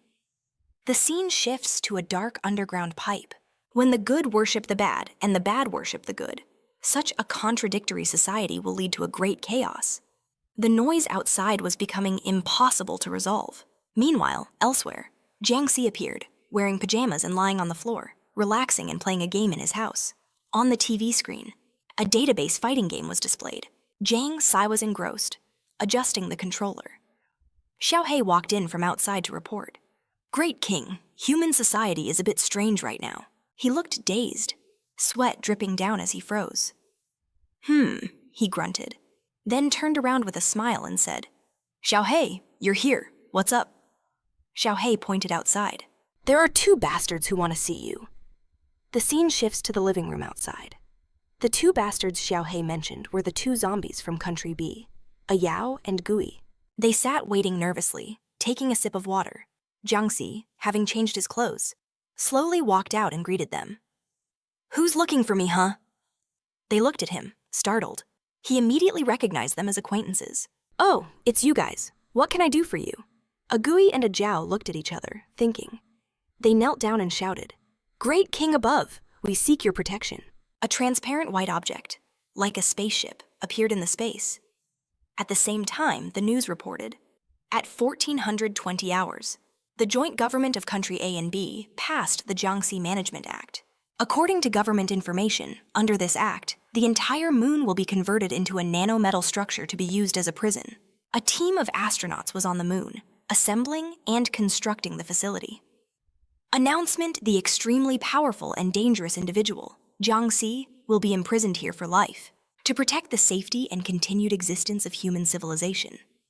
Two triangular symbols, one resembling a volcano, and the small letters SAB printed on something red appeared. A small sphere appeared, hovering in the air on the moon. This matter will be handled by SAB, the Special Act Bureau created by the community of both Country A and B responsible for this legislation. The scene shifts back to Earth, a panoramic view of a vast, peaceful city. Suddenly, a swarm of jets appeared in the sky, streaking past. Someone was climbing down into a tank. A majestic procession of tanks moved forward in a straight, orderly line. Jets in the sky, tanks on the ground. They advanced continuously, looking incredibly imposing. A GUI, watching from a high place with binoculars, said, "The army surrounding us has grown larger. Have they brought out all the world's top military forces?" A Yao, with fire ready in his hands, was furious. Because of humanity's fear and rejection, a large number of conscious zombies from all over the world have flocked to City H. It's a good thing we were decisive and sought refuge with the Great King back then. Suddenly, a meat skewer appeared, and he used the fire to grill it. A young boy sitting next to them happened to be eating grilled skewers on the rooftop where the two were standing. The space was silent, a tranquility enveloping the place. A Shai was hanging clothes in the background. A Yao said, "That's right. Otherwise, with the current housing prices in City H, we couldn't even afford a rooftop. If we let Big Sis end up sleeping in a sewer pipe like those vampires, it would be too humiliating." Nearby was a hammock where the zombie's Big Sis was relaxing, drinking a Coke. She shook the can and spoke. Humans tremble at Jiang Si's power, yet they don't dare to make a move on him, so they can only ostracize ordinary zombie species. They might as well choose our path. Suddenly, a GUI saw something and shouted, "Big Sis, the situation doesn't look good." Through the binoculars, he saw a large group of people standing firm, glaring angrily. He thought to himself, "Damn it, the humans are starting their attack." They roared with determination. "The act is now in effect today. We must bring Jiang Si to justice." Big Sis's face darkened in shock. "They're really coming. Are these people idiots? Do they want to completely wipe out human civilization?" On the roof of another building, Ziling appeared, seemingly preparing to charge. She moved in a flash, her form barely visible. Ziling zipped up to the rooftop in a zigzag pattern. On both sides, a minister standing below gave the order, "Begin." Purple eyes filled with confident determination appeared. A streak of light shot straight into the sky. A Mao, the Yao twin sisters, and team leader Jiang Dai appeared. A Lang jumped down from above. As Ziling moved through the city, following her flight path, her eyes widened in surprise as she suddenly spotted something flying towards her. Ziling nimbly dodged to the side.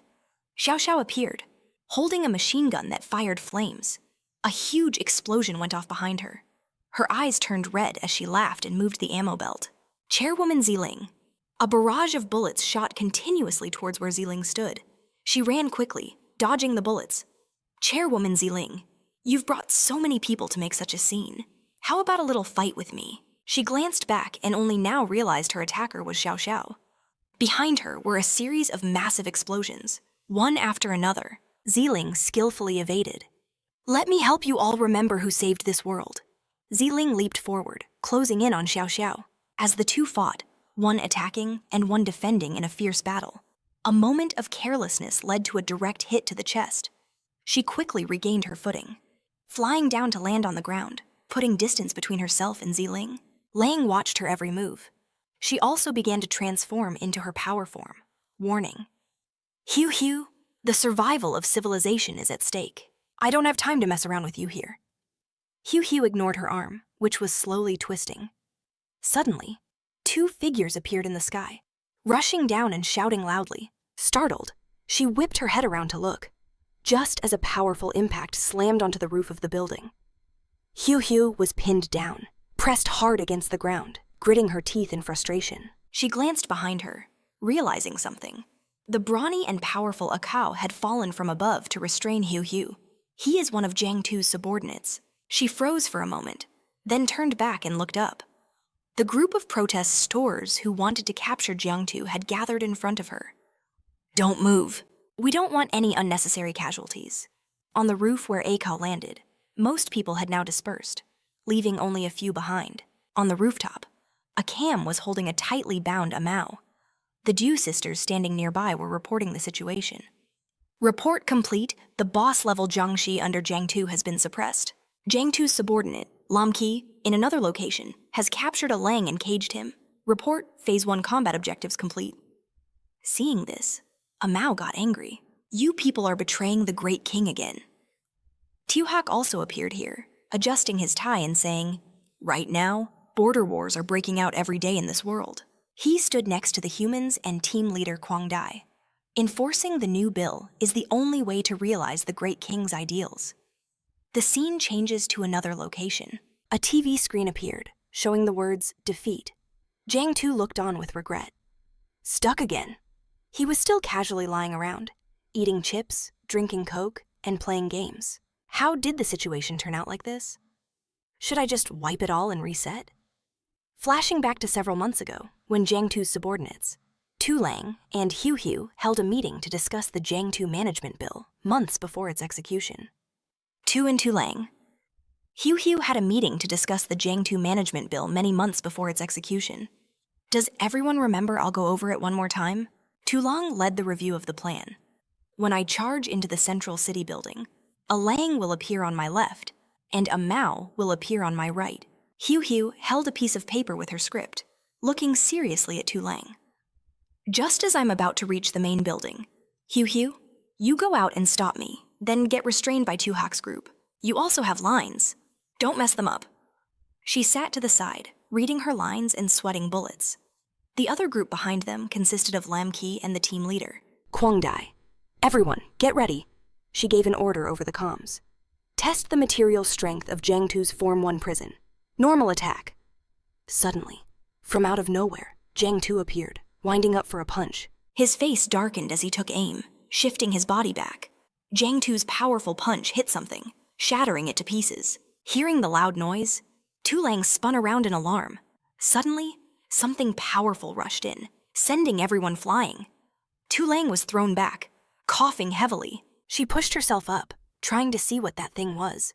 Standing outside, Jiang Tu had blown away an entire wall of the base with a single punch. Tu Lang and Lam Qi looked down from above in horror. A massive, deep trench stretched across the Earth's surface. Jiang Tu was satisfied and happy. This punch feels pretty good. Looks like you guys have completely mastered the Ancient One's nanometal technology. He looked excitedly and confidently at the row of rocks arranged on the sea, saying, "Using such a sturdy material to bind me will surely erase humanity's fear of me." The minister and Hu Hyo saw this and were so fed up they didn't even want to speak. Tu Lang slammed her hand down angrily and shouted, "You're lying! There's no way that can restrain you." The minister standing beside her commented, "Forget erasing fear, Releasing that video would only lead to an even greater crisis. Jiang Tu saw no problem, his confidence leaving Tu Lang speechless. "No problem. We just need to build it with that material. 1,000 kilometers thick. The moon's surface area is just right." She ignored what he was saying and moved on to another topic. "At the same time, my subordinates will coordinate with you all to change humanity's perception of the Jiangxi." Jiang Tu's subordinates had, at some point, formed a perfect six-pointed star pose. The scene shifted to the day of the execution of the Jiang Tu management bill. Tu Lang was acting as a news anchor, reporting live from the Special Bill Bureau. All operations are proceeding smoothly. The containment device, brought by an aircraft, was hovering in the sky. People at home watching the news were stunned into silence. The device for capturing Jiang Tu this time was a special Type A Jiang Tu containment unit, a crystallization of technology from two civilizations, human and the ancient ones. It was already waiting in the sky above City H. A person stared blankly at the live broadcast on TV. Tu Hak and Akao took a photo with the captured and bound, a Mao and a Lang, locking up the few who disagreed. The containment unit has been tested in actual combat and is proven to be indestructible. The execution of this bill is the first step for humans and Jiangxi to coexist. Jiang Tu was also currently at home, listening to the news and watching his subordinates take selfies on TV. He found it amusing. I didn't expect Tu Hak and the others to have such a talent for acting. The way they're ganging up on their own comrades doesn't look like an act at all. On Jiang Tu's floor were several books. Jiang Si traffic economics. For the sake of humanity's survival, I can only debut as an idol. He turned to open a black box and rummage through it. After I'm successfully captured. The image-changing plan can move on to the next series of installments. Jiang Si slammed the black box shut. Everything is perfect. He had prepared everything, dressed up nicely, and happily picked up 2 suitcases, skipping along as if going on a trip. Just need to pack some daily necessities, and I'll be ready for prison. The group of human heroes stood on the plane. They sneered. You cowards from Country A. We already possess such powerful technology. He laughed confidently. Keep your foolish way of thinking. Jiang Si is now completely isolated. Coexistence. How poetic. Foolish country. They'll be dead by then, completely unaware of what's about to happen. Where the plane passed. Q was still tied up, witnessing the whole scene. He was crying his eyes out in despair. I'm about to be dried into a jerky. When will the great king let me down? Q suddenly stopped crying, freezing as he looked ahead. From the plane, a bullet was aimed straight at this spot. Might as well take this chance to completely eliminate this threat. It was hurtling towards Q at an incredible speed, carrying immense destructive power. The bullet slammed into the building, piercing from one side to the other where Q was tied. The impact of the bullet snapped his ropes. A CU was freed, but his joy was short-lived as he realized something. He was now suspended in mid-air, frantically kicking his legs to slow his fall. Sorry, I didn't mean to break free. The earth just exploded. Q turned his head and looked at Tu-hak in confusion. Nearby, Tu-hak was standing before the media, saying, Please rest assured, everyone, we Jiang Si will stand firmly on the side of humanity. We will capture my king. We must bring Jiang Si to justice. Q exploded with rage. You people! Betraying the great king suddenly. Tu Lang's voice rang out. Who gave you people permission to open fire? I told you not to attack. Are you people from Country B completely brainless? Hugh, who was tied up next to her, whispered a reminder. Hey, we're live streaming. You might want to watch your tone. Hearing this, Tu Lang's attitude changed in an instant, as if her previous outburst was just a passing breeze. What I mean is, our 2 nations should be friendly. The scene changes. A few pebbles roll to a stop near someone's feet. Jiang Si was standing in a deserted place, silently watching the TV screen. He effortlessly caught the giant projectile fired by the Country B group with one hand. It seems things aren't going so smoothly on Tu Lang's end either. He pulled out a can of soda, listening to her speak. Jiang Si has never been our enemy.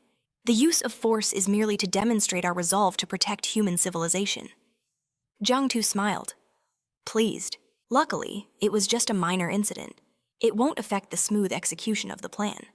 Tu Lang was still being interviewed on TV.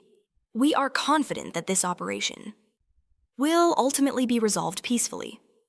Suddenly, a massive explosion, similar to the one Hugh had caused, went off. Q, wielding a saw, charged forward, determined to avenge his master. Jiang Si suddenly crushed the soda can, spraying its contents in his face. A series of explosions, big and small, erupted across the sky. The group of human heroes descended under Tu Lang's command. This method of attack was just as she had predicted. Q stood tall, observing the situation. And in the next second, he sent another person flying. The soldier who was sent flying looked absolutely miserable. Q, carrying another person, asked, Q, is he fighting for real? Did the great king have some special arrangement for him? Tu-hak said cautiously. Don't act rashly. The great king must have a deeper reason for doing this. Jiang Si flinched, breaking into a cold sweat. Oh crap. Q was hung up there for too long. I forgot to inform him. Q, seething with anger and frustration, braced himself.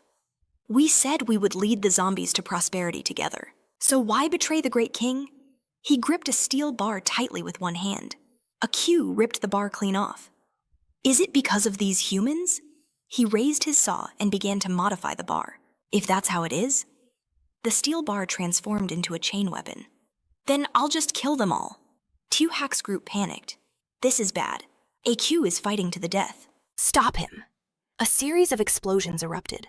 Now, things were getting serious. Explosions rocked the area beneath the building. and even the aircraft above couldn't escape. The explosions continued in midair. Wherever there were people, a huge blast would follow. The planes in the sky couldn't avoid being blown up as well. The pilots screamed in panic as the aircraft supporting the prison lost momentum and began to fall. One pilot, in a more dire situation, was hanging his head out of the door. Jiang Si swiftly flew up and powerfully caught the prison. He looked terrifyingly demonic, his eyes glowing red, as he turned to Aku with a savage smile. Suddenly, something fell on his head, and a deafening explosion rang out. It blew away everything in its vicinity: tanks, guards, everything. Lam Ki raised her arm to shield herself. Tu Lang stared in astonishment at Jiang Si, who was standing tall amidst the ruins of the explosion. He had reverted to his second evolution form. The soldiers tremblingly aimed their guns at Jiang Si. He smirked provocatively. "What are you all staring at?" Jiang Si's face darkened into a sneer. "Come and get me." After some time had passed, Jiang Si had been taken to the station for a mugshot. The plan to control Jiang Si was a success. The scene shifts to the SAB rocket launch site, the headquarters of the Special Law Bureau, showing a panoramic view of the site where a rocket is about to launch to the moon as a voice speaks. On a certain day of a certain month at 2:01 at the launch pad, today is a day that will be recorded in human history. A crowd of reporters jostled outside, eager to get the latest scoop. "Excuse me, we'd like to ask, can Jiang Si really abide by the law?" Tu Hak stood on a high platform, arms outstretched, and declared loudly, "We will steadfastly stand with humanity." The law will become a cage that binds Jiang Si, and the right to monitor him will belong to every living being on this planet. Peace and stability are the common aspirations of both zombies and humans. After speaking, he turned and went inside, with a Kao standing by to lift the door for him. Outside, the reporters called after him. "Excuse me, please don't go. I still have questions." Jiang Si was standing below, looking at a rocket system. His underlings, Tu Hak, a Kao, and a Cam, walked in looking incredibly cool. A second later, their attitudes completely changed. They broke into a nervous sweat and said seriously, "Great King, please spare us. There were a lot of people outside just now, so we spoke disrespectfully to you." Jiang Si turned around, easily breaking his handcuffs, and smiled. It's fine. So, what did you all think of my performance this time? Did I look very weak and friendly?" Hugh appeared beside him, holding up a camera with a disbelieving expression. Very weak? On the phone's screen, smoke and dust billowed. The surroundings were completely devastated, with a massive crack running through the middle. As the smoke slowly cleared, a pile of rocks came into view. A voice could be heard. "What are you staring at?" "Do it." Jiang Si, in his second form, laughed sinisterly as he kicked Aku hard. "Cat got your tongue."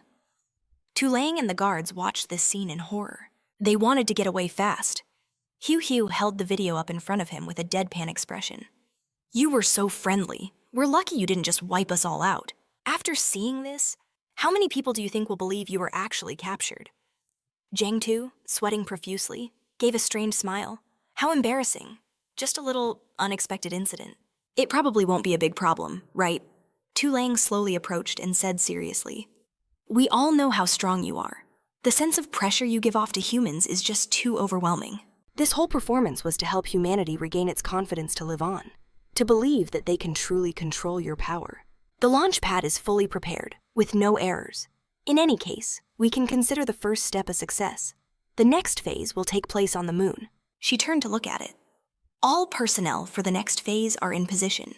We will use the moon prison as a stage to film a large-scale zombie reality show, showcasing your life to all of humanity."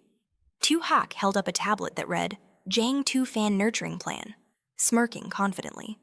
"Please rest assured, Great King, we have already mobilized all our underlings to cheer for you." He had calculated everything. "I have formed the most capable public relations team. I guarantee there won't be a single anti-fan." Jiang Si was still skeptical. "That's impossible. In today's human society, it's impossible to not have anti-fans." Tu Hak said with absolute confidence. "You don't need to worry about that. I have my ways." Elsewhere, an anti-fan was busy slandering him. Someone lurked in the shadows, dangerously monitoring their every move. "My team is professional." Back to the main scene. a cow said with dissatisfaction from behind. Tu Hack, wipe that murderous look off your face. Tu Long, amused, tucked her hair back. And as your guard, I will be entering the prison with you. The other two were startled by this, blushing. Welcome. I'll be in your care, then. The two shook hands, happily agreeing to cooperate. Fear comes from the unknown. As long as they understand you, humans will come to understand both you and us. Suddenly, she was stunned, speechless. Before she could finish her sentence, Jiang Tu swept her up into his arms and coolly bent his knees. Jiang Tu said nothing, his face grim as he shot off. Immediately, from that rocket launch pad, something glowing soared high into the sky. That beam of light flew straight into outer space, completely unimpeded. Only then did Tu Lang finish her sentence. Unexpectedly, a loud sound came from the surface of the moon. Something had just crashed down. Tu Lang's jaw dropped in terrified shock. She plummeted headfirst into the ground. Jiang Tu, on the other hand, calmly landed safely with all his personal belongings. Having arrived, he casually looked around. After the fall of the great civilization, it's been a long time since I've seen such a marvel. How nostalgic. Before him was a system of incredibly advanced and sophisticated modern equipment. Jiang Tu turned his attention to Tu Lang, his face serious.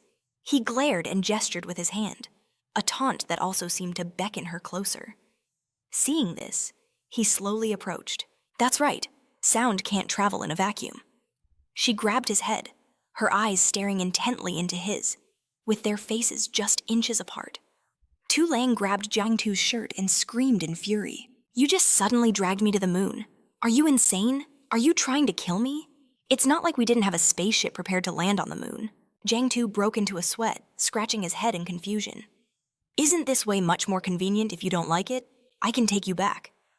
Tu Lang covered her face in horror. She stared at him, wide-eyed and open-mouthed.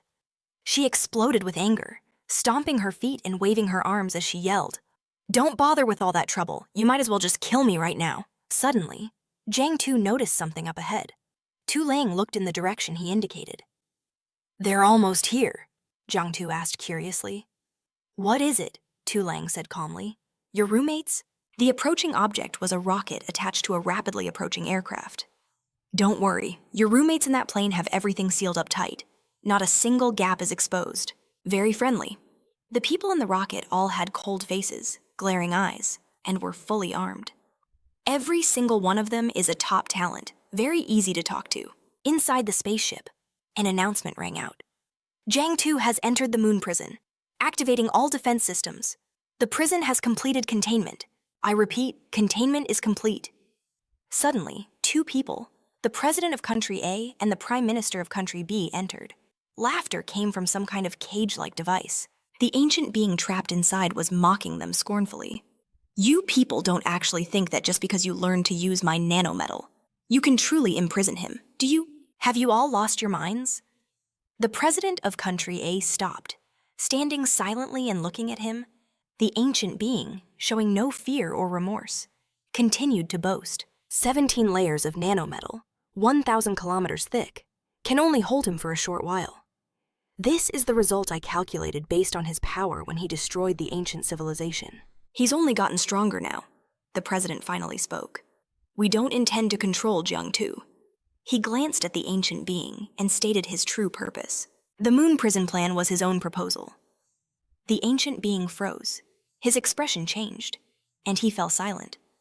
The president turned away and continued. We are merely taking advantage of this plan, to verify that we have mastered ancient technology. As it turns out, now, whether it's space travel or terraforming planets, it's no longer a difficult task for us. The prime minister of country B handed something to the Ye twin sisters and spoke up. In the event that Jiang Tu loses control, this moon prison will buy us enough time. For us to get to the spaceship. He laughed loudly, slammed his foot on the table, and yelled, In any case, I never want to see that bastard king again in this lifetime. The prime minister looked up at Jiang Tu's brightly smiling face on the large screen.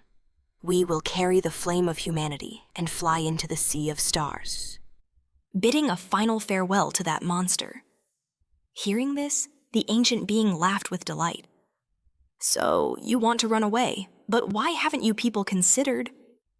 We possessed interstellar migration technology. So why didn't we run instead of waiting for extinction? The two Yi sisters shot him an annoyed glance. The ancient being recalled with a serious expression.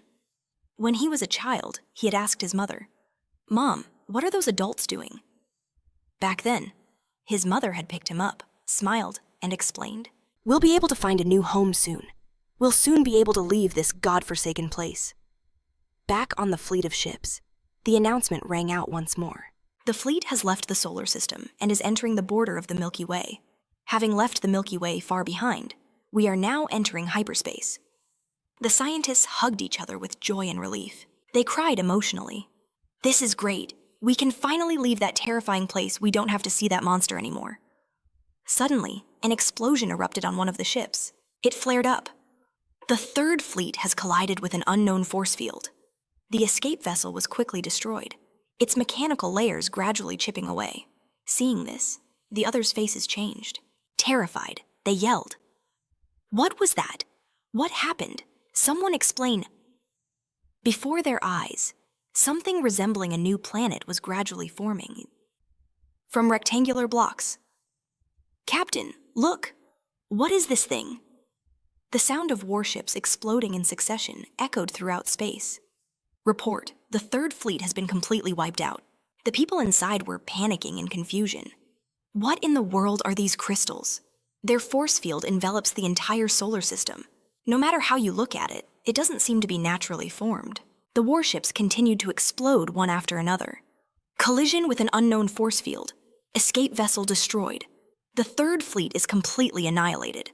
The explosions grew larger and spread wider. Even those that were unharmed were soon caught in the chain reaction and exploded as well. The remaining warships tried to fly through the wreckage. "Roger that. The fourth fleet is taking over navigation." The people inside couldn't escape either, screaming as they were burned to a crisp. "Ignore all this. Keep pushing forward." "We can definitely break through." The last warship exploded, leaving none behind. "At that time, we will detonate the Earth, completely erase Jiang 2, and avenge the fallen."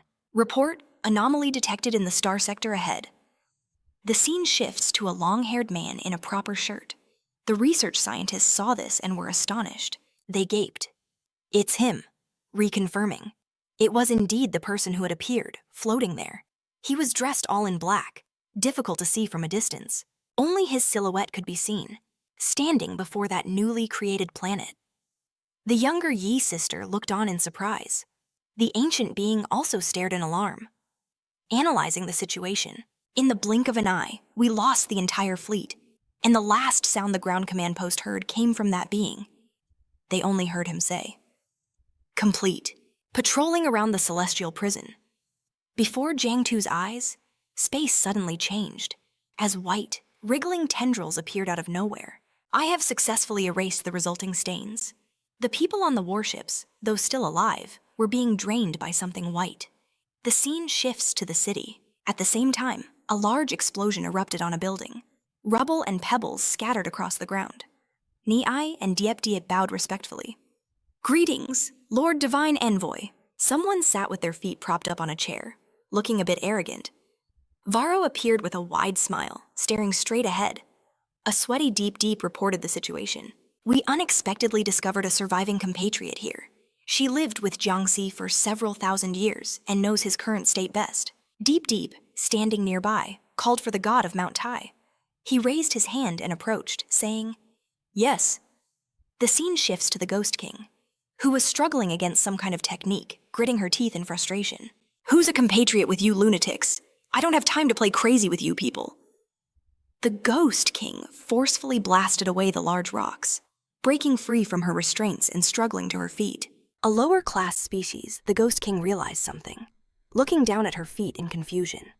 On the ground where she stood, a pool of blood and human bones had appeared. From a distance, Varro spoke. "Perhaps you've truly been away from civilization for too long.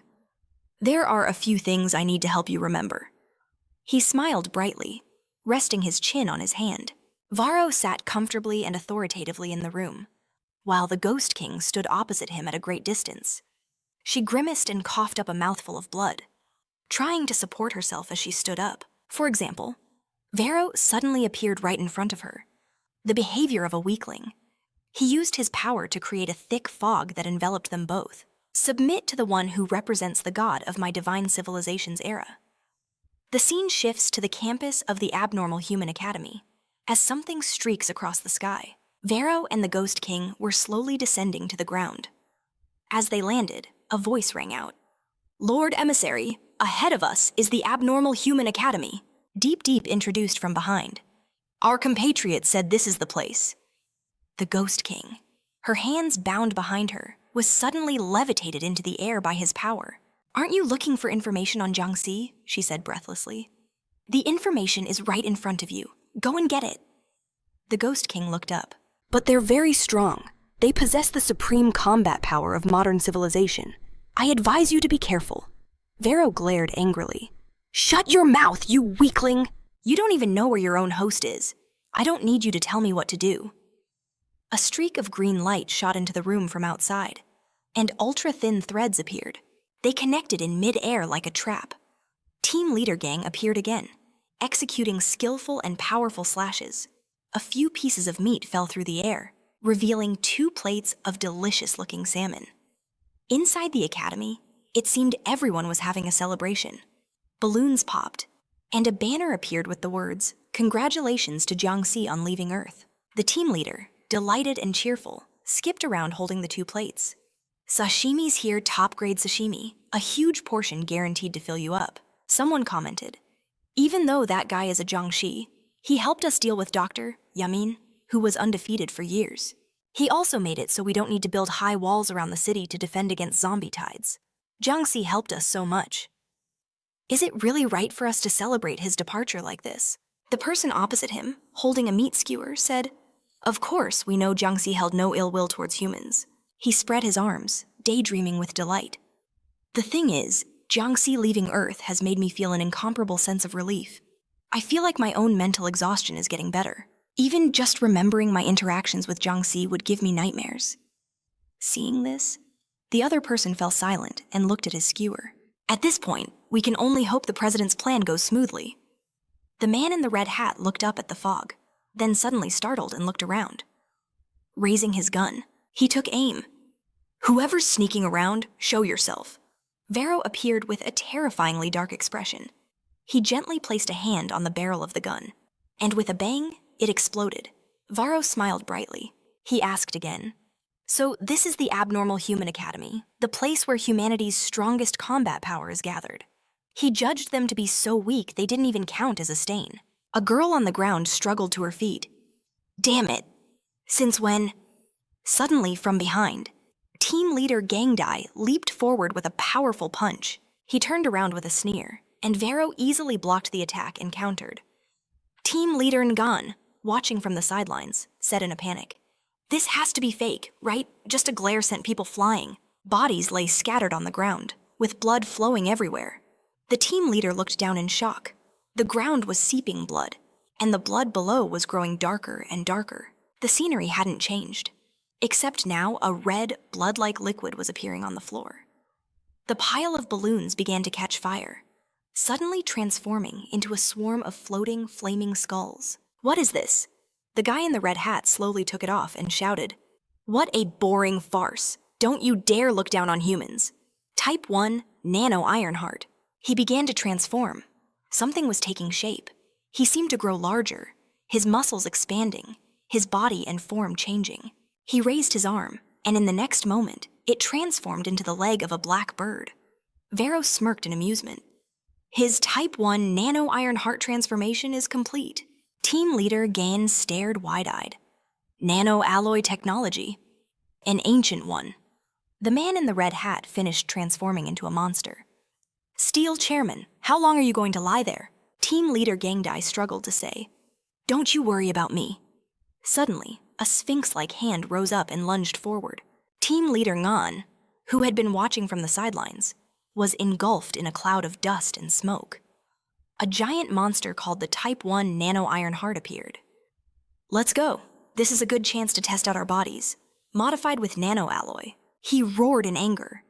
When you two stole the nano-alloy, couldn't you have called me?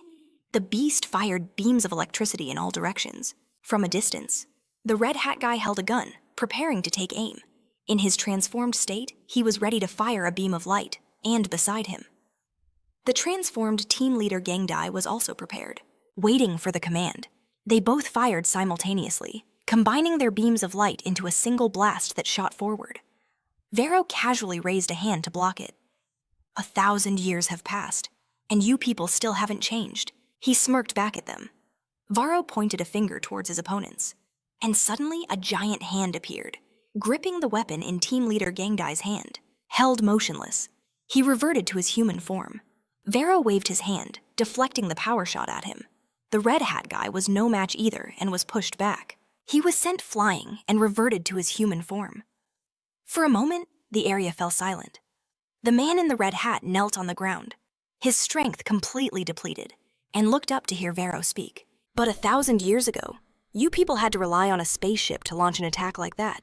I suppose that can barely be considered progress. Deep Deep stood nearby, observing everything.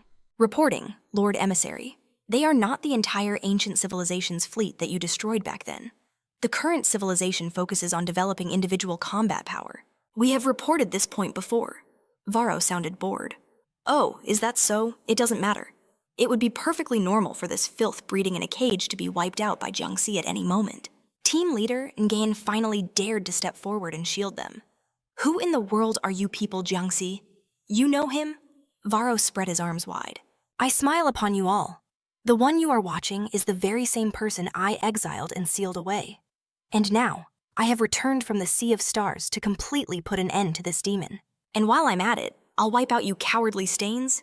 Deep Deep panicked and pointed. Lord Vero, that guy in the back ran away. Vero's eyes widened in surprise. Something's missing here. I don't see the guy in the red hat. One person from the group had already run off to report. I have to quickly report what's happening here. Vero held out his hand and declared, It's useless. Suddenly, a voice appeared from somewhere. Even if they escape my grasp, they cannot escape their fate of annihilation. You lowly beings may address me as... Behind the fleeing man, a giant hand from the divine civilization appeared, chasing after him. Vero turned back this way and closed his eyes. With a flick of his wrist, boom! Another person exploded. Something horrifying fell to the ground with a heavy thud, and the blood on the floor began to dissolve. It vanished. Vero approached the low-level Demon King. Didn't you say this academy had intelligence related to Jiang Tu if you find it? I'll let this slide. Your suggestion to attack the academy was just a ploy to warn humanity. She thought angrily to herself. Damn it, I knew this bunch was useless, but I didn't think they'd be this useless. Team leader. Gok lay unconscious on the floor. I was even planning to escape during the chaos. This useless bunch couldn't even last a single round. Meanwhile, team leader Kwang Dai wasn't moving at all. Looks like I'll have to think long-term, she thought.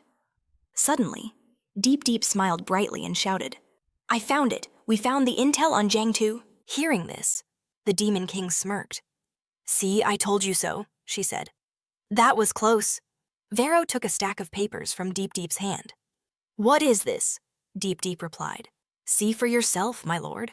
In his hand was a book specifically about Jiang Tu, from the Idol Goes to Prison series. Deep Deep pressed a button, and a program started.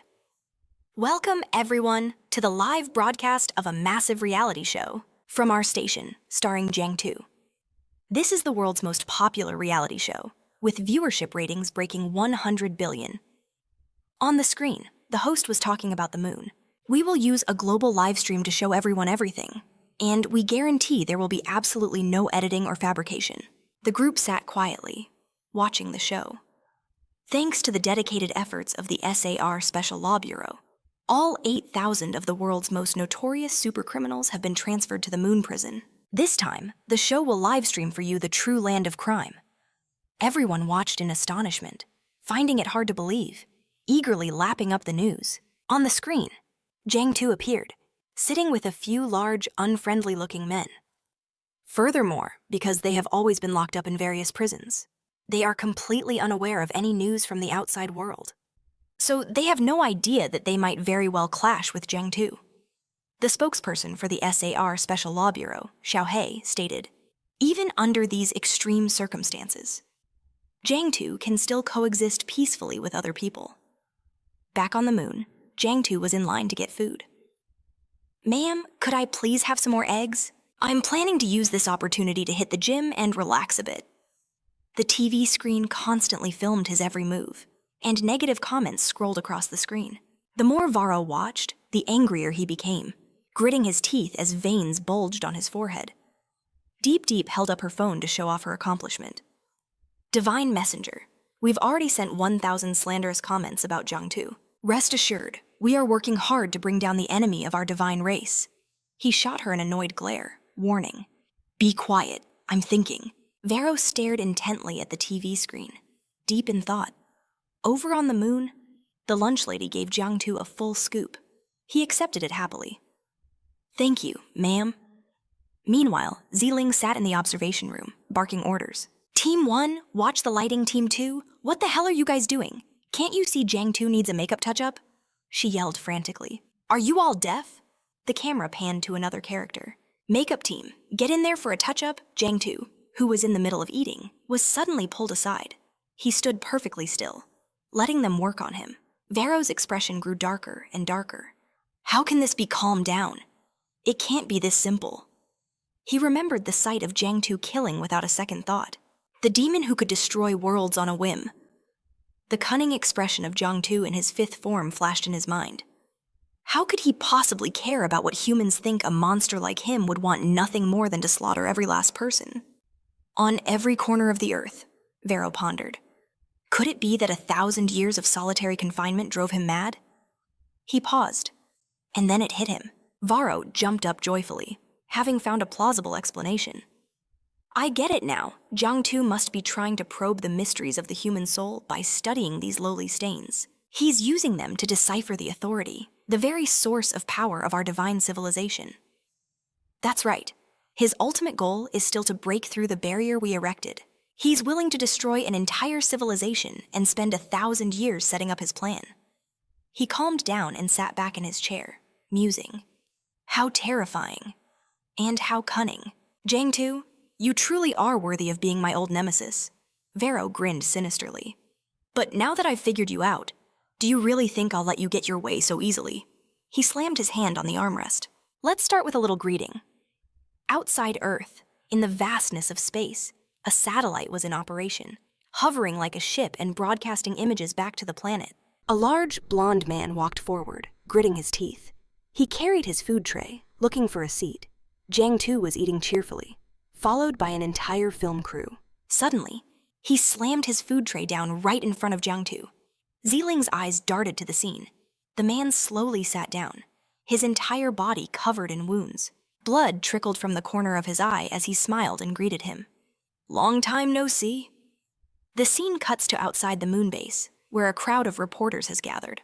They surrounded the entire base. "This is your special correspondent, reporting live from the scene. It is now the 3rd day, and everything here remains as peaceful as ever." Xiao Hei and his subordinates watched the broadcast intently. They clinked their beer bottles together in celebration. "Cheers!" The whole group was ecstatic, throwing a wild party.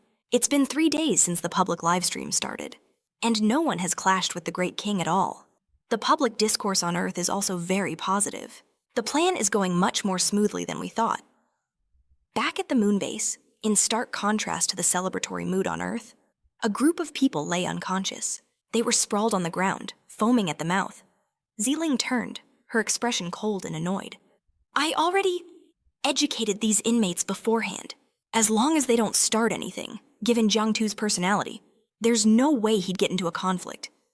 Suddenly, a guard burst through the door, shouting, "Director Ziling, we have an emergency." Back with Jiang Tu, Varro was using a spell to possess one of the inmates, appearing before him with a wide-eyed, menacing smile. "Jiang Tu, do you remember us?" Jiang Tu, busy eating his meal, looked completely oblivious and uninterested. "And you are..." Varro, watching from afar, was stunned by his reaction. He couldn't believe it and sneered. "Stop pretending. Let's see." Suddenly, he made the possessed man raise a powerful fist and charge forward. "Just what are you?" The possessed man's biceps bulged as he drew his arm back for a punch. Just how weak he's become. He lunged forward, putting all his strength into a punch aimed right at him. Jiang Si remained perfectly still, not moving an inch, and effortlessly caught and restrained the other's arm. Jiang Si's simple block with his chopsticks was enough to make the other man tremble, unable to move an inch. Suddenly, a red alert blared. Special alert? Special alert. Machine gun turrets were immediately activated, searching for a target. Target is displaying violent tendencies. The satellites orbiting outside also glowed red, focusing directly on the base. Prison lockdown complete. Initiating self-destruct sequence. Violent tendencies have not been neutralized. Commencing final 3-minute self-destruct countdown. The people on Earth froze in shock when they heard the news. Is it really about to self-destruct? Laser sights emerged from the weapons. Locking onto their target, they all aimed directly at him, from his head down to his feet, surrounding him completely, leaving no blind spots. The lasers covered him from every angle. Jiang Si had only gently blocked a punch, and now he was being threatened by all these guns. Varro was now certain of his suspicions. He laughed with amusement. So Jiang Si isn't going on a killing spree. Interesting.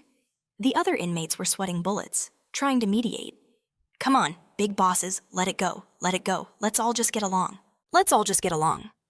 Varro, speaking through the other man's body, laughed gleefully and said, Jiang Si, is this the result of you trying to live peacefully with humans? He was trying to provoke him. No matter how you pretend, these weak little worms will always fear you. And that fear will make them repeat the same mistakes as that old mechanical civilization. The history of you destroying human civilizations will repeat itself, over and over. Jiang Si clapped his hands excitedly, as if realizing something. Oh, so that's what this is? Is this what they call a prison brawl? He thought for a moment and then suddenly remembered. Ah, I remember now. They told me how to handle this. Back then, Ziling had taught him a few ways to deal with this kind of situation. Jiang Si thought back. The stupid approach, the violent approach, the calm approach, the stealthy approach, and the do-nothing approach. I get it now. He changed his form to State 3. He turned to face him. His underlings, who were just celebrating, were now panicking. Oh no, it's over. The Great King is about to make his move. I'm going to release Aju's crew.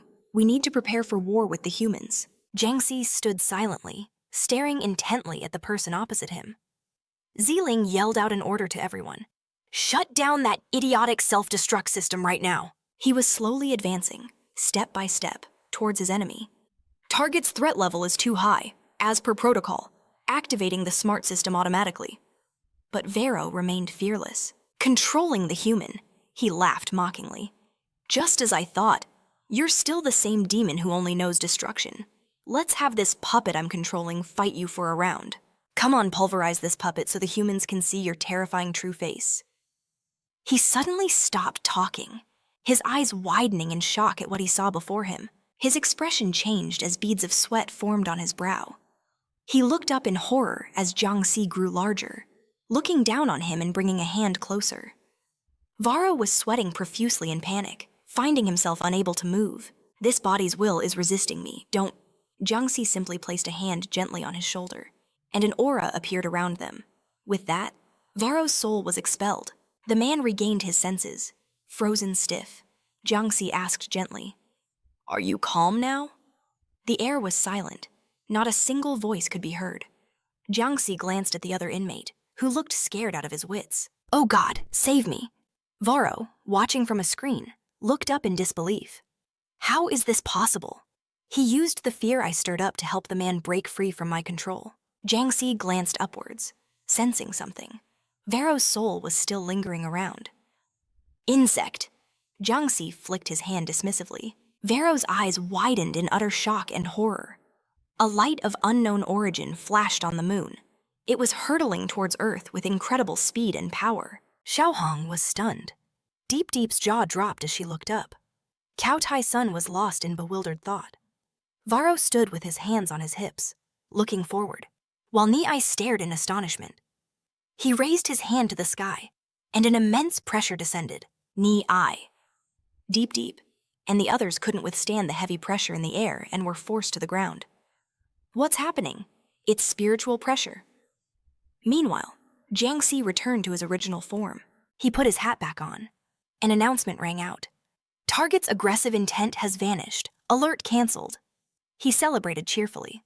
while the onlookers backed away in fear. All taken care of. Over on Vero's side, things were a bit of a mess. His subordinates were all lying on the ground. He looked at his own hand, which he had raised to block the force, now scorched and steaming. Vero looked on in awe and admiration. As expected, that demon hasn't weakened at all. So why, even after being provoked like that? Is he unwilling to turn on the humans? He clenched his fist, thinking, I see now. He must be planning to gather these worms as his followers, scheming to fight for power against me. The messenger of God. I absolutely cannot let him continue. Varro's face darkened as he ordered his people on Earth to do everything in their power to destroy humanity's trust in Jiang Si. Wait until our reinforcements arrive. The grand army of God's messengers will turn this entire galaxy to ash. Ni-ai and Diep-Deep obeyed. Yes, Lord Divine Messenger. Varro hastily vanished. I'll go to the moon myself. I have to try and hold Jiang Si back until the reinforcements arrive. The Demon King was surprised. He just left like that. Looks like I don't need to run away anymore. Ni-ai turned and explained. The Divine Messenger's target is Jiang Si. Why would he stay here with us on Earth? She put her coat on. The humans will soon find out about the attack on the Inhuman Academy.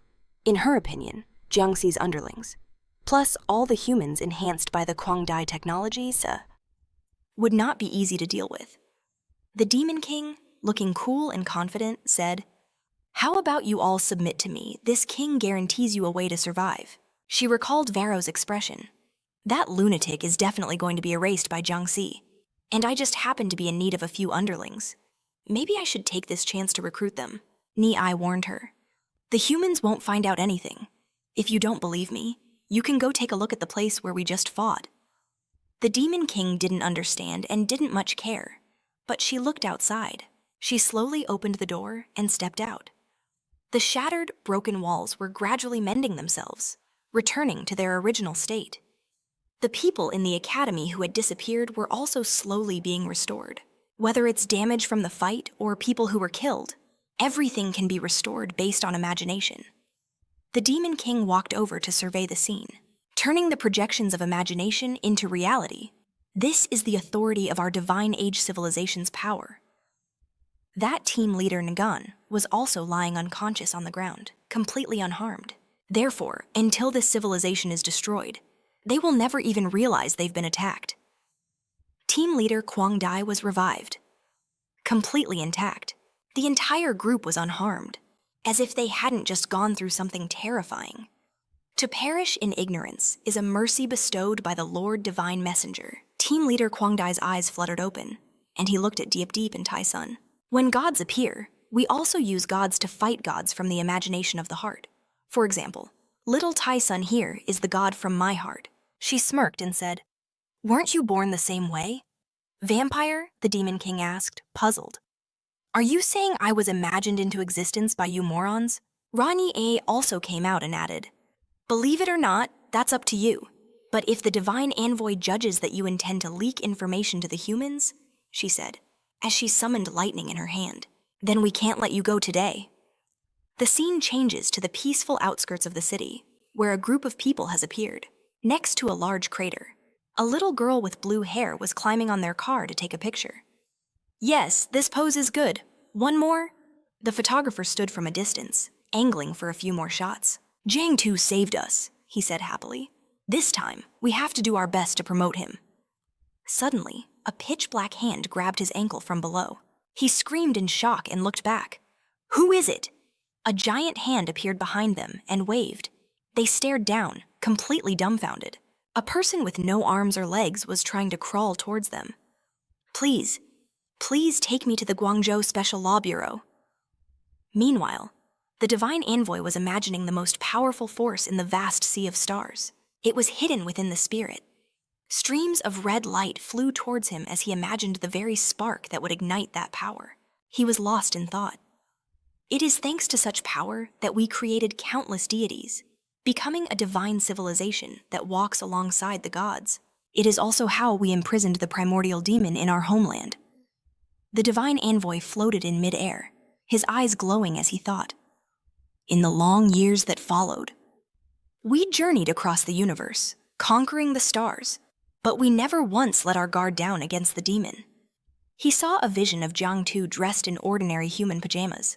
And now, that demon dares to create a false shell, pretending to want to live in harmony with ordinary humans. The divine envoy's face turned fierce as a flame appeared in his hand. He exclaimed, "And I, the divine envoy Vero, how could I possibly let you get your way?" He pushed the flame across the distance, striking a tall man lying in bed. The man screamed in agony as the attack hit him.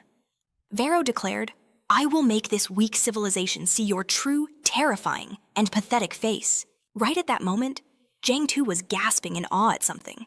He was happily watching people line up. Suddenly, he bumped into that same tall man, who became enraged, glaring and shouting. "Don't cut in line seriously." Jiang Tu slapped the man so hard his head got stuck in the wall. Jiang Tu then casually walked on, rushing to line up to wash your face so early in the morning. "You should be a little more polite. Honestly, can't you be a bit more civilized?" The man, looking pathetic, said, Sorry."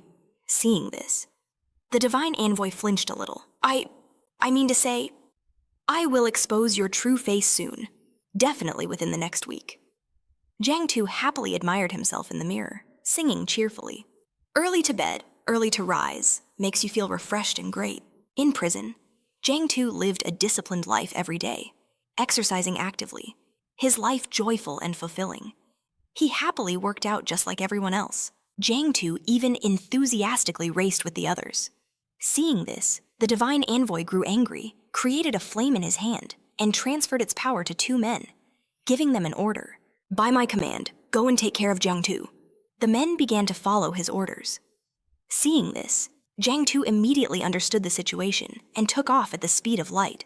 He sent people flying everywhere. He then optimistically walked to the gym. Next up is the daily workout. The training equipment here is fantastic. The divine envoy, unwilling to give up, shouted, "Continue attacking Jiang Tu until everyone turns their back on him." The men he controlled were frantically preparing. They suddenly stopped, frozen, staring at Jiang Tu lifting a weight larger than his entire body. He left them wide-eyed in amazement. They began to tremble, no longer daring to attack him. The divine envoy screamed, "Hurry up, all of you, rise up," one of the 3 men said.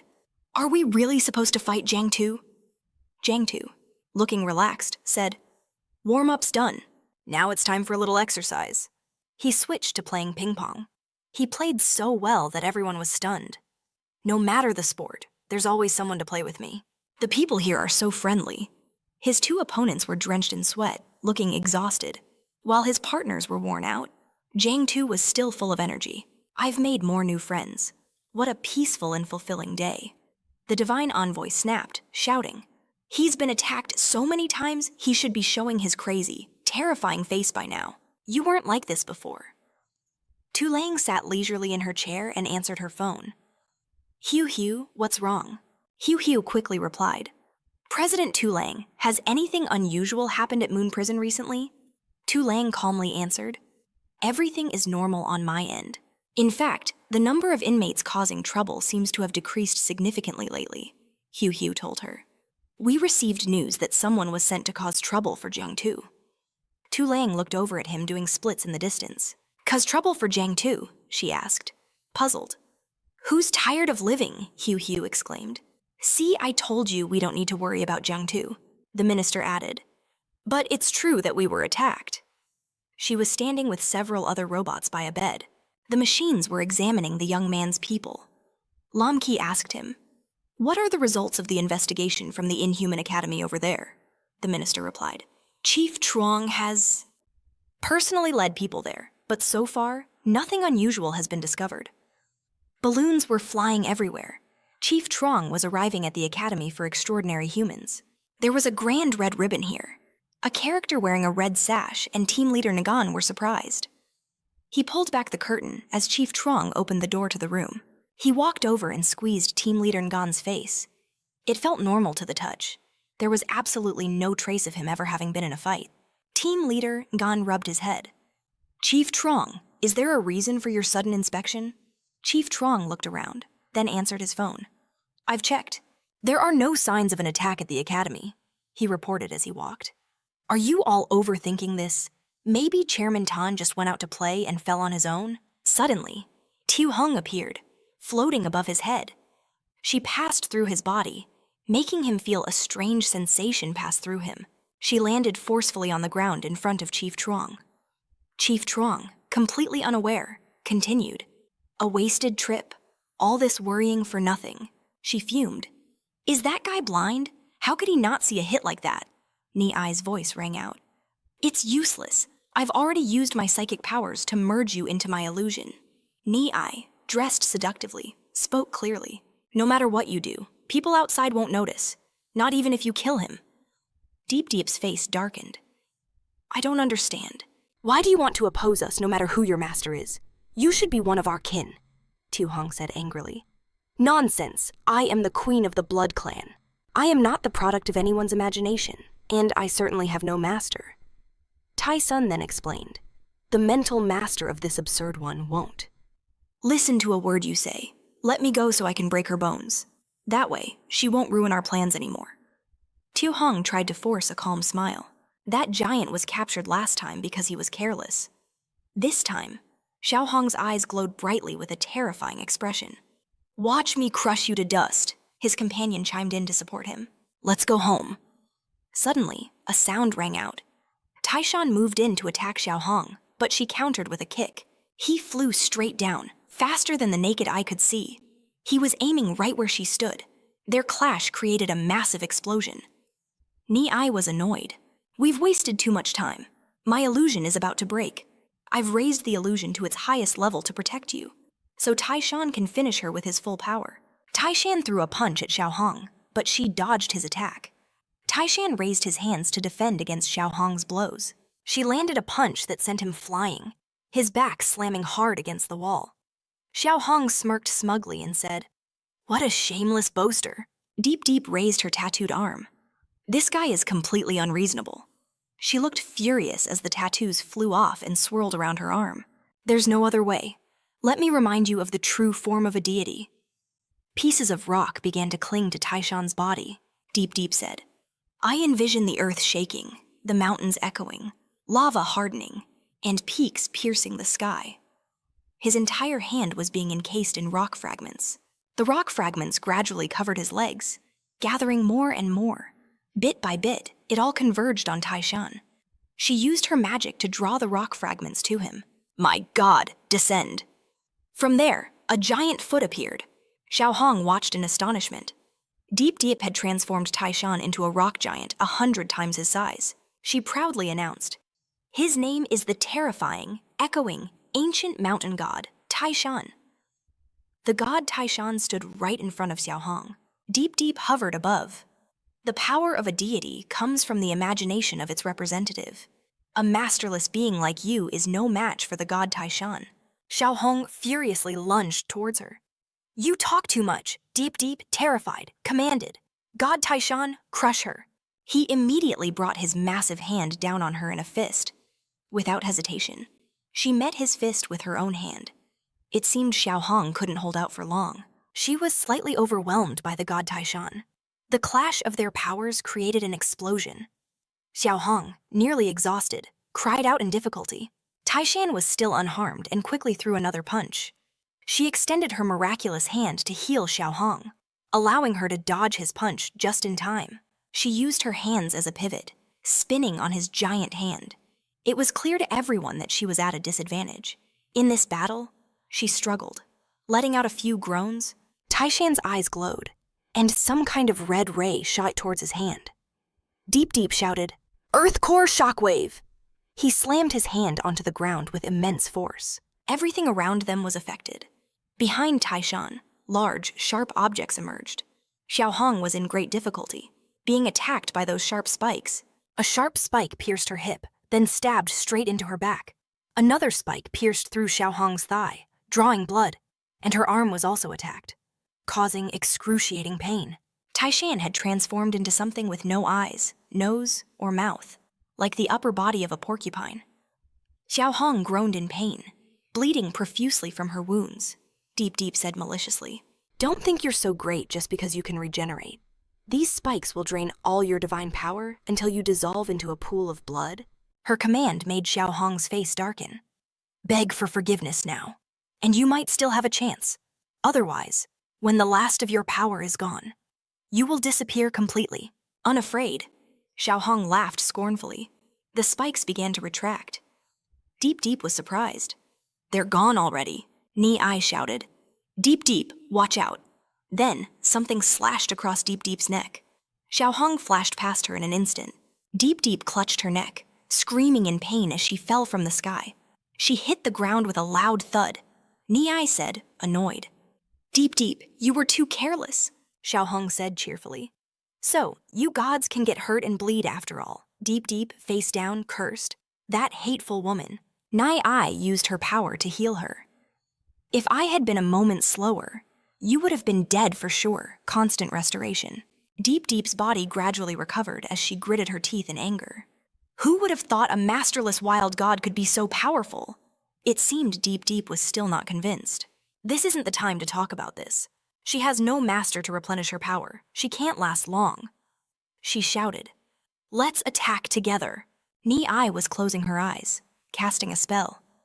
I imagine. Then she opened her eyes, and her pupils were gone. Something was shining brightly above her head. Bells chime, time endures. She chanted the spell. All returns, yearning for peace. Suddenly, a gray, furry hand appeared. My God, descend. Ni Ai had created a beast with bright, clear eyes and a very mischievous expression. She introduced it. Its name is the hyperactive, turbulent, yet tranquil every day. Seeing this, Xiao Hong couldn't help but be surprised.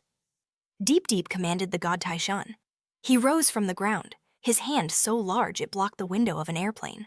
2 passengers froze as they looked out the window. The other passengers were terrified by the sight. Ni Ai, displeased, said, Submerge the dreamscape. Every day, obeying its master, it suddenly flew up, with rays of light following the airplane. Some kind of magic enveloped the area. The passengers on the plane rubbed their eyes. A confused young man asked, Is there nothing there? The other young man with reddish-brown hair said, Are we seeing things? Xiao Hong was trying to use her magic. Every Day looked at her, then moved its large hand towards her. Xiao Hong was about to block it with her hand, but it suddenly vanished, surprising her. She was left hovering in the air. Why did even that huge guy from before disappear without a trace? Taishan suddenly attacked her, so fast she couldn't react in time and screamed. His hand slammed hard into Xiao Hong. Her face smashed into the god Taishan. Something leaped at the speed of light. It was Deep Deep, Ni Ai, and Every Day, chasing after her to climb onto Taishan. Deep Deep exclaimed angrily, She's a masterless deity, yet she's lasted this long. Just how strong was she before? Xiao Hong had been beaten to exhaustion and was lying in the water. Ni Ai shouted, Impossible. She denied it. When I met her before, her aura was already very weak. Besides, she's been on Earth for nearly 1,000 years. She should have faded away by now. We have to use that energy source, or we'll all die here. She flew up and shouted, The water beneath my feet has turned red, yet you all still love to hide behind your illusions. Xiao Hong terrified everyone. Deep Deep said, It's raining. She stared wide-eyed at the red drops falling, and upon closer inspection, she realized it was blood. Xiao Hong calmed herself, gathering her power. She spoke. You all look so angry. In that case, let me send you all to hell at once. The drops of blood swirled above Xiao Hong's head. She glared at them with hatred. Deep Deep was terrified. Are you kidding me? Xiao Hong swept her arm to the side, as if commanding the blood drops. The drops of blood shot forward like lightning, surprising the 2 girls. They screamed in panic, but it was too late, as the streams of blood were about to strike them. Nyat Tuong realized what was happening and said urgently, This is bad. She's furious. She's using all of her divine power. The god Tai Sun appeared. He didn't look too happy either. Deep Deep shouted, urging him on. God Tai Sun, stop her, quickly. He raised both hands, preparing to fight. He reached his hand toward Xiao Hong, who opened her mouth and let out a fierce roar. Seeing this, Xiao Hong quickly attacked with all her might. The 2 of them fought intensely and ferociously. It was as if Xiao Hong had regained 100% of her strength. She used her power to strike Deep Deep. Niao was also attacked by Xiao Hong. Ni-ai shouted, "Sam Mong Tuan, open!" Nyat Tuong immediately followed her command. The situation didn't improve much. It was still pierced by Xiao Hong's power. Tai Sun and she fought until they were exhausted. Exhausted, he reverted to his original form. Xiao Hong stepped back to keep her balance. The ground where they stood erupted in a massive explosion, filled with smoke, dust, and rocks. Debris from the explosion flew towards the nearby skyscrapers. People in the city stared, dumbfounded, not understanding what was happening. Tai Sun's silent feet took slow steps. His pants were in tatters. He was exhausted, covered in blood, his clothes disheveled and even smoking. Ni-ai, also at her limit and covered in scrapes, commanded. Not Thuong, rewind. Deep Deep supported her with one arm. Ni-ai, are you okay? Ni-ai winced in pain and said, "I'm sorry, I couldn't bring little Tai Sun back with us. The Blood Clan's attack was too strong. I could only return us to our normal state. My spiritual energy is completely depleted of all divine power. I can't even maintain my own existence," she thought to herself. Luckily, as long as I, the one providing the power, am okay, the dissipated spiritual energy will quickly recover. Deep Deep panicked. Are you serious? How could Chu Xiaohong unleash such a powerful attack when she isn't even the vessel of a great god yet? Ni-ai was calm. Because she was risking her life, she explained to Deep Deep. Without a host, she burned everything she had in that last attack to fight against Tai Sun. Xiaohong, standing there, had heard everything. Her clothes were a mess, but she gave them a thumbs-down gesture, she said with satisfaction. This time, I win. Suddenly, something flew by. Ni-ai noticed it and turned to see someone flying in the air. The sight of a completely naked man shocked Ni-ai and Deep Deep to their core. That messy-haired guy looked down and said, "So you're the ones causing all this? Feel the passion of humanity?" The two girls screamed. "What the hell is this?" When Tai Sun moved to stop him, the man shattered his outer layers of rock. He continued to shield the two girls, Ni-ai said worriedly. "This is not good. When my spiritual energy runs out, the illusionary realm will also disappear. Don't get tangled up with this pervert. Let's get out of here." Who would want to get tangled up with him? If only little Tai Sun hadn't used up so much energy just now, Deep Deep commanded. Little Tai Sun, make this pervert disappear from my sight. Tai Sun and the messy-haired guy were fighting. He landed a punch on the man's chin. The man yelled out, looking at him with new eyes. The messy-haired guy seized the opportunity and grabbed his hand. He successfully stopped Tai Sun. He said, "Stop." Suddenly, a red light appeared in the sky. It was a helicopter, lowering Hugh Hugh down with something else, she said excitedly. "This is so interesting." Hugh Hugh used her weapon to create a brilliantly colored beam. The beams exploded on top of a skyscraper, sending debris flying everywhere. Deep Deep and Ni-ai were terrified. Tai Sun gritted his teeth and endured, his body scraped and bloody. The minister stood with his arms crossed. "You are under arrest for threatening the safety of humanity. Surrender now." Deep Deep was worried. It's Country A's top fighting force. They've probably acquired ancient technology, so they're much stronger than they were during the drills. Ni-ai was annoyed. "Don't tell me Chu Xiaohong fought us to the point of self-destruction just to draw their attention here. Why would she do that?"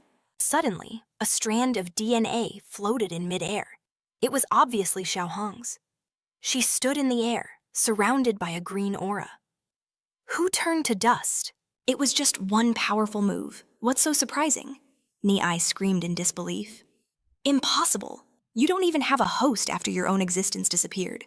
How could you be reborn?" Ni-ai's eyes widened. "What host? I already told you. I don't need something like that," Xiao Hong declared proudly. "I am the queen of the Blood Clan who fought against Jiang Tu for 1,000 years, she thought slyly. Using Jiang Tu's genes to show off feels really good. I should go down and get some more from him. Far away in outer space, at the moon prison, a petite girl who seemed to be the MC for Jiang Tu's show said excitedly, "Jiang Tu is happily raising both hands. Hello, welcome everyone to the world's first criminal variety show. Run, prisoner, Mr. Jiang Tu. Run, prisoner," the MC announced. After half a month of selections, the show officially begins. As she spoke, even the men wearing pink skirts and practicing dance moves stopped to listen. Even though they were exhausted, the show would be broadcast live globally, projected on outdoor screens, catching the attention of everyone around. The MC shouted, "Please cast your votes for the contestant you like." Jiang Tu had appeared on the field. The MC cheered. And now, taking the stage is Jiang Tu. The divine envoy was surrounded by a red magical aura.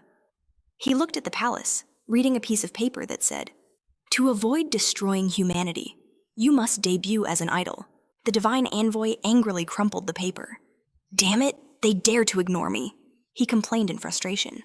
"The prisoners under my control have been attacking Jiang Tu relentlessly, day and night. I can't believe it's completely failed to provoke his anger." The MC was introducing. "Jiang Tu has successfully advanced to the next round." He was seething with jealousy. What's the point of playing this peace game with everyone here anymore? The divine envoy gave a terrifying smile, preparing a spell in his hand. Well then, I'll just have to take matters into my own hands. He began to use his magic. Red beams flying around Jiang Tu, wiping his sweat. Jiang Tu asked Tu Lang, "How was my performance just now?" She replied blankly. The audience's reaction was very good, even ignoring the votes that Tu Hak and the others helped you with. You're still ranked high on the leaderboard. The leaderboard Tu Lang was adjusting. "The most important thing is that humanity's general feeling towards you has improved a lot." He scratched his head and said happily, "Oh no, I've trained for so long for this. It looks like as long as everything goes according to plan, my dream will come true. I'll be enjoying my retirement in no time." The MC shouted, "Let's welcome contestant Jiang Tu to round 2, the prison meal challenge." He walked over cheerfully, but then suddenly stopped. Jiang Tu looked up at the sky. He seemed to be thinking about something, clenching his fists. The MC noticed and called out again, "Contestant Jiang Tu, please." Tu Lang placed a hand on his shoulder. "If you don't get on stage now, you'll be disqualified." She looked at him fondly. "Stop hesitating. Go take care of your business. Leave this to me." The MC called out impatiently, "Contestant Jiang Tu," he quickly replied. "Coming?" Tu Lang then put a hand to her chin in thought, as the divine messenger raised his hand. Controlling his magic, within those beams of magic were terrifying skulls, and they were heading for the moon. Tu Lang seemed to sense this and immediately drew her sword. She flew off the moon and fought them. Tu Lang showed off her incredible skills, using her sword to slash through the red beams of light. The divine messenger watched her with an annoyed expression. She sheathed her sword behind her back. Tu Lang then asked him, "So Hugh's earlier call was about you, wasn't it?" He laughed scornfully. "A mere mortal who doesn't know her place dares to raise a blade against a great god, enraged." Tu Lang threw her sword straight at him. The divine messenger swiftly dodged to the side. The sword sliced off a lock of his hair.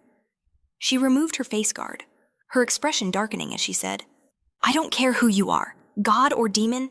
The left side of Tu Lang's face transformed. Her eye turned black and red, and a white marking appeared on her cheek.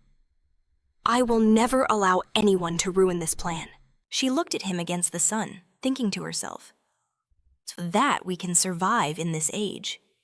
The divine messenger seemed to disagree, yelling, "How childish." After a moment, the divine messenger gave a wicked smile.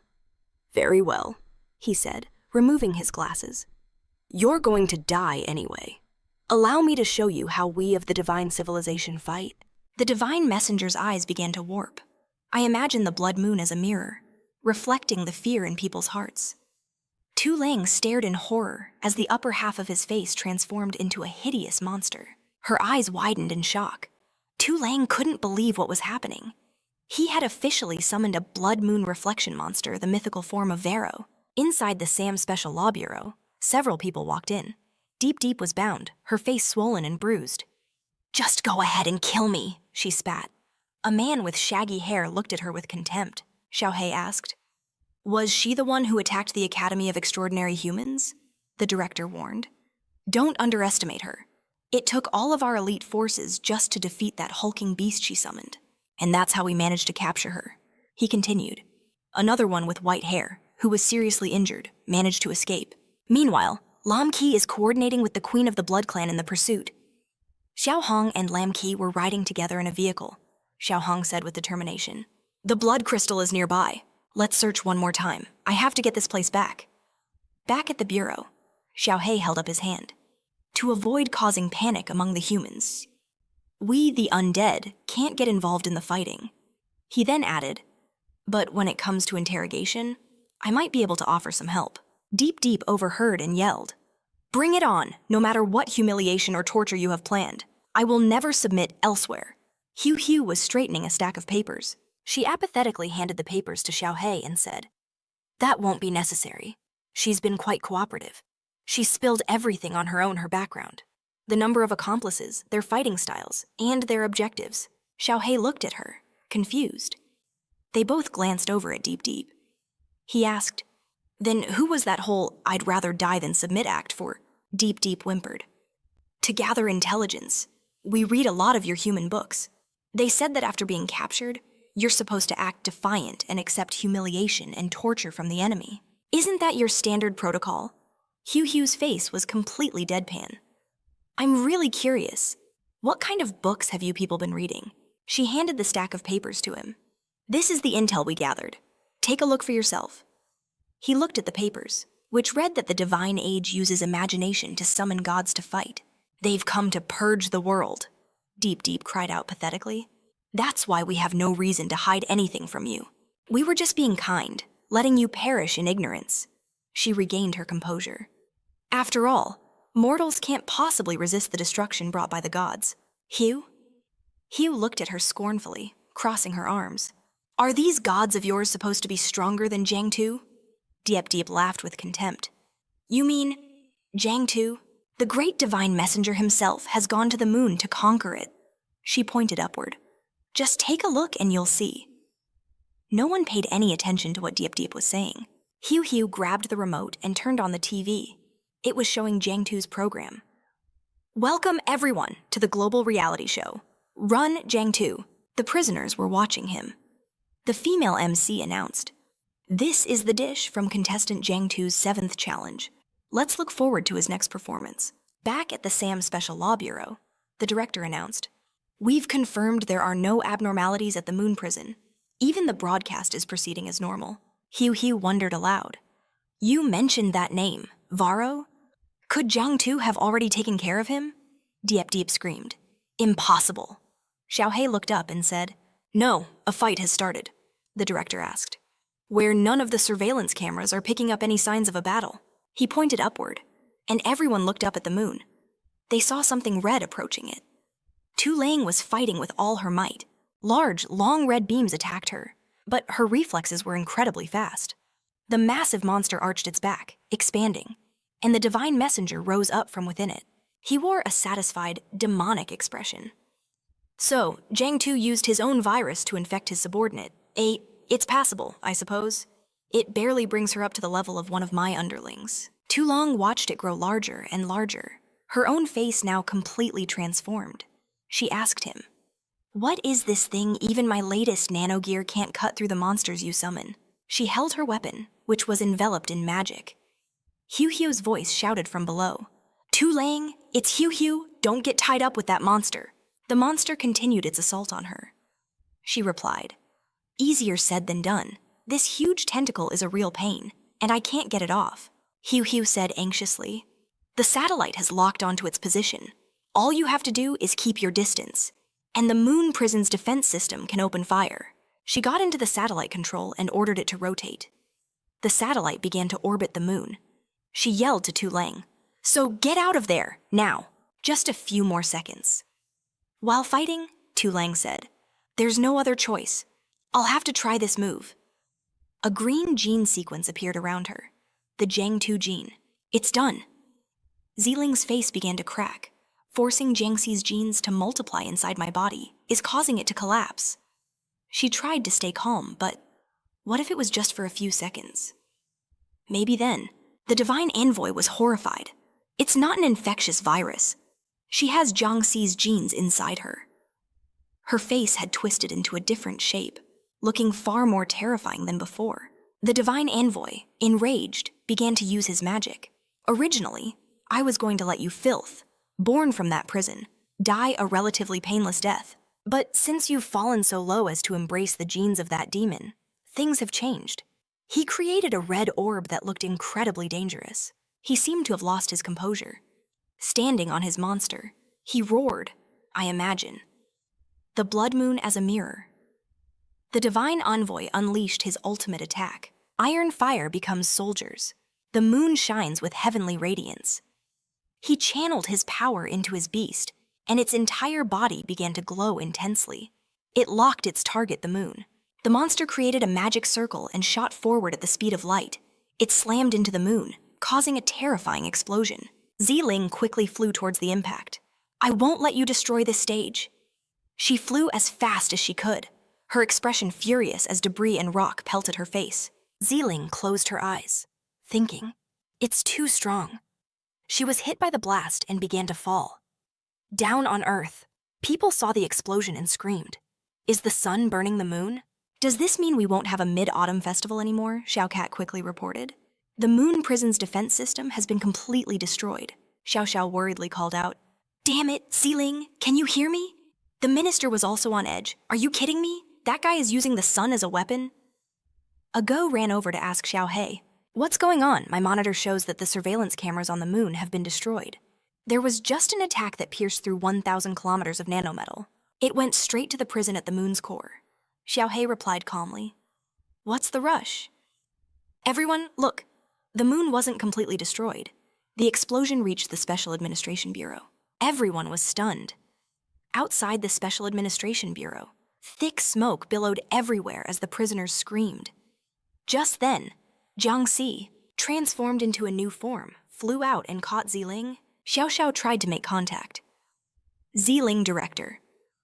This is Xiao Xiao. If you can hear me, please respond. Ziling struggled to open her eyes and saw him. She gasped. Him. Jiang Si gently set her down, telling her to rest. He spoke seriously. You foolish kid. He gripped her shirt as he looked up. Ziling was both frightened and surprised by his words. I'll handle this. Chapter 1. 132.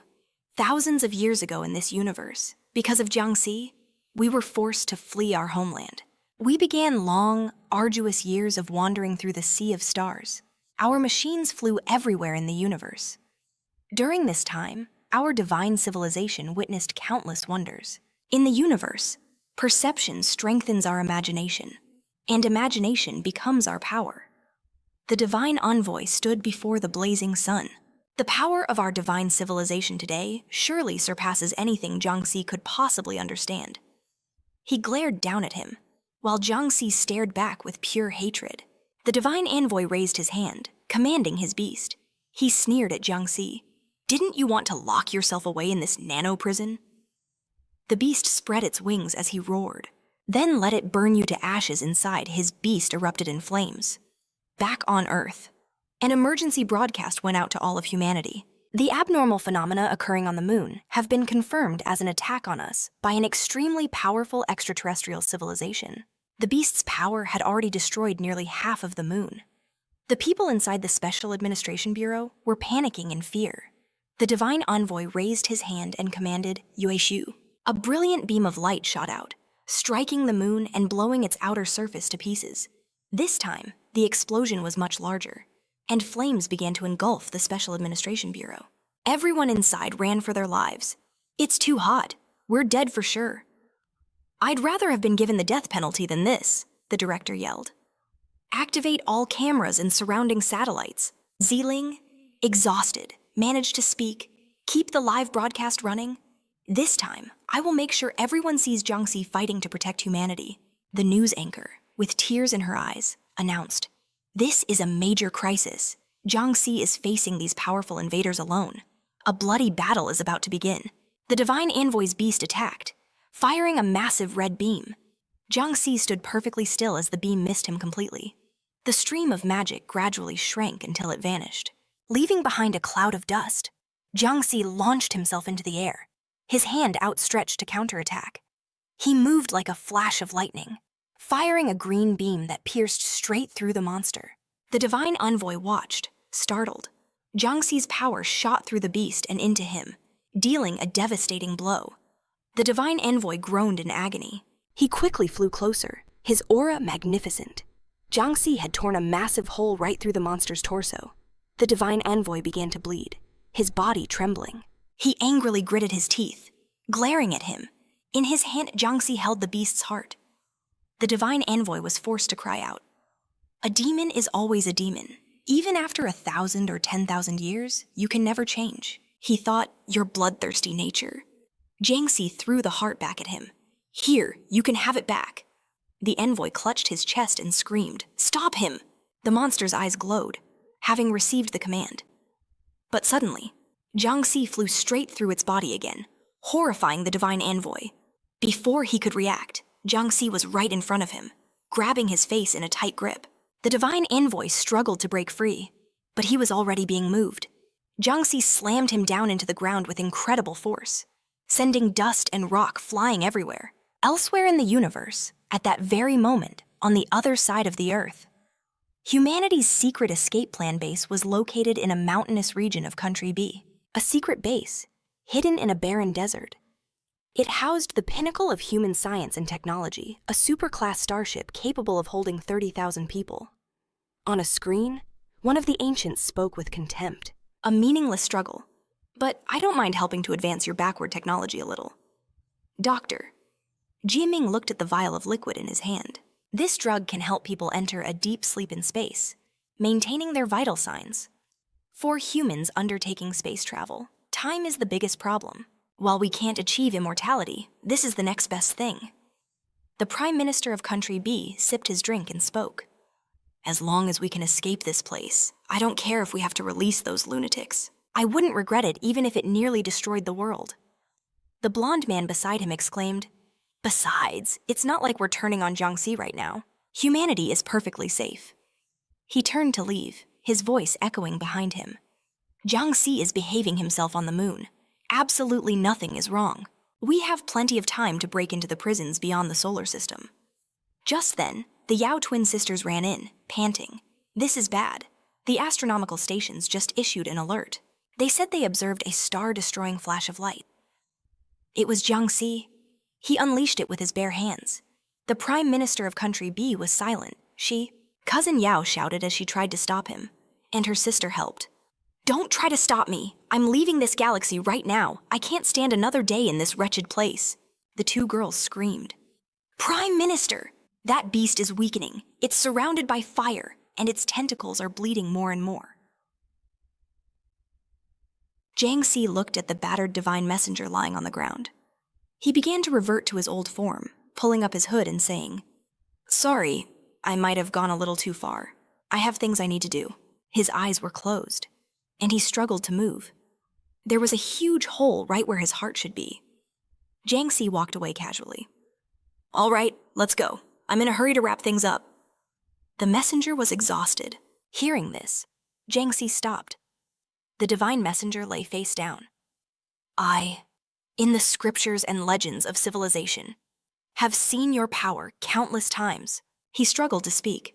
For thousands of years, we have relentlessly studied your power, your forms, your personality, and your fighting style. He coughed a few times and tried to get up, but only in this moment, facing you directly.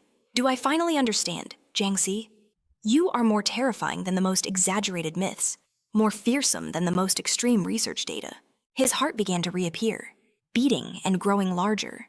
Jiang Si looked at him, puzzled. Hey, you're not planning on running away? The messenger looked up in a daze. Suddenly, a vortex-like phenomenon appeared above Jiang Si. The swirling streams of smoke flowed into the monster's body. He looked up, and the divine messenger had vanished. But his voice could still be heard. I am the divine messenger, Vero. The monster had transformed into a different form, from within that body. He spoke.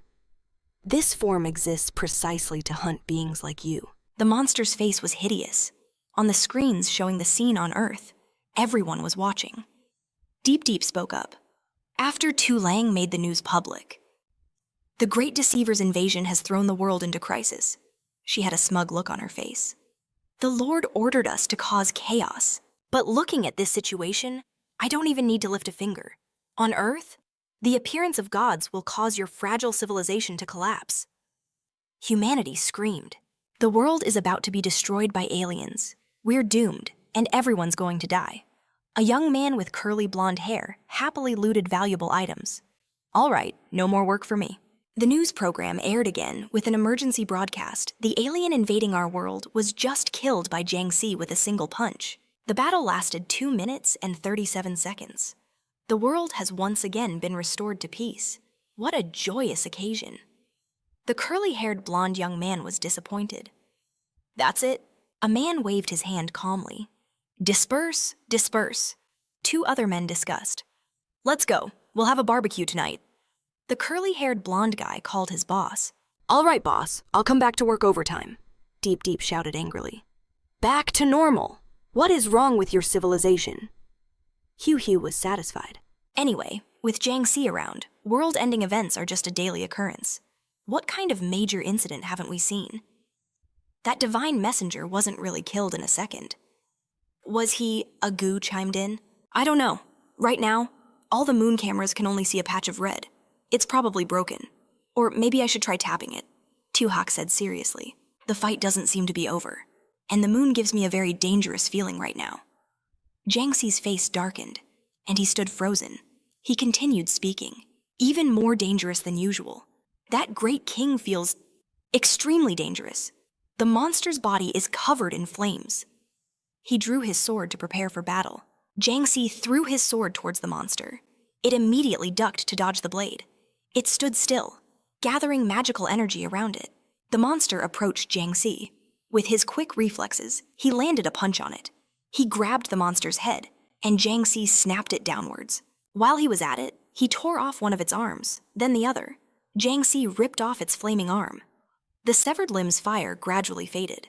It tried to shrink its body to dodge his attack. Suddenly, he vanished, enraging the beast. Damn you! Jiang Si ran a lap around the moon at incredible speed. Then he rushed back towards the monster, landing a painful punch to its face before it could react. It was sent flying off the moon. It fell so fast that it looked like a meteor hurtling towards Earth. The monster's landing on Earth caused a massive impact in the area. The news anchor reported on a broadcast shown outside the city. Emergency broadcast, the alien invasion is not over. The battle between Jiang Si and the creature has reached Earth. We ask everyone to pray for themselves. The monster's impact caused the sea level to rise above the buildings, and water crashed into the city. The members of a film crew watched, their jaws agape. Jiang Si's voice rang out. I imagine my body as an ornament, seizing the heavenly radiance. The monster had gotten up and was now standing under a massive water spout. He spoke. The sky splits. A sea of blood brings tragedy. The mortal world falls. With his hands in his pockets, Jiang Si hovered in the air, watching everything unfold on Earth below. Guardian God? He looked down and sneered. So that's it. I remember who you two are now. The monster was trying to escape the water spout. It sliced the water spout in two with a beam of light. The beam seemed incredibly powerful, parting the water with ease. It shot up towards Jiang Si, but he dodged it just in time. The moon was also damaged by it, split into 2 parts. One part remained normal, while the other was blown to pieces. The people on Earth saw the moon split in 2. They stared, wide-eyed and mouths agape. The moon had been split in 2 so easily. Jiang Si, displeased, turned to look at the moon and uttered, "Thousand-faced moon." The monster seemed to have been reborn. His voice rang out again. "Purgatory! Ascend!" Suddenly, a horrifying entity appeared, surrounded by mouths. In the center was a massive eye, its color strange and unsettling. From the surface of Earth's oceans, the people witnessed this giant eye. It flew higher and higher, so high that an airplane passed by it. It watched as the monster and Jiang Si flew like the wind, attacking each other. He tried to punch Vero, but the monster blocked it with a shield. The two fought relentlessly. The monster, seemingly unable to take it anymore, flew down to another rock. His body began to grow even larger as he challenged him.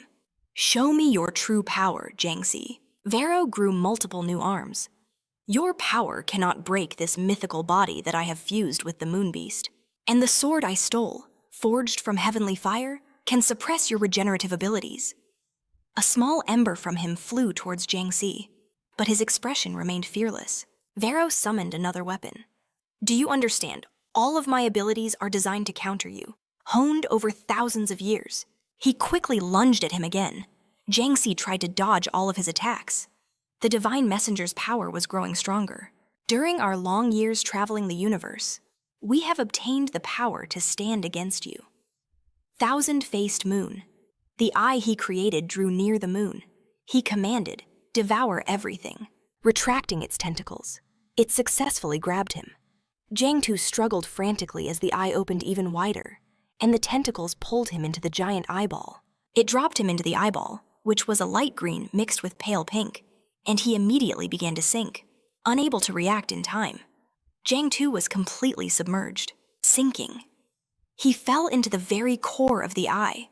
The inside was a deeper red, filled with smaller red eyes. When Jiang Tu landed at the bottom, he saw someone emerging. He was slowly transforming. The monstrous form spoke. "Welcome to my soul. 1,000 faces slays the moon." He looked like a human, but he wasn't. He looked human, but he had no skin or flesh. During our years of traveling the universe, we have obtained the power to stand against you. The monster said, "This place was created when I gathered all the desires and greed from the heart of a planet. It grants me the ability to seize and dominate." Mouths were moving and eyes stared at him continuously. He listened to the creature attentively. "Once you fall in here, there is no escape." That thing said, "You weren't like this when you destroyed our civilization. Come on, show me the symbol of death and hatred within you." The giant eye began to suck in small pieces of the moon. The moon seemed to have vanished. People on Earth saw this and panicked, saying, "The moon is gone."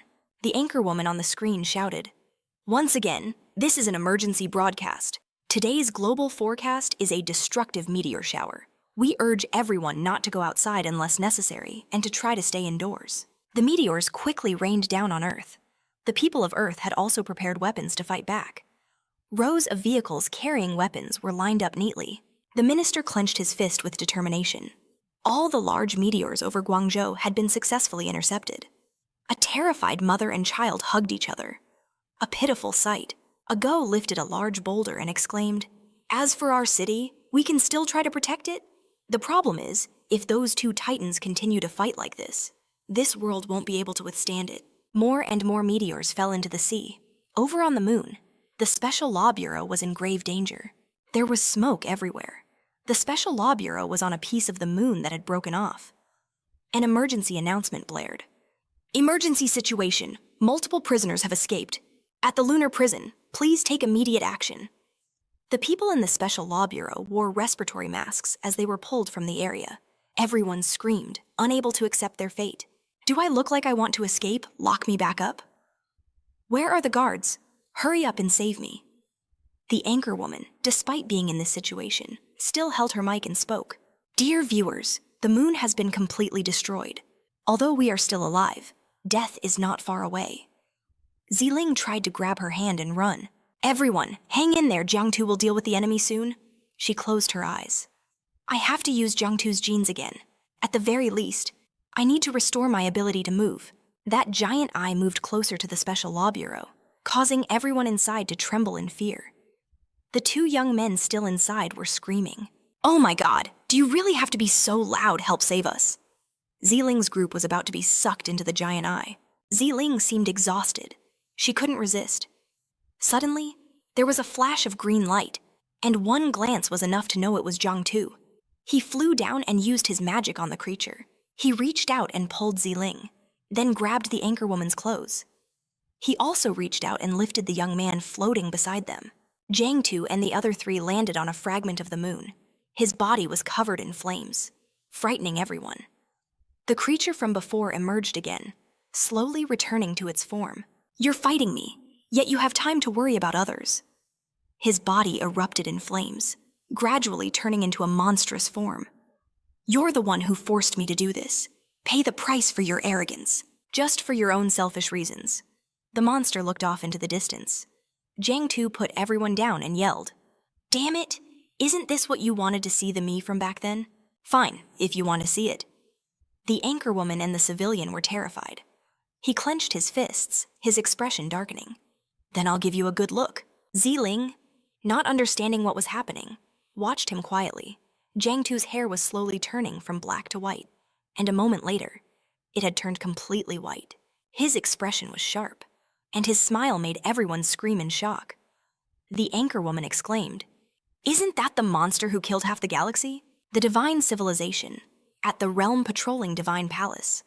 Somewhere, amidst luxurious palaces, the sky was blood red. Zikai was sitting on a throne. A powerful figure, the divine messenger Vero, knelt down. "Great divine agent Vero, paying my respects to the divine throne," he spoke. "Varo, you destroyed a nascent planet. You devoured the soul of the primitive civilization there to sublimate your own mind. Is that correct?" Vero raised his magical hand. "That is correct. Your divinity. I devoured the fear and despair of billions of lives, and I spent hundreds of years digesting it all, causing my soul, the thousand-faced moon, to completely transform." Vero looked at the brilliant red magic with a skull inside it. "Before that, I also spent over 1,000 years studying every record about Jiang Tu, honing my combat skills to deal with him." Then he angrily crushed the magical skull. "Now, I possess power that can match Jiang Tu's strongest form." Zikai sat in silence for a moment, then glared. "Well, if you're so confident, then go. I permit you to be the vanguard of our clan and take revenge on Jiang Tu." Varo placed a hand on his heart, his face now covered in terrifying cracks. "As you command, I will definitely defeat Jiang Tu." Back on the other side, Jiang Tu was choking the monster Varo had created. It groaned, unable to fight back. The monster was trying to resist him. He smiled with satisfaction. "What are you so surprised about? I was your nightmare thousands of years ago. Have you forgotten who was the one who ran from this world with their tail between their legs like a dog?" As if provoked, the monster screamed, "I am a genius among the great divine agents to defeat you. I endured thousands of years of relentless, arduous training. I still have many abilities that counter you that I haven't used yet. I can't be defeated so easily." Then it began to transform. Its body grew larger than before. Ziling noticed and exclaimed, "The sea of blood is starting to boil," she said worriedly. "This is bad. He's going to self-destruct." He remained composed. "Is that so?" Jiang Tu's hand squeezed the monster's neck tightly, causing substances from its body to splatter out. Jiang Tu seized the opportunity and slammed the monster down. The anchorwoman and Ziling were also caught in the blast. Smoke rose, and it secreted even more of its substances. What just happened made the mouths roar and scream, and the giant eye looked like it was about to shatter. People on Earth heard the noise, clutching their heads and screaming. The monster's head had been torn off by him. Now only its body remained. But suddenly, it grew another one. "My 2 arms are not yet defeated," the exhausted monster said. "You can't kill me," it exclaimed. "I have long since merged my life and mind into one." As long as the thousand-faced moon exists, more monsters just like it began to emerge. I can be revived countless times. They appeared in increasing numbers. He stood there calmly, watching, and flexed his wrist with amusement. "You, the ones who killed my disciple and fled, you dare to return. Then let me crush you and this big sphere, piece by piece, to relive the joy of destroying your civilization." It spoke. "Just as I thought, the ones you care about most are your disciples." The monster imagined his previous form. "Even your current form." He sneered. It recalled the sight of a certain figure sitting miserably under a sharp blade. "Was born only after we dealt with your disciple." A naked woman with long hair had nails piercing her back. It laughed, taunting Jiang Tu. "So, you can't kill me? Because the woman who dared to challenge me before has also fallen into the thousand-faced moon." Tu Lang and the others were being controlled by the giant eye's tentacles. It continued, "Her consciousness is completely connected to my mind, inseparable. I can feel that her body contains Jiang Tu's genes with extremely high purity. She's your disciple too, isn't she?" Jiang Tu began to get angry, raising his hand. "She is my friend. It seems having your civilization destroyed once hasn't taught you lot any lesson." He threw a punch straight into the air. He was aiming for the one in front, but unfortunately, that monster moved swiftly behind him. "A friend, you say? That makes it even more interesting." The remaining ones also started to approach him, saying smugly, "You care so much about these lowly beings. don't you? How interesting, it sneered. All humans in the world, listen up. That monster screamed insanely. The blood moon in your sky will collide with this world in 1 minute. Your tiny, ant-like civilization will be completely wiped out. The people on the ground ran around in chaos, screaming, "Help us! The end of the world is here." On the other side, a satellite was preparing to launch. The Prime Minister of Country B was demanding to get on the satellite, but was stopped by the two Yao twin sisters. "Get me on there, I am the elite, the future of humanity," the sisters said. "Prime Minister, isn't Queen Elizabeth not yet on board?" Queen Elizabeth could only stand there, staring at them blankly. The monsters provoked Jiang Tu. "Come on, Jiang Tu, kill me. You'll be able to save the miserable civilization below." The small eyes and mouths were mocking someone. But in a few moments, the thousand-faced moon was destroyed. Tu Lang was being wrapped by their tentacles around her waist, making her very uncomfortable. The other monster reported, "Your friend's consciousness will be submerged in the despair and fear of billions of lost souls. Not even your genes can help her regenerate." That giant eye got closer and closer to the earth. The monster yelled, "Stop pretending, Jiang Tu!" Jiang Tu clenched his fists. He listened silently as it spoke. "You are a demon willing to destroy our civilization for a mere disciple. How could you possibly care about humanity?" Suddenly, he moved with incredible speed. He flew out of the giant eye. Jiang Tu smiled cheerfully, preparing a fist, and aimed straight for its giant eye. Seeing this, the eye couldn't react in time. The small mouths and eyes screamed in panic and fear. The other monsters also screamed in terror. Tu Lang had escaped from its tentacles. Jiang Tu had successfully smashed the giant eye into tiny pieces. Realizing what happened, they flew far away from him. It seemed they were badly hurt. Jiang Tu stood still, watching them.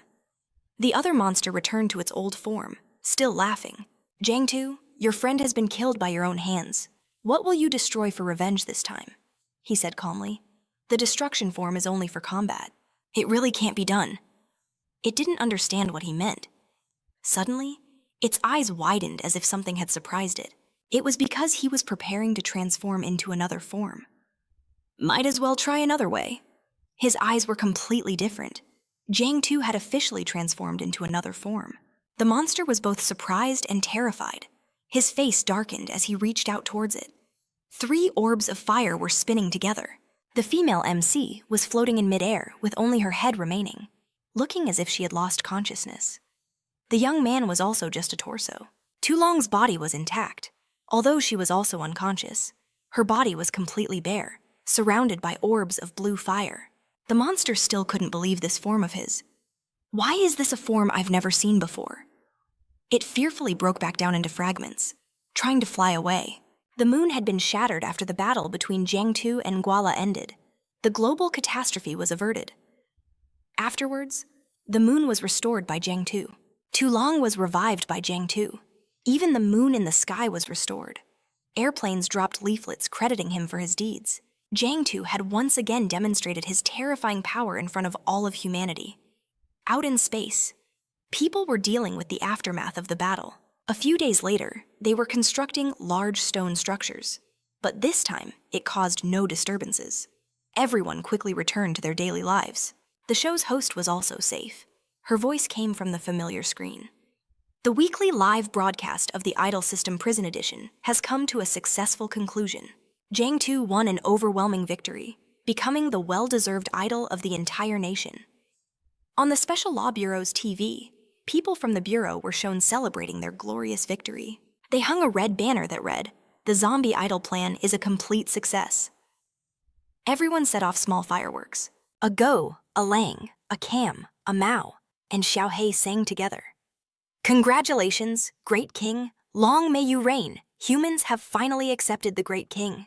It must be that the Great King's heroic posture while fighting for all of humanity moved everyone, Hu said indifferently. "If it weren't for Nguala, our plan's effectiveness wouldn't have been this good." A robot brought a cake to her. She said, "Thank you." The robot also offered a piece of cake to Deep Deep. She said, "No need.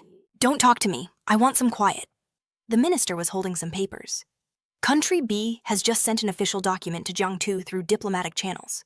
This made everyone who heard it lose their enthusiasm and fall silent. He announced, "Because the Prime Minister of Country B took a group of elites and fled with the money. The entire nation is now in chaos." The guards who flew up with him had attached a yellow banner that read, "Even a dog wouldn't stay on a planet with Jiang Tu. Goodbye to you." Xiaohei read the contents of the paper.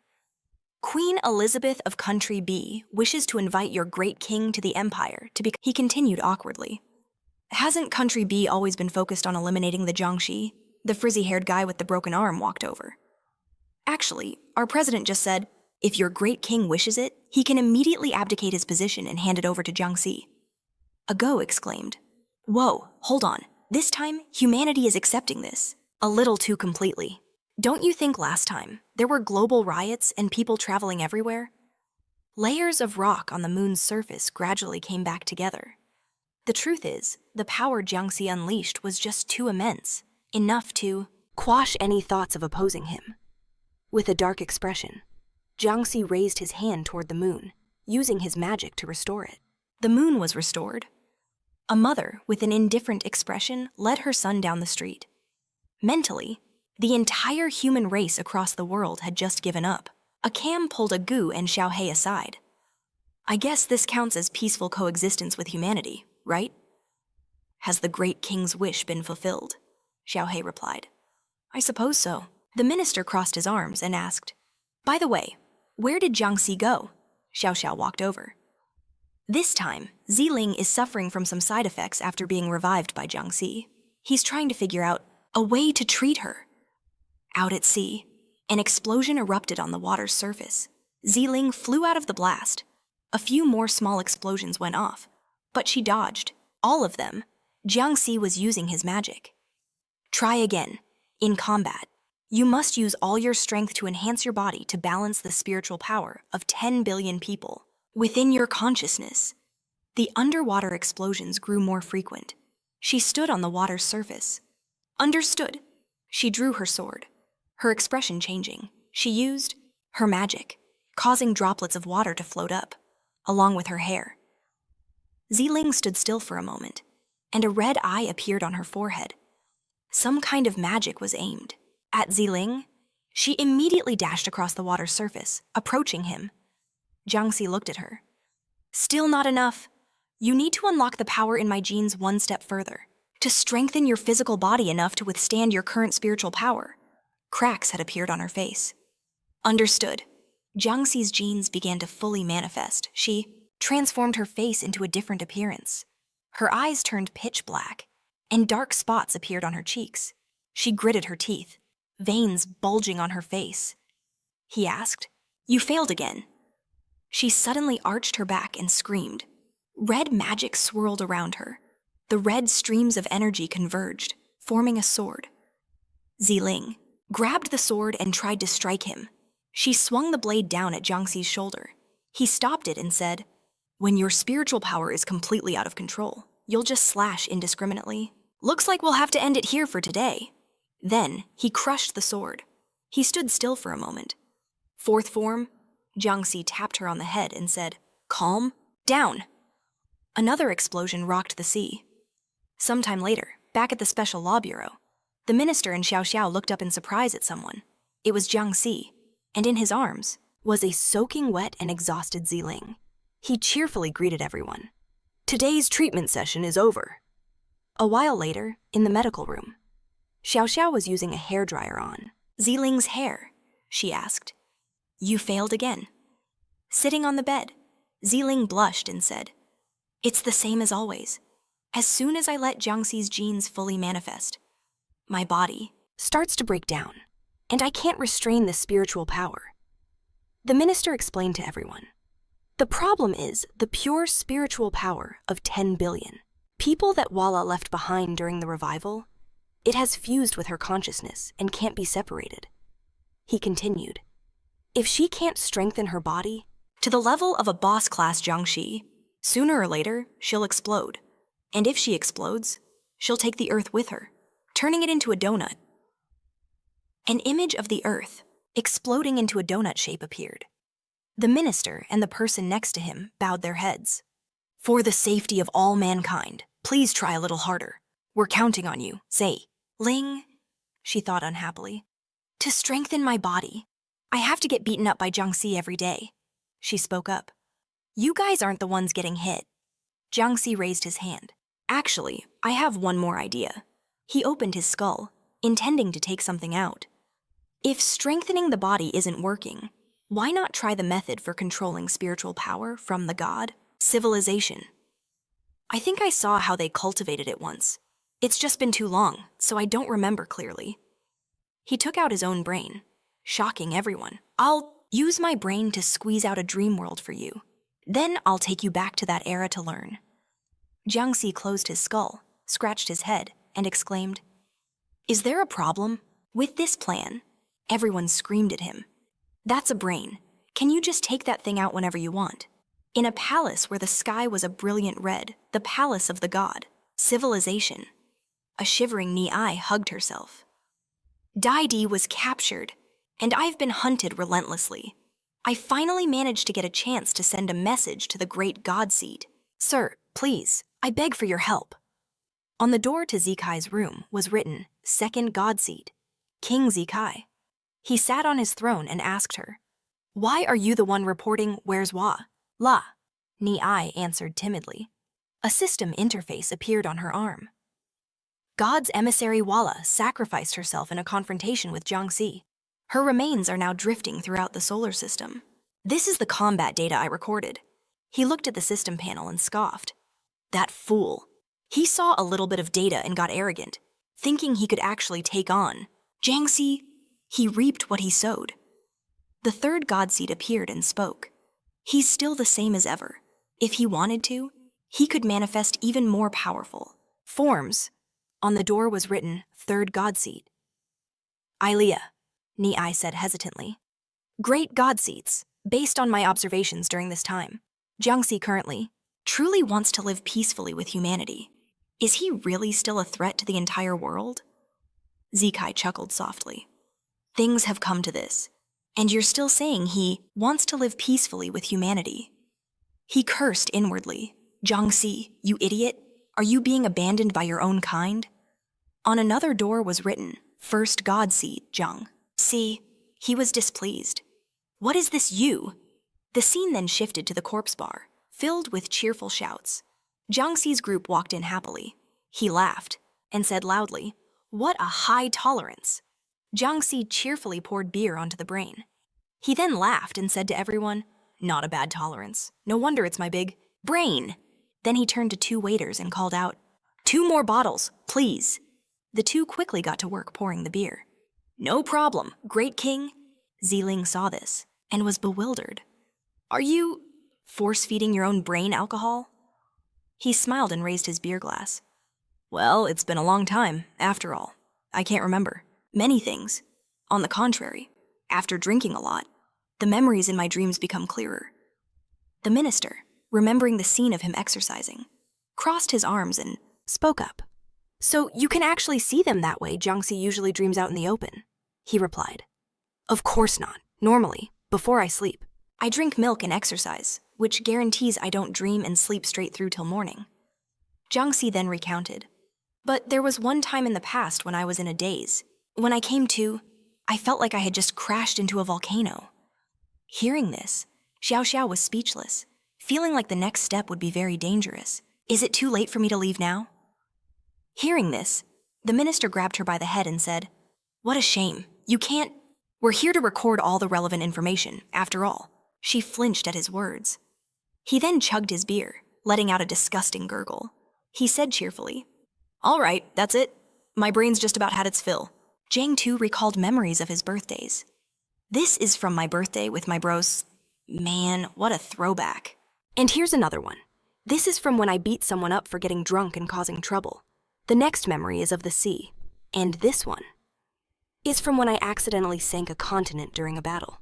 The three of them were speechless, thinking to themselves, Did we just see something we weren't supposed to? Just then, he cheerfully shouted, Found it. The memory of the civilization from the age of the gods. Jiang Tu then showed everyone a memory orb from that period. It was a desolate, apocalyptic world. Zombies were everywhere, and humans lived in isolated shelters. People weren't as physically strong back then. Their technology wasn't advanced either. But humanity's spiritual power was incredibly strong. The place was incredibly dark. People were constantly bickering and fighting. Stop messing around and go back to your mom, now. Elsewhere, someone shouted, "You can't light a fire in the street." "I'm just trying to warm up a little. What are you going to do about it?" he continued narrating. Very few of them had special abilities.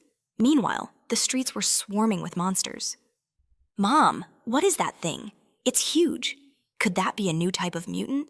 But back in those days, while there were plenty of brainless ones, the zombie kings were incredibly powerful. Damn it, everyone, run for your lives. Humans didn't stand a chance against them. The scene was utter chaos. Shelters were turned into battlegrounds and completely destroyed. Because of this, the people of that era gathered their elite forces and formed hero squads, Jiang Si slowly explained.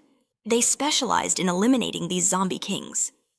At that moment, the streets were swarming with monsters. One of them, Wang Zikai, jumped down, making a super cool landing. These are my memories from that era.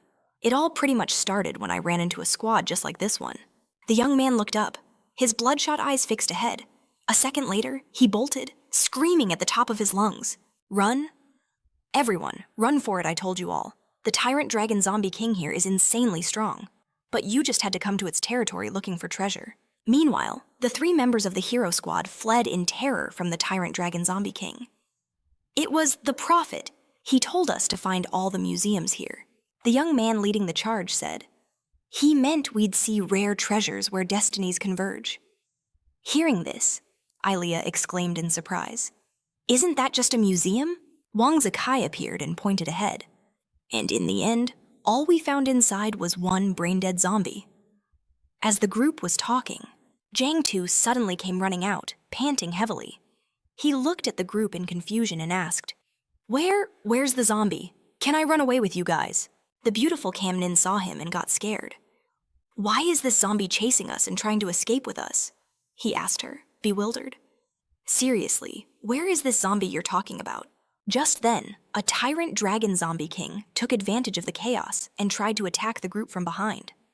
Wang Zikai was shocked when he saw it. He immediately screamed, "Cam Nin, look out!" At that moment, the tyrant dragon zombie king unleashed an attack aimed at him and Cam Nin. She looked behind her, terrified and confused. A second later, the sheer power of the tyrant dragon zombie king's attack was absolutely terrifying. The force of the blast sent the superheroes flying hard into a wall. Wang Zikai screamed in panic. "Cam Nin?" Everyone was filled with despair and sorrow. Cam Nin.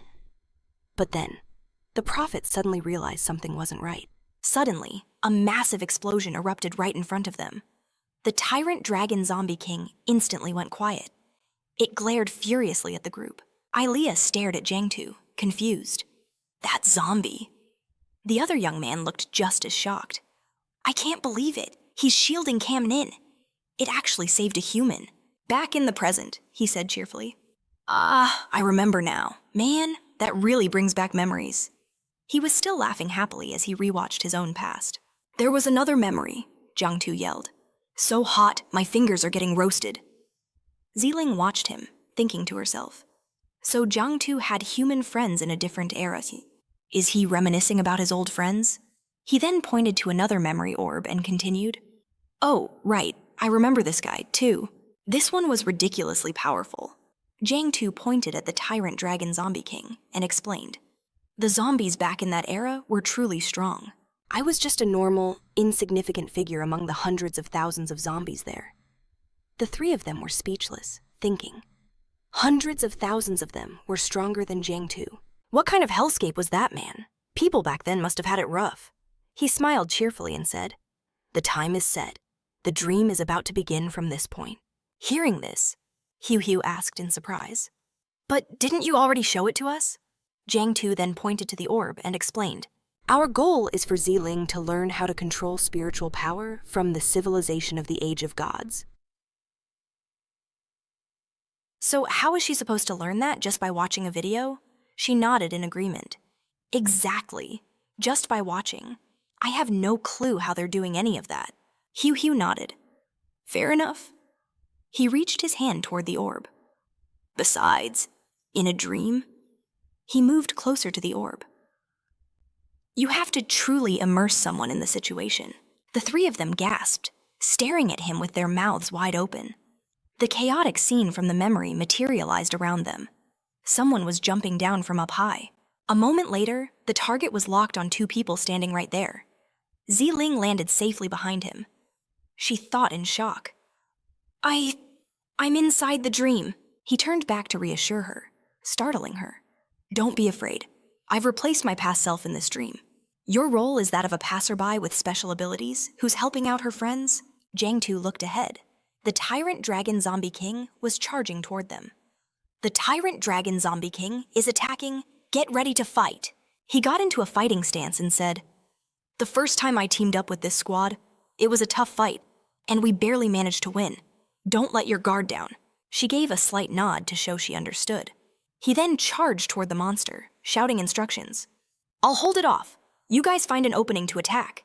Wang Zikai looked surprised as he saw Jiang Tu charge forward. That stubborn guy! Oh, whatever. He then summoned a golden sword and said angrily, First, let's deal with the Tyrant Dragon Zombie King, and then we'll talk. His teammates below responded in perfect sync, shouting. Right, by now, he had gotten closer to. This Tyrant Dragon Corpse King raised its fist. Jiang Tu smiled at it and said, We meet again, old pal. A second later, his punch immediately struck the Tyrant Dragon Corpse King, smashing it to smithereens. The group watched this scene with their jaws on the floor, speechless at his power. He suddenly realized something was wrong. He looked at the monster he had just destroyed before his eyes in confusion. Where's the super strong enemy from my memories? It's been a while. Chapter 138.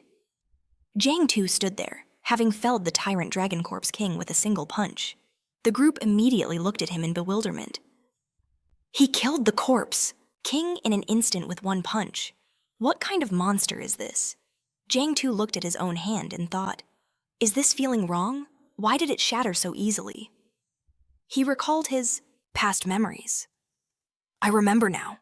Back then, it took all of our combined strength to barely kill this guy. He continued doubtfully. Then again, that was thousands of years ago. After such a long time. Are you sure you were that much stronger back then? Jiang Tu shook his head at Tu Lang and continued. No, that's not it. He began to explain.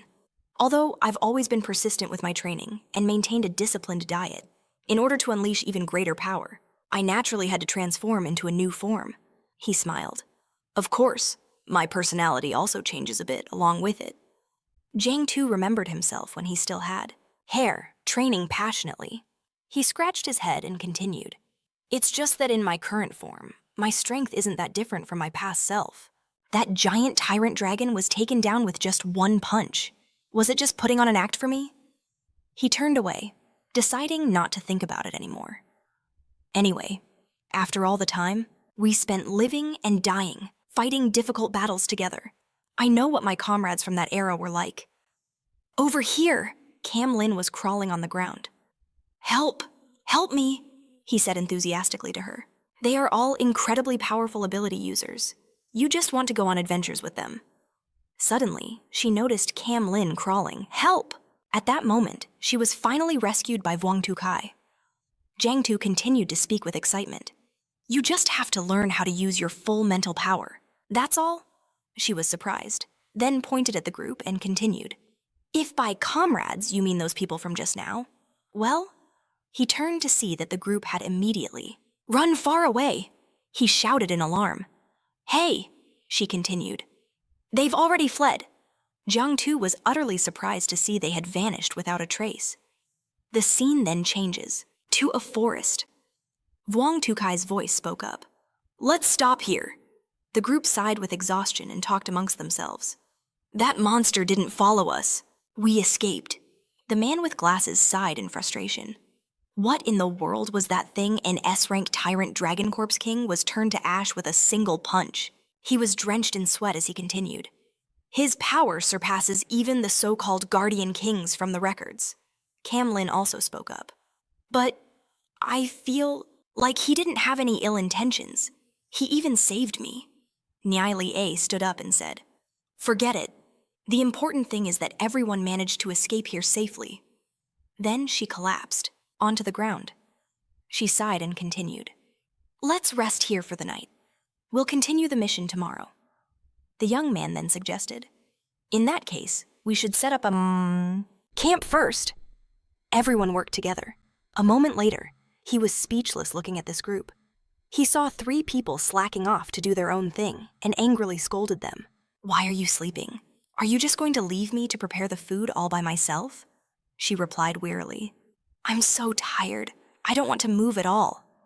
He then turned to Tian. Jiang Tu quickly pointed to his notebook. "I want to record today's battle." The young man then looked over at Cam Lin. She sighed wearily. I really can't get up anymore." Tu Lang observed everything from the side and said to Jiang Tu, "They seem like an interesting bunch." He nodded in agreement. Because they lack experience in team combat, they haven't been able to integrate into a group smoothly. He smiled at them. But that's okay. Their mission is to rescue the nearby outpost number 9. Jiang Tu recalled the memory of the campaign against the violent Flame Guardian King that destroyed 3 cities. He clenched his fist with determination. It would be great if they could gain some team combat experience. There. Relax. She looked at him, speechless. "You just stay here. Don't scare them into running away again." The young man suddenly noticed an unusual disturbance. Immediately after, Jiang Tu shouted, "Who's there?" "Hiding in the bushes," she asked in surprise. "We've been discovered," he replied. "That prophet with the glasses. His detection ability is extremely sharp." He stood up. "There's movement over there." Hearing that, the young man dropped the firewood and nodded. Jiang Tu was a bit confused as he realized something. He looked down at the burning leaves. This flame. Immediately, he stood up and shouted, "It's the violent Flame Corpse King. Everyone, be careful. Damn it. We run into him time and time again, right when we're exhausted." The group defensively looked ahead. The path ahead was still pitch black. Then, an eye appeared, on a terrifying face full of sharp teeth. This demon had only one eye, and it gave the group a sinister smile. Instantly, the demon attacked the group with a massive wave of fire. Ngai A clenched her fists angrily and said, "We have no choice but to fight for our lives." She threw a powerful blast of green energy forward, shouting a challenge. "Bring it on." Seeing this, the demon smiled. "To think you could block that attack. Not a bad performance."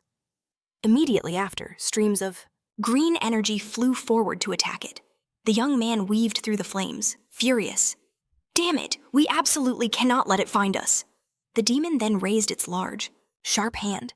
A second later, it brought it down, shattering the stream of green power. Seeing this, Cam Lin trembled. "So we really can't hurt him, huh?" The one-eyed demon smiled. "This won't do. You guys are too strong." Right after, it unleashed even more fire, causing the group to cry out in panic. Ngai A cursed angrily. "Damn it, this guy is as strong as they say," Cam Lin replied. "It's okay. Over here." Vuong Tu Kai was still moving. To carry out his part of the mission, we've provided the cover.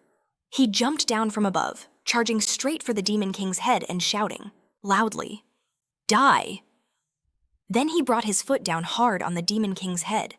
His kick was so powerful that the ground where the demon stood immediately cracked. He closed his eyes, using all his strength, then opened them again to check the situation. The one-eyed demon seemed completely unharmed as it spoke mockingly. "You dare to come subjugate me with only this much power." Realizing the situation was bad, he immediately retreated. He said in disbelief. Even that didn't defeat it. It let out a maniacal laugh. "A bunch of useless trash, all of you, turn to ash for me." Suddenly, at that moment, Jiang Tu appeared in front of it. Now is the most opportune time to strike.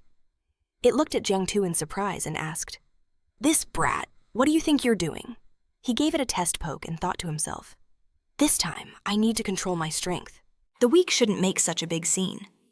The group was surprised to see him. It was Gang Ho. Strange. Has he been following us this whole time? The monster was furious, clenching its fists. Get lost or I'll kill you too. He noticed the cracks on its body and thought to himself. He then showed his goodwill and kindness towards them. He spoke up. This blazing flame guardian king is incredibly strong. He turned back to the group and said, Please, let me fight. With you. At that moment, the cracks grew larger. The monster cursed angrily. Shameless! Didn't you hear what I said? Before it could finish its sentence, it shattered. It turned to dust right before their eyes. The group was speechless, not knowing what to say. A moment later, the four of them knelt at Jiang Si's feet. They all cried out at once. Master Gangho, spare our lives, he cried in frustration. I just wanted to be your companion. Wang Zikai was hiding behind a mound of earth, waiting for the right moment. Just then, a giant monster's foot stepped down, startling him. He looked up at the giant boar. This mission's objective was to subjugate the Tusk Corpse King. He raised his watch and said, Signal confirming subjugation target. Immediately after, a figure leaped down from above. It startled the monster. He immediately gave the signal to attack. Qianqi and Ailia jumped out, charging towards the monster. The two of them attacked the giant boar with all their might. However, their attacks seemed to have no effect on it whatsoever. Suddenly, a source of energy formed chains that bound its massive legs. Seizing the opportunity while it was bound, he immediately grabbed his sword and charged forward. He slashed repeatedly with his sword, but the blows only glanced off its body, leaving it completely unharmed. He landed safely and quickly on the ground. Immediately after, he turned back to look at it, his eyes filled with disbelief. The monster opened its massive maw and tore apart the bindings the group had created earlier. Its giant feet stomped heavily on the ground as it charged straight towards him. He quickly shouted a warning. It's coming this way. Instantly, a foot stepped forward. Ziling stood calmly in front of him and said softly, Leave it to me. She calmly watched the monster rushing towards her. She drew her sword to block it and shouted a challenge. Bring it on! Her sword was, to be frank, ridiculously small compared to its tusk. A loud crash echoed through the area. At that moment, she gritted her teeth, enduring the impact. Her feet were pushed back several steps by its immense power. Holding her sword to block it, she thought worriedly. This incredible strength. It's truly terrifying. Is this the power of a medieval guardian king? It felt like every single one of them was just as strong as Jiang Si's underlings. Taking this chance, he leaped up to attack the beast from behind. He turned back and asked Ailia, Are you ready? She nodded slightly and replied, Do you even need to ask immediately? They both charged forward to attack with all their strength, just as he gave the order. Go! A fatal blow slammed down hard on the giant boar monster's head. The monster's eyes seemed filled with defiance. But in the end, the group logged it out for good. The two of them jumped down, landing successfully. He panted and asked, Mission complete. We finally took care of it. Is everyone okay? Ailia placed a hand on Ziling's shoulder and spoke. I can't believe you could face a guardian king head on. Letting you join the squad was definitely the right choice. Hearing this, she laughed. You're flattering me. You're flattering me, she teased playfully. But a strength-type ability this powerful? Why has no one ever heard of it before? It's so strange. She gave a vague smile. Maybe I'm just a little luckier than most. Jianqi suddenly realized something was wrong. Jiang Si quickly turned and shouted a warning to the group. Be careful! To the right, a ferocious guardian king charged at them, causing him to yell in panic. There's another one, everyone, get back! This guardian king was furious and agile, rushing towards the group. Its massive feet crushed the ground beneath it. Its eyes were filled with malice. It stopped, preparing to change direction towards the group. Seeing this, he said, Damn it, this one has already detected us. Its sense of smell is too sharp, Ailia said urgently. It's a twin corpse king. No wonder all the hero squads sent to subjugate it before lost contact. The last battle used up a lot of our strength. Fighting again now. Will be really tough.